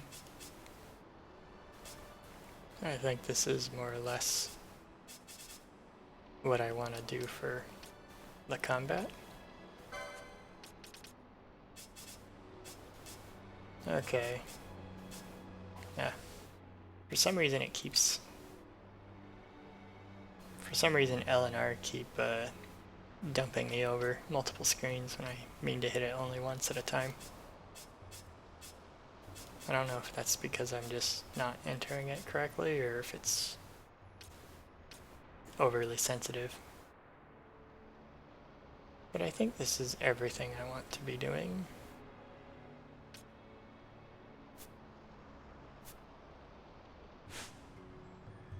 Well, I guess I'll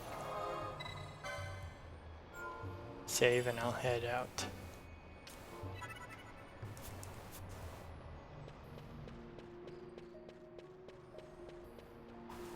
I'll see if I can do this fight more effectively this time. Maybe I will. Probably not, though. I'll probably still have trouble. Wait. Started running in the wrong direction immediately.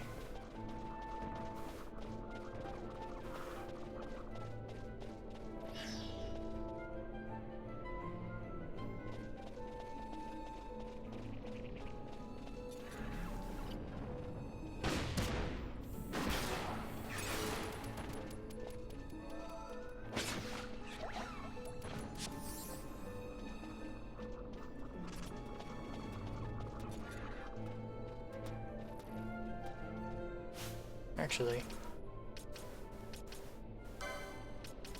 I don't want to do those things.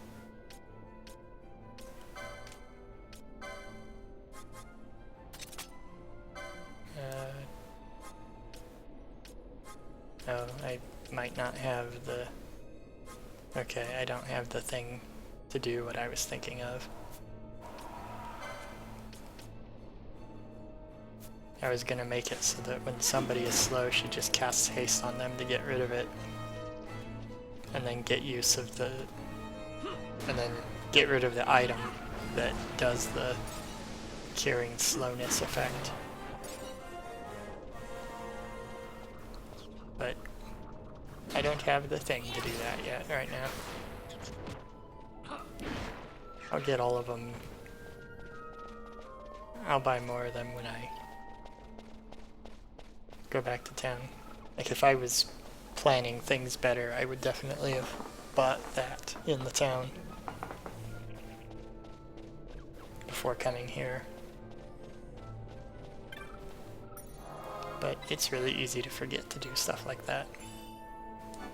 Especially if I'm trying to hastily go as quickly as I can to get to where I want to be. But hopefully I'll be able to do this fight this time.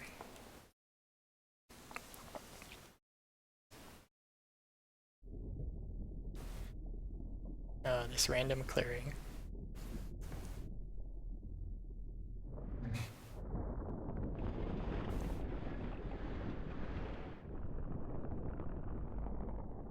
It's just been laying here for ages. I could just imagine if this cutscene was made today, it'd show like rocks falling off of him. He'd be erupting out of the ground and not just laying on top of it and then getting up. There'd be like a mound of dirt that, you know, falls off of him as he runs around. Okay, the characters are definitely doing a lot more damage now than they were the first time I came here.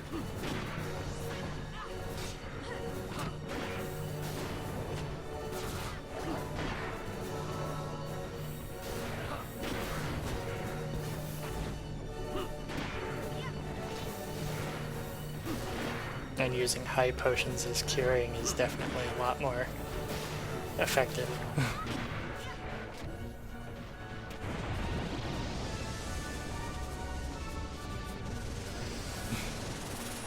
Okay.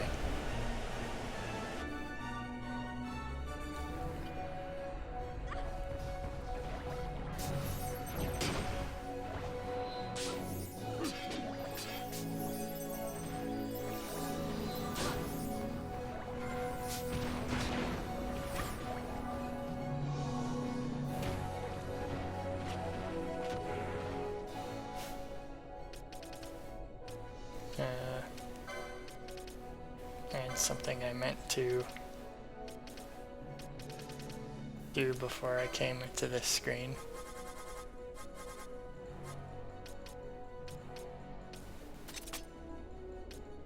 meant to do that so she doesn't just burn through her magic being useless.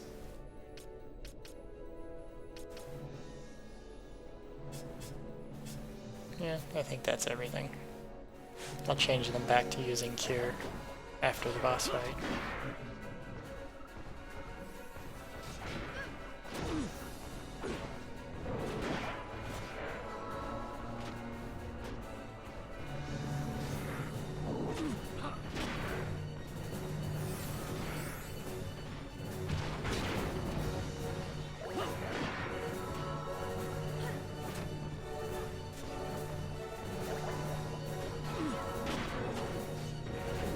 Okay.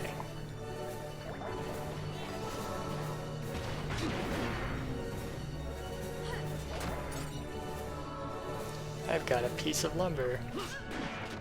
I guess that makes sense to pick up a piece of lumber from a tree when you defeat them.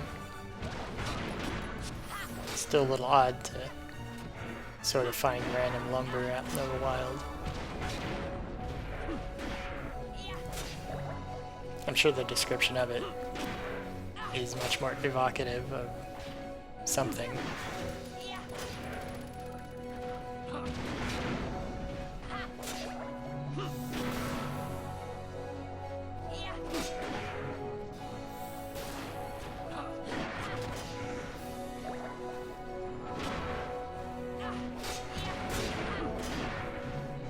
This is an elder worm.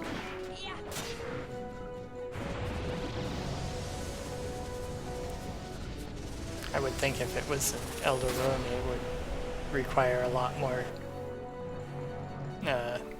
effort to fight. Not that, you know, it's easy exactly, but I would think that it would be something that would require more seasoned adventurers in order to take down.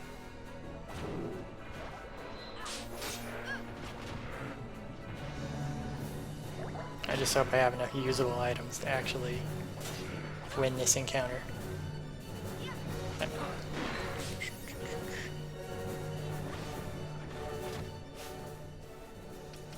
I should check how many high potions I have. 22, I guess. Yeah, that might be enough. I don't normally use items in games like this, but, you know. It's, I think it's meant to be something that you use, at least to some degree, supplement regular combat behavior with items. I mean, that's why they give you all the commands that you can unlock. So you can give people instructions like, if I'm blind, use eye drops. That sort of thing. I think I just remember at this point using Isuna constantly, because it's available in the description. And, you know, the first time I played it, it was the original version of the game, which didn't have different character classes, so everybody could just cast Isuna once you got to a certain point.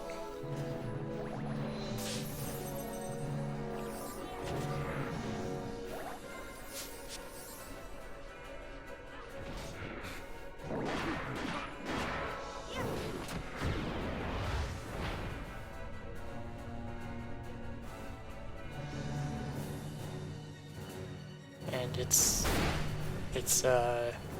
the flowers are wilting.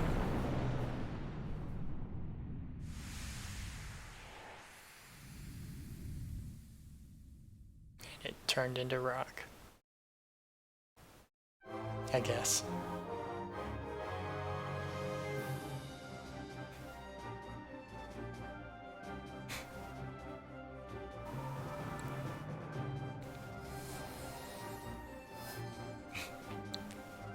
Well, I beat that.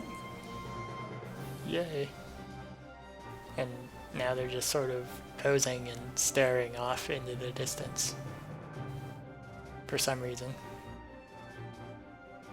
Are they even staring at anything, or are they just Oh, okay. They were staring at this, I guess.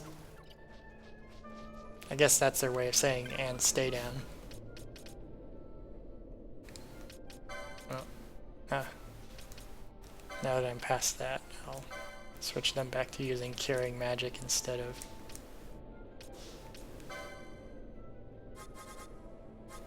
Now they can afford to be wasteful with their time. Because now, with their time and their magic points, because now I won't be attempting to fight an enemy I have to be more careful with a budget for. I don't think they have any other behavior I want to modify, really. Okay. Anyway, how you doing, Nocturna Violet? I forgot to say hi to you earlier, even though I responded to you.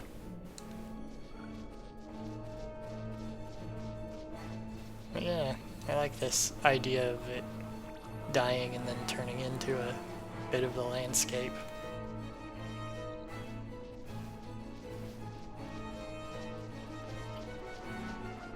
It makes the creature seem more magical and interesting. That that's what would happen to it.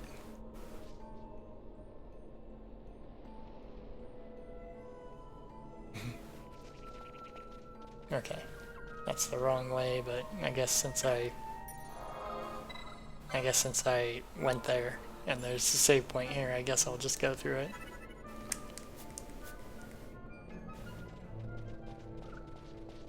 I guess I did leave the last screen going up, so down would be the return path. But I couldn't tell.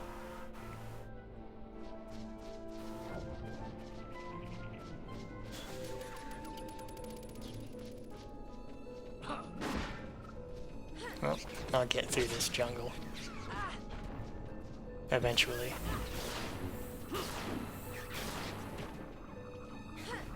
Oh yeah.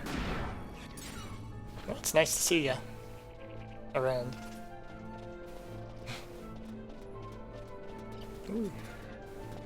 Yeah. I've been just slowly going through the thing, sort of rambling to myself.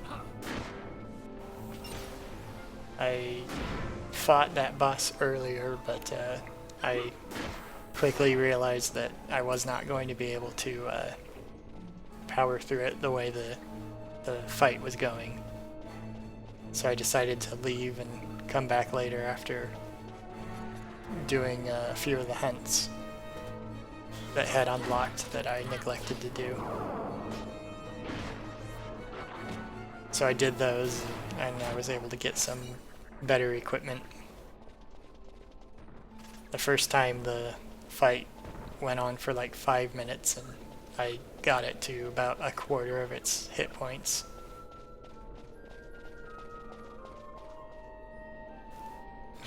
Or I didn't get it to a quarter of its hit points, I took it a quarter of the way down. So, you know, not the most, not the quickest sort of thing.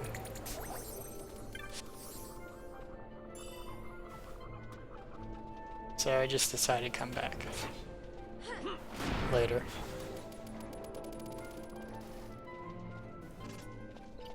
But anyway. Yeah. Anyway, so I haven't really progressed much further in the game from where I was before. I wouldn't expect everybody to be seeing the whole history of playing through this exactly, but you know, it's the sort of thing where I'm kind of getting through it in little bits and pieces. Because I decided every time I start up playing, I'll pick the characters that have the 3 characters that have are the most behind in levels. And I guess if there's a tie, I'll just pick whoever I feel like at the moment. And the way I put these characters together is none of them are primary healers. None of them are really good at healing or anything, so they were also behind levels, so that hindered my ability to progress for a while this time.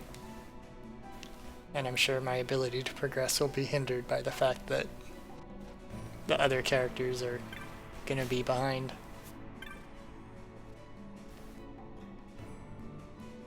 Yeah. I'm not entering the rift, whatever that is. Oh, I guess this is the rift. I guess they mean valley by rift. Let's see what this guy say. It's an old man with a light jacket on.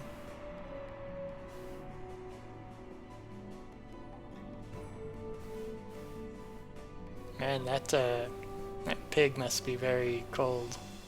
I guess he's fat, so that sort of keeps in some of the heat, but still. Most of these people are badly dressed for this sort of environment. Like, these people came from a desert city. Most of them. I don't know what kind of area Lars is from, but his outfit looks a lot more comfortable than anyone else's. I guess Penelo's looks like it could be warm. Although, are her, like, thighs bare? Are those shorts, like, only in the front? I don't know. Basha's looks a little like it'd be uncomfortable. Fran's especially, considering that all her outfit looks like it's metal or something. That would be terrible to wear. Well, Fran's outfit would probably be terrible to wear no matter what the weather is, but still.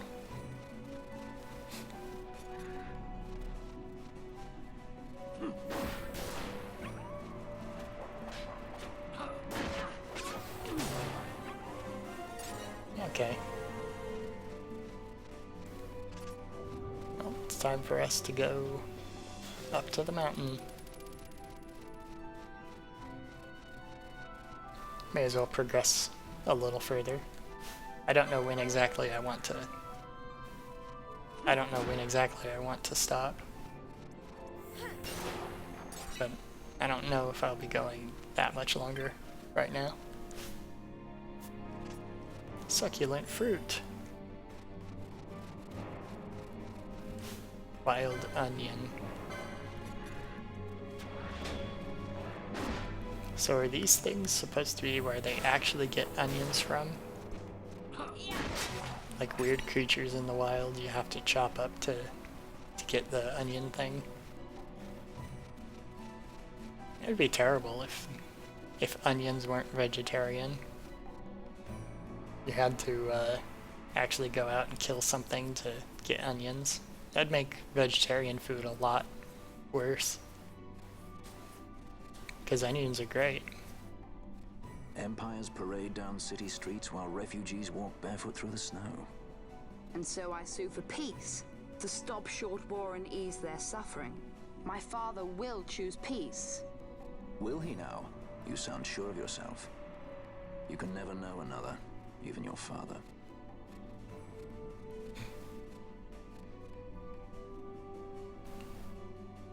Don't take it the wrong way, Kay.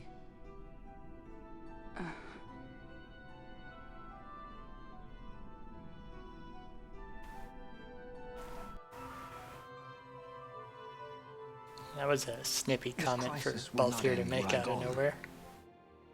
The Senate hates the very fact that House Solidor exists. By necessity, we must find reason to silence them. Necessity? Ah, yes, necessity. Does that word free you, I wonder? You show no hesitation to solve matters with blood. The sword of House Solidor cannot be left to rust in doubt. It was you, Excellency, who tempered that sword.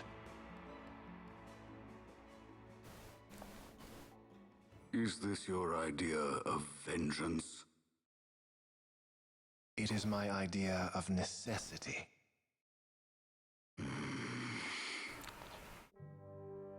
If we do not act now, it is not only our future you imperil.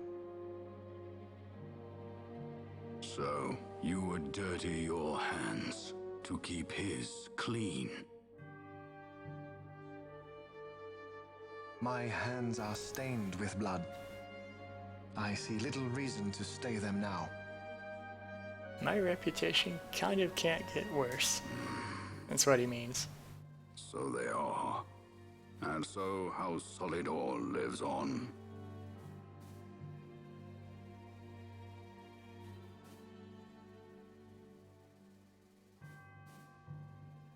Okay, so he doesn't like the Senate because the Emperor, it interferes with the Emperor's ability to do whatever he wants. And so the guy wants to, I guess, kill the Senate? I don't know what they're talking about exactly. I mean, he's kind of implying that saying that his hands are already stained with blood and that he'd take a course of action to save his brother's reputation. Kind of implies that. I don't see what else it could mean. But the Senate was mad at that guy because his actions ended up blowing up a fleet of ships.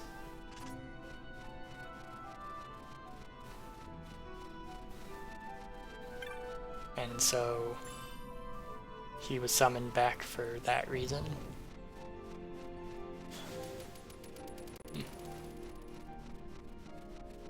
I'm not sure. But why is Balthier mad about Larsa's... Why did Balthier make the snippy comment about Larsa's father?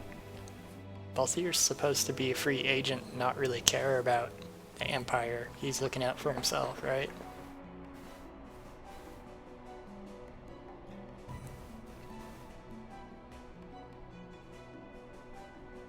Yeah, it's the mountain.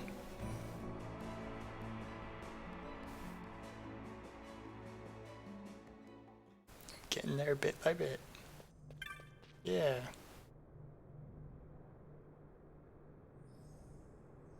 And this is like a sage or something of some kind. That's why all these random people are here.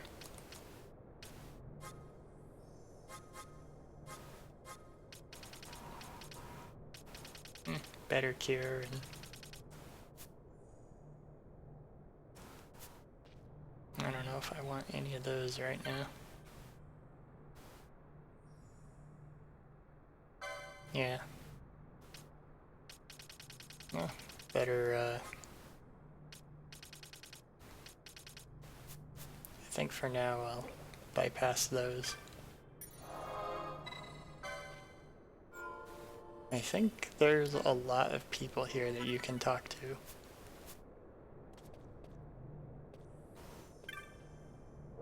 This seems like a sign that you should be able to read.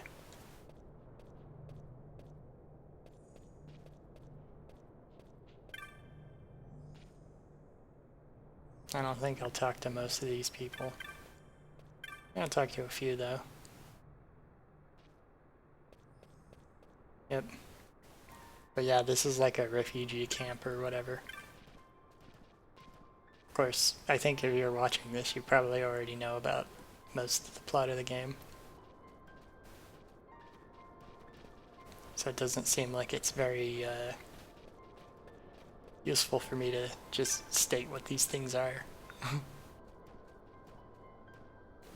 Because I wonder how many people have... I wonder how many people check into like these really old games where they kind of know what the game is, but they've never seen it before. Like most Final Fantasy games, if you've seen like 3 of them, you kind of know what they all are like.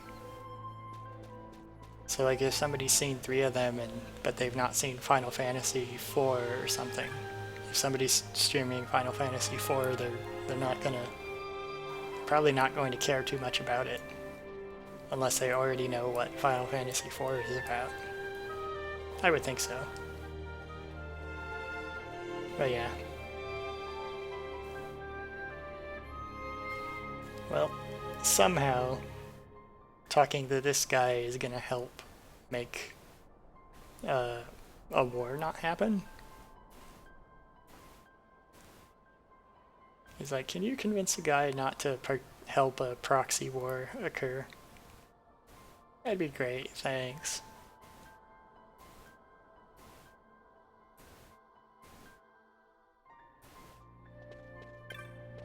That's why we're here. What do you say? This is a gigantic temple. Hey, it's a new moo. One of these creatures. Hey. It's a weird critter. They look rather ungainly.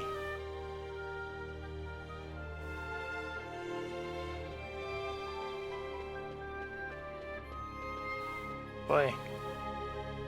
Oh, okay. I guess it's not as... Well, I mean, that is still quite... It's quite a little edge there to be just standing on the precipice of. I thought it was like a sheer drop to a massive blue void below, but I guess you'd only fall 40 feet to your death instead of 1,000 feet to your death if you fell off.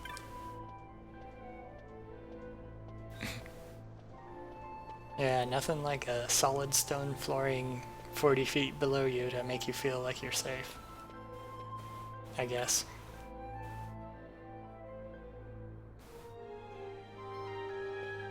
Yeah, why are there so many refugees coming to this temple? What do you say?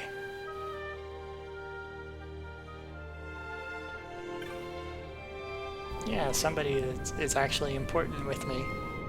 I guess that's the reason why they let me in.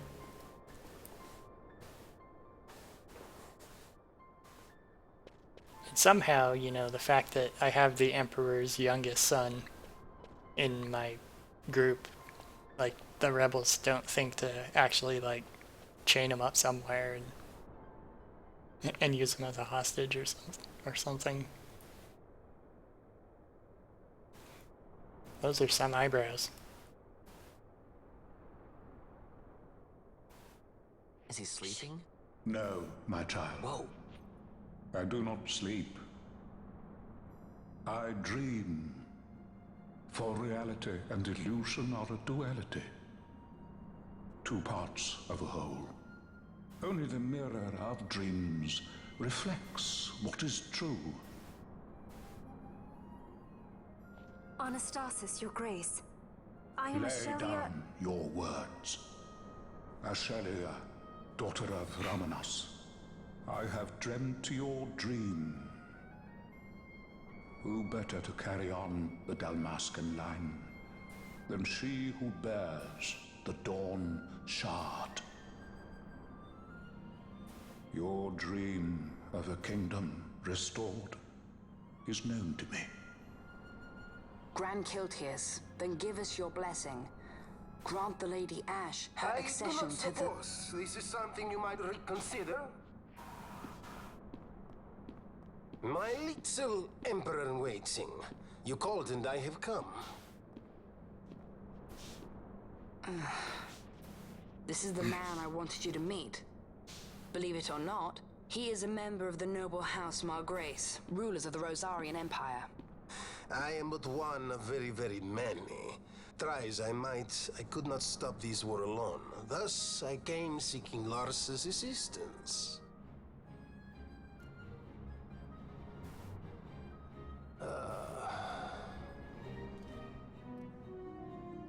Alcide Margrace, at your service. To think I stand before the Lady Ash, it is truly an honor. I see it is true after all. Stunning is Dalmasca's desert bloom. In Arcadia, Larsa. In Rosaria, Alcid. They dream not of war. Should empire join with empire, the way will open for a new Ivalice in our time. Gran Kiltias, you speak much of dreams, but in the real world, war is upon us. Gran Kiltias, I was told my coming here would prevent this war. I was to assume my father's throne and announce the restoration of Dalmasca, treat with the Empire for peace, and persuade the Resistance to stay their hand. I have not come all this way to be asked to reconsider. A word from you and the Resistance would stop cold, and Rosaria's pretext for joining the war scattered off to the four winds. This was what we had hoped. Alas, circumstances change. A full 2 years have passed since your reported death. Were it to become known you are still alive, I fear it could only worsen our current situation. Because I am powerless to help. Nay, in fact it has little to do with you. Then what? If Lady Ash were to extend her hand in friendship, perhaps I could then persuade the Emperor. His Excellency will solve things peacefully. The Emperor Gramis is no more. His life was taken. Father.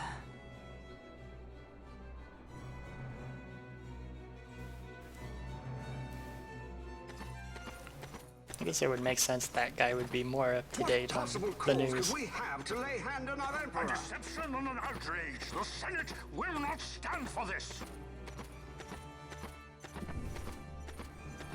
A viper amongst our senators? With Chairman Gregoroth as its head. With what dignity remained him, he confessed to the poisoning and passed his own sentence. A viper with many tails. Much of the Senate is culpable. We had no choice but to strip the Senate of authority and assign powers of autocracy to myself until such time as order... Spare me your lies! I see the serpent coiled here before me! Trace, you speak too freely. Zargabath!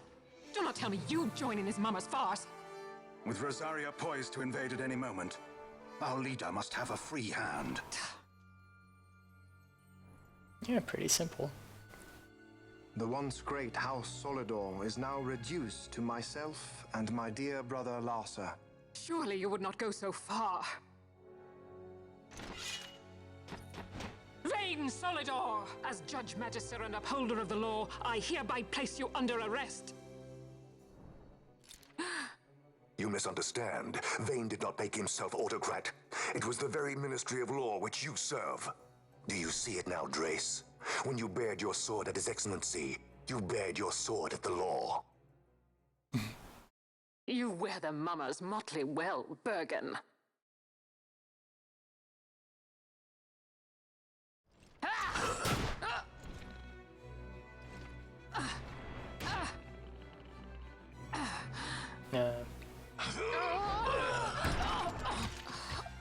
I don't understand that move that he just did.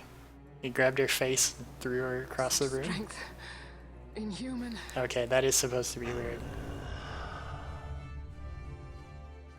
Yeah, that's a fun expression there. Take the Alexander. You will accompany Bergen and bring Larsa back to me. Sire. Your Excellency, Lord Larsa was placed under my charge. Oh? Perhaps you mistook your orders then.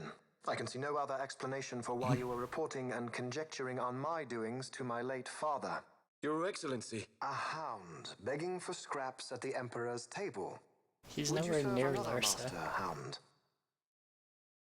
He's You may kind of fulfill bad your at duty looking as after Judge Larsa. Magister before us all.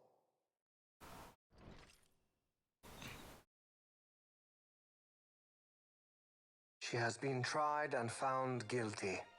Your Excellency, I beg you reconsider.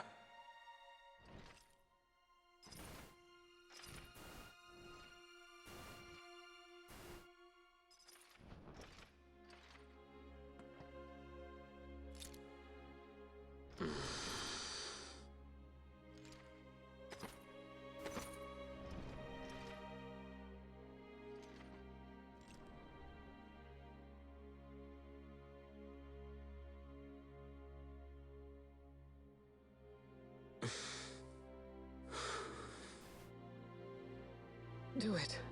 I care not.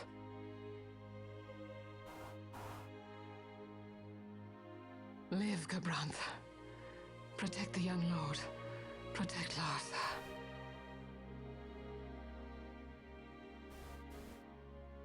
Forgive me. Pray be quick.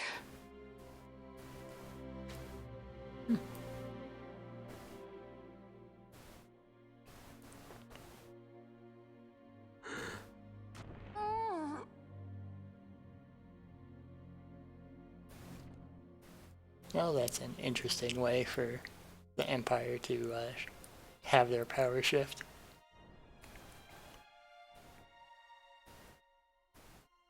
And so House Solidor lives on.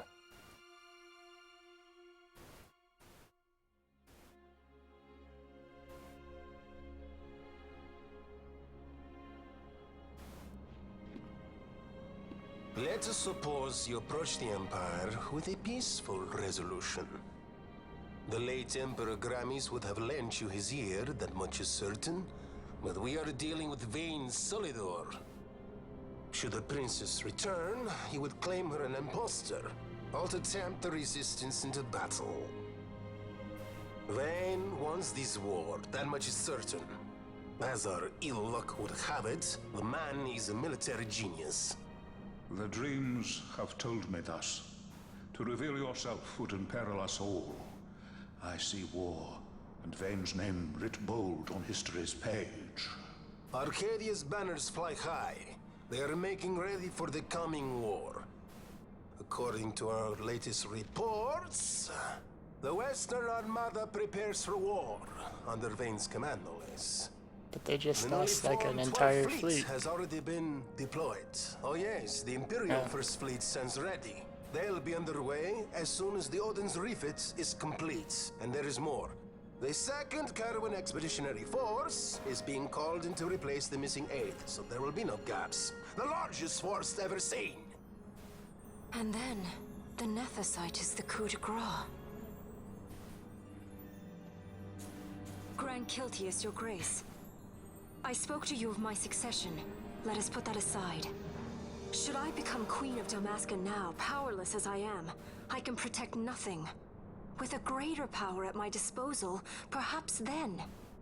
It is the Nethicite of which you dream? I require something far greater. To wield power against power. Truly, the words of a human child. I am descended from the Dynast King himself. Indeed.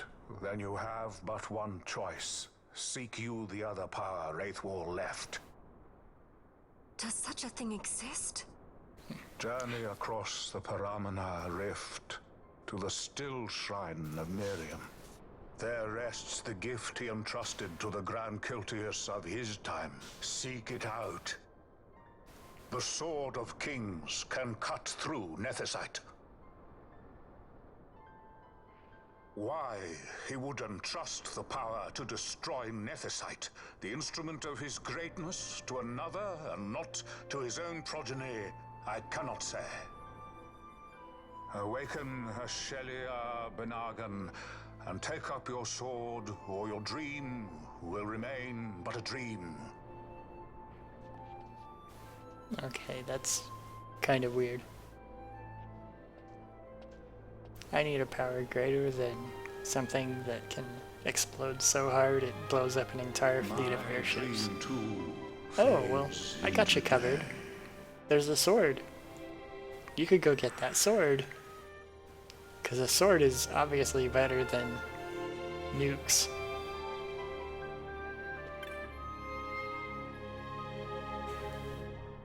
I mean, I guess the idea is that you can sneak in and just cut the stuff up. That's the super weapon with this other weapon, but it doesn't seem like it's distinctly overly more powerful.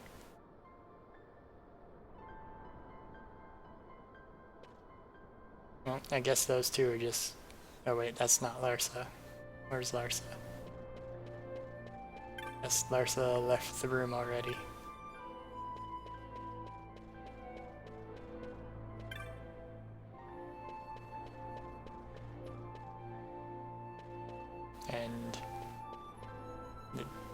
That guy left. There's just a statue here. I guess these two people are just hanging out in here. Okay, so as far as I can figure, she wanted a religious leader's endorsement to rule her city. And that would have helped her in some way to stop the rebels from being the rebels. I guess maybe the thing at claim is that the rebels won't believe that she's the rebels. But you first find her in the sewer systems of Rabanastra fighting the enemy soldiers in the rebel group. So I don't know why the rebels wouldn't believe her claim that she's a rebel, or that she's the rightful queen.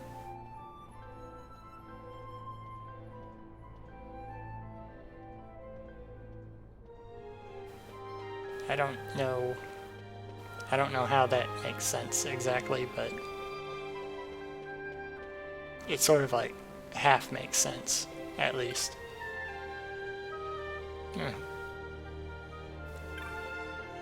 Hey, I wonder if that's the...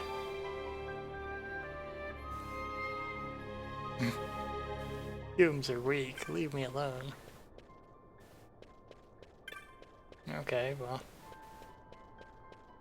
I guess that's not the wandering Viera that I saw earlier.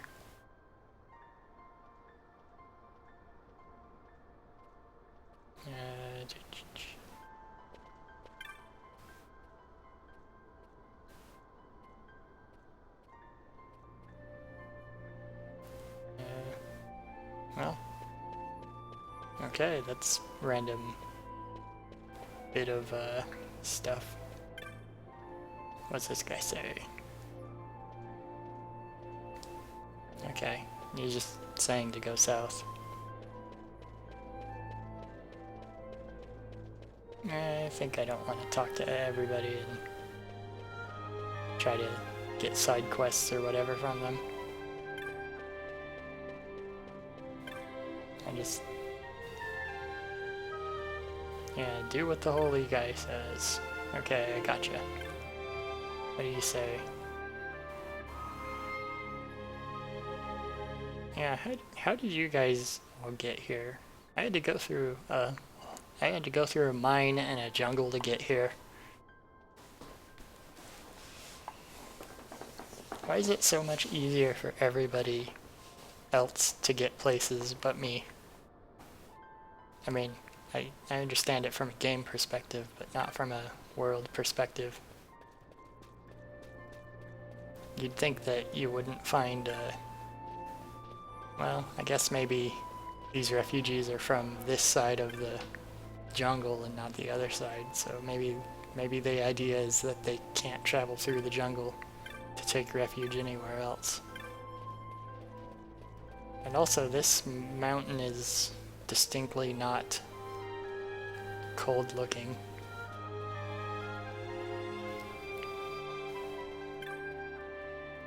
What do you say? 10,000 people are up here. That's a lot to be living in an impromptu city around a temple on a mountaintop. I guess that's a believable amount. What do you say? I think I will avoid buying that because this actually seems like a pretty good spot to stop at. What do you say, hymns? Oh. Yeah, I think I'll make this a pretty good stopping spot for now. It's pretty late. I've gone on for a while.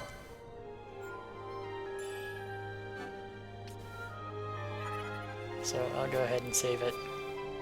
I got rid of my helper, and next time I will be playing the significantly lower level characters. And I'm going to leave the bit of money I have for trying to equip them. Well, anyway, if anyone's still there, I'll be seeing you later. Or at least talking to you later. I suspect very few of you I will ever see, if anybody is actually there. But you might see me, because the camera will be on. Anyway, I'll see you next time, and we'll be heading towards the south to get whatever the thing was called. Miriam Still Shrine. Well, have a good rest of your day, or morning, or night, or wherever you are. And see you later.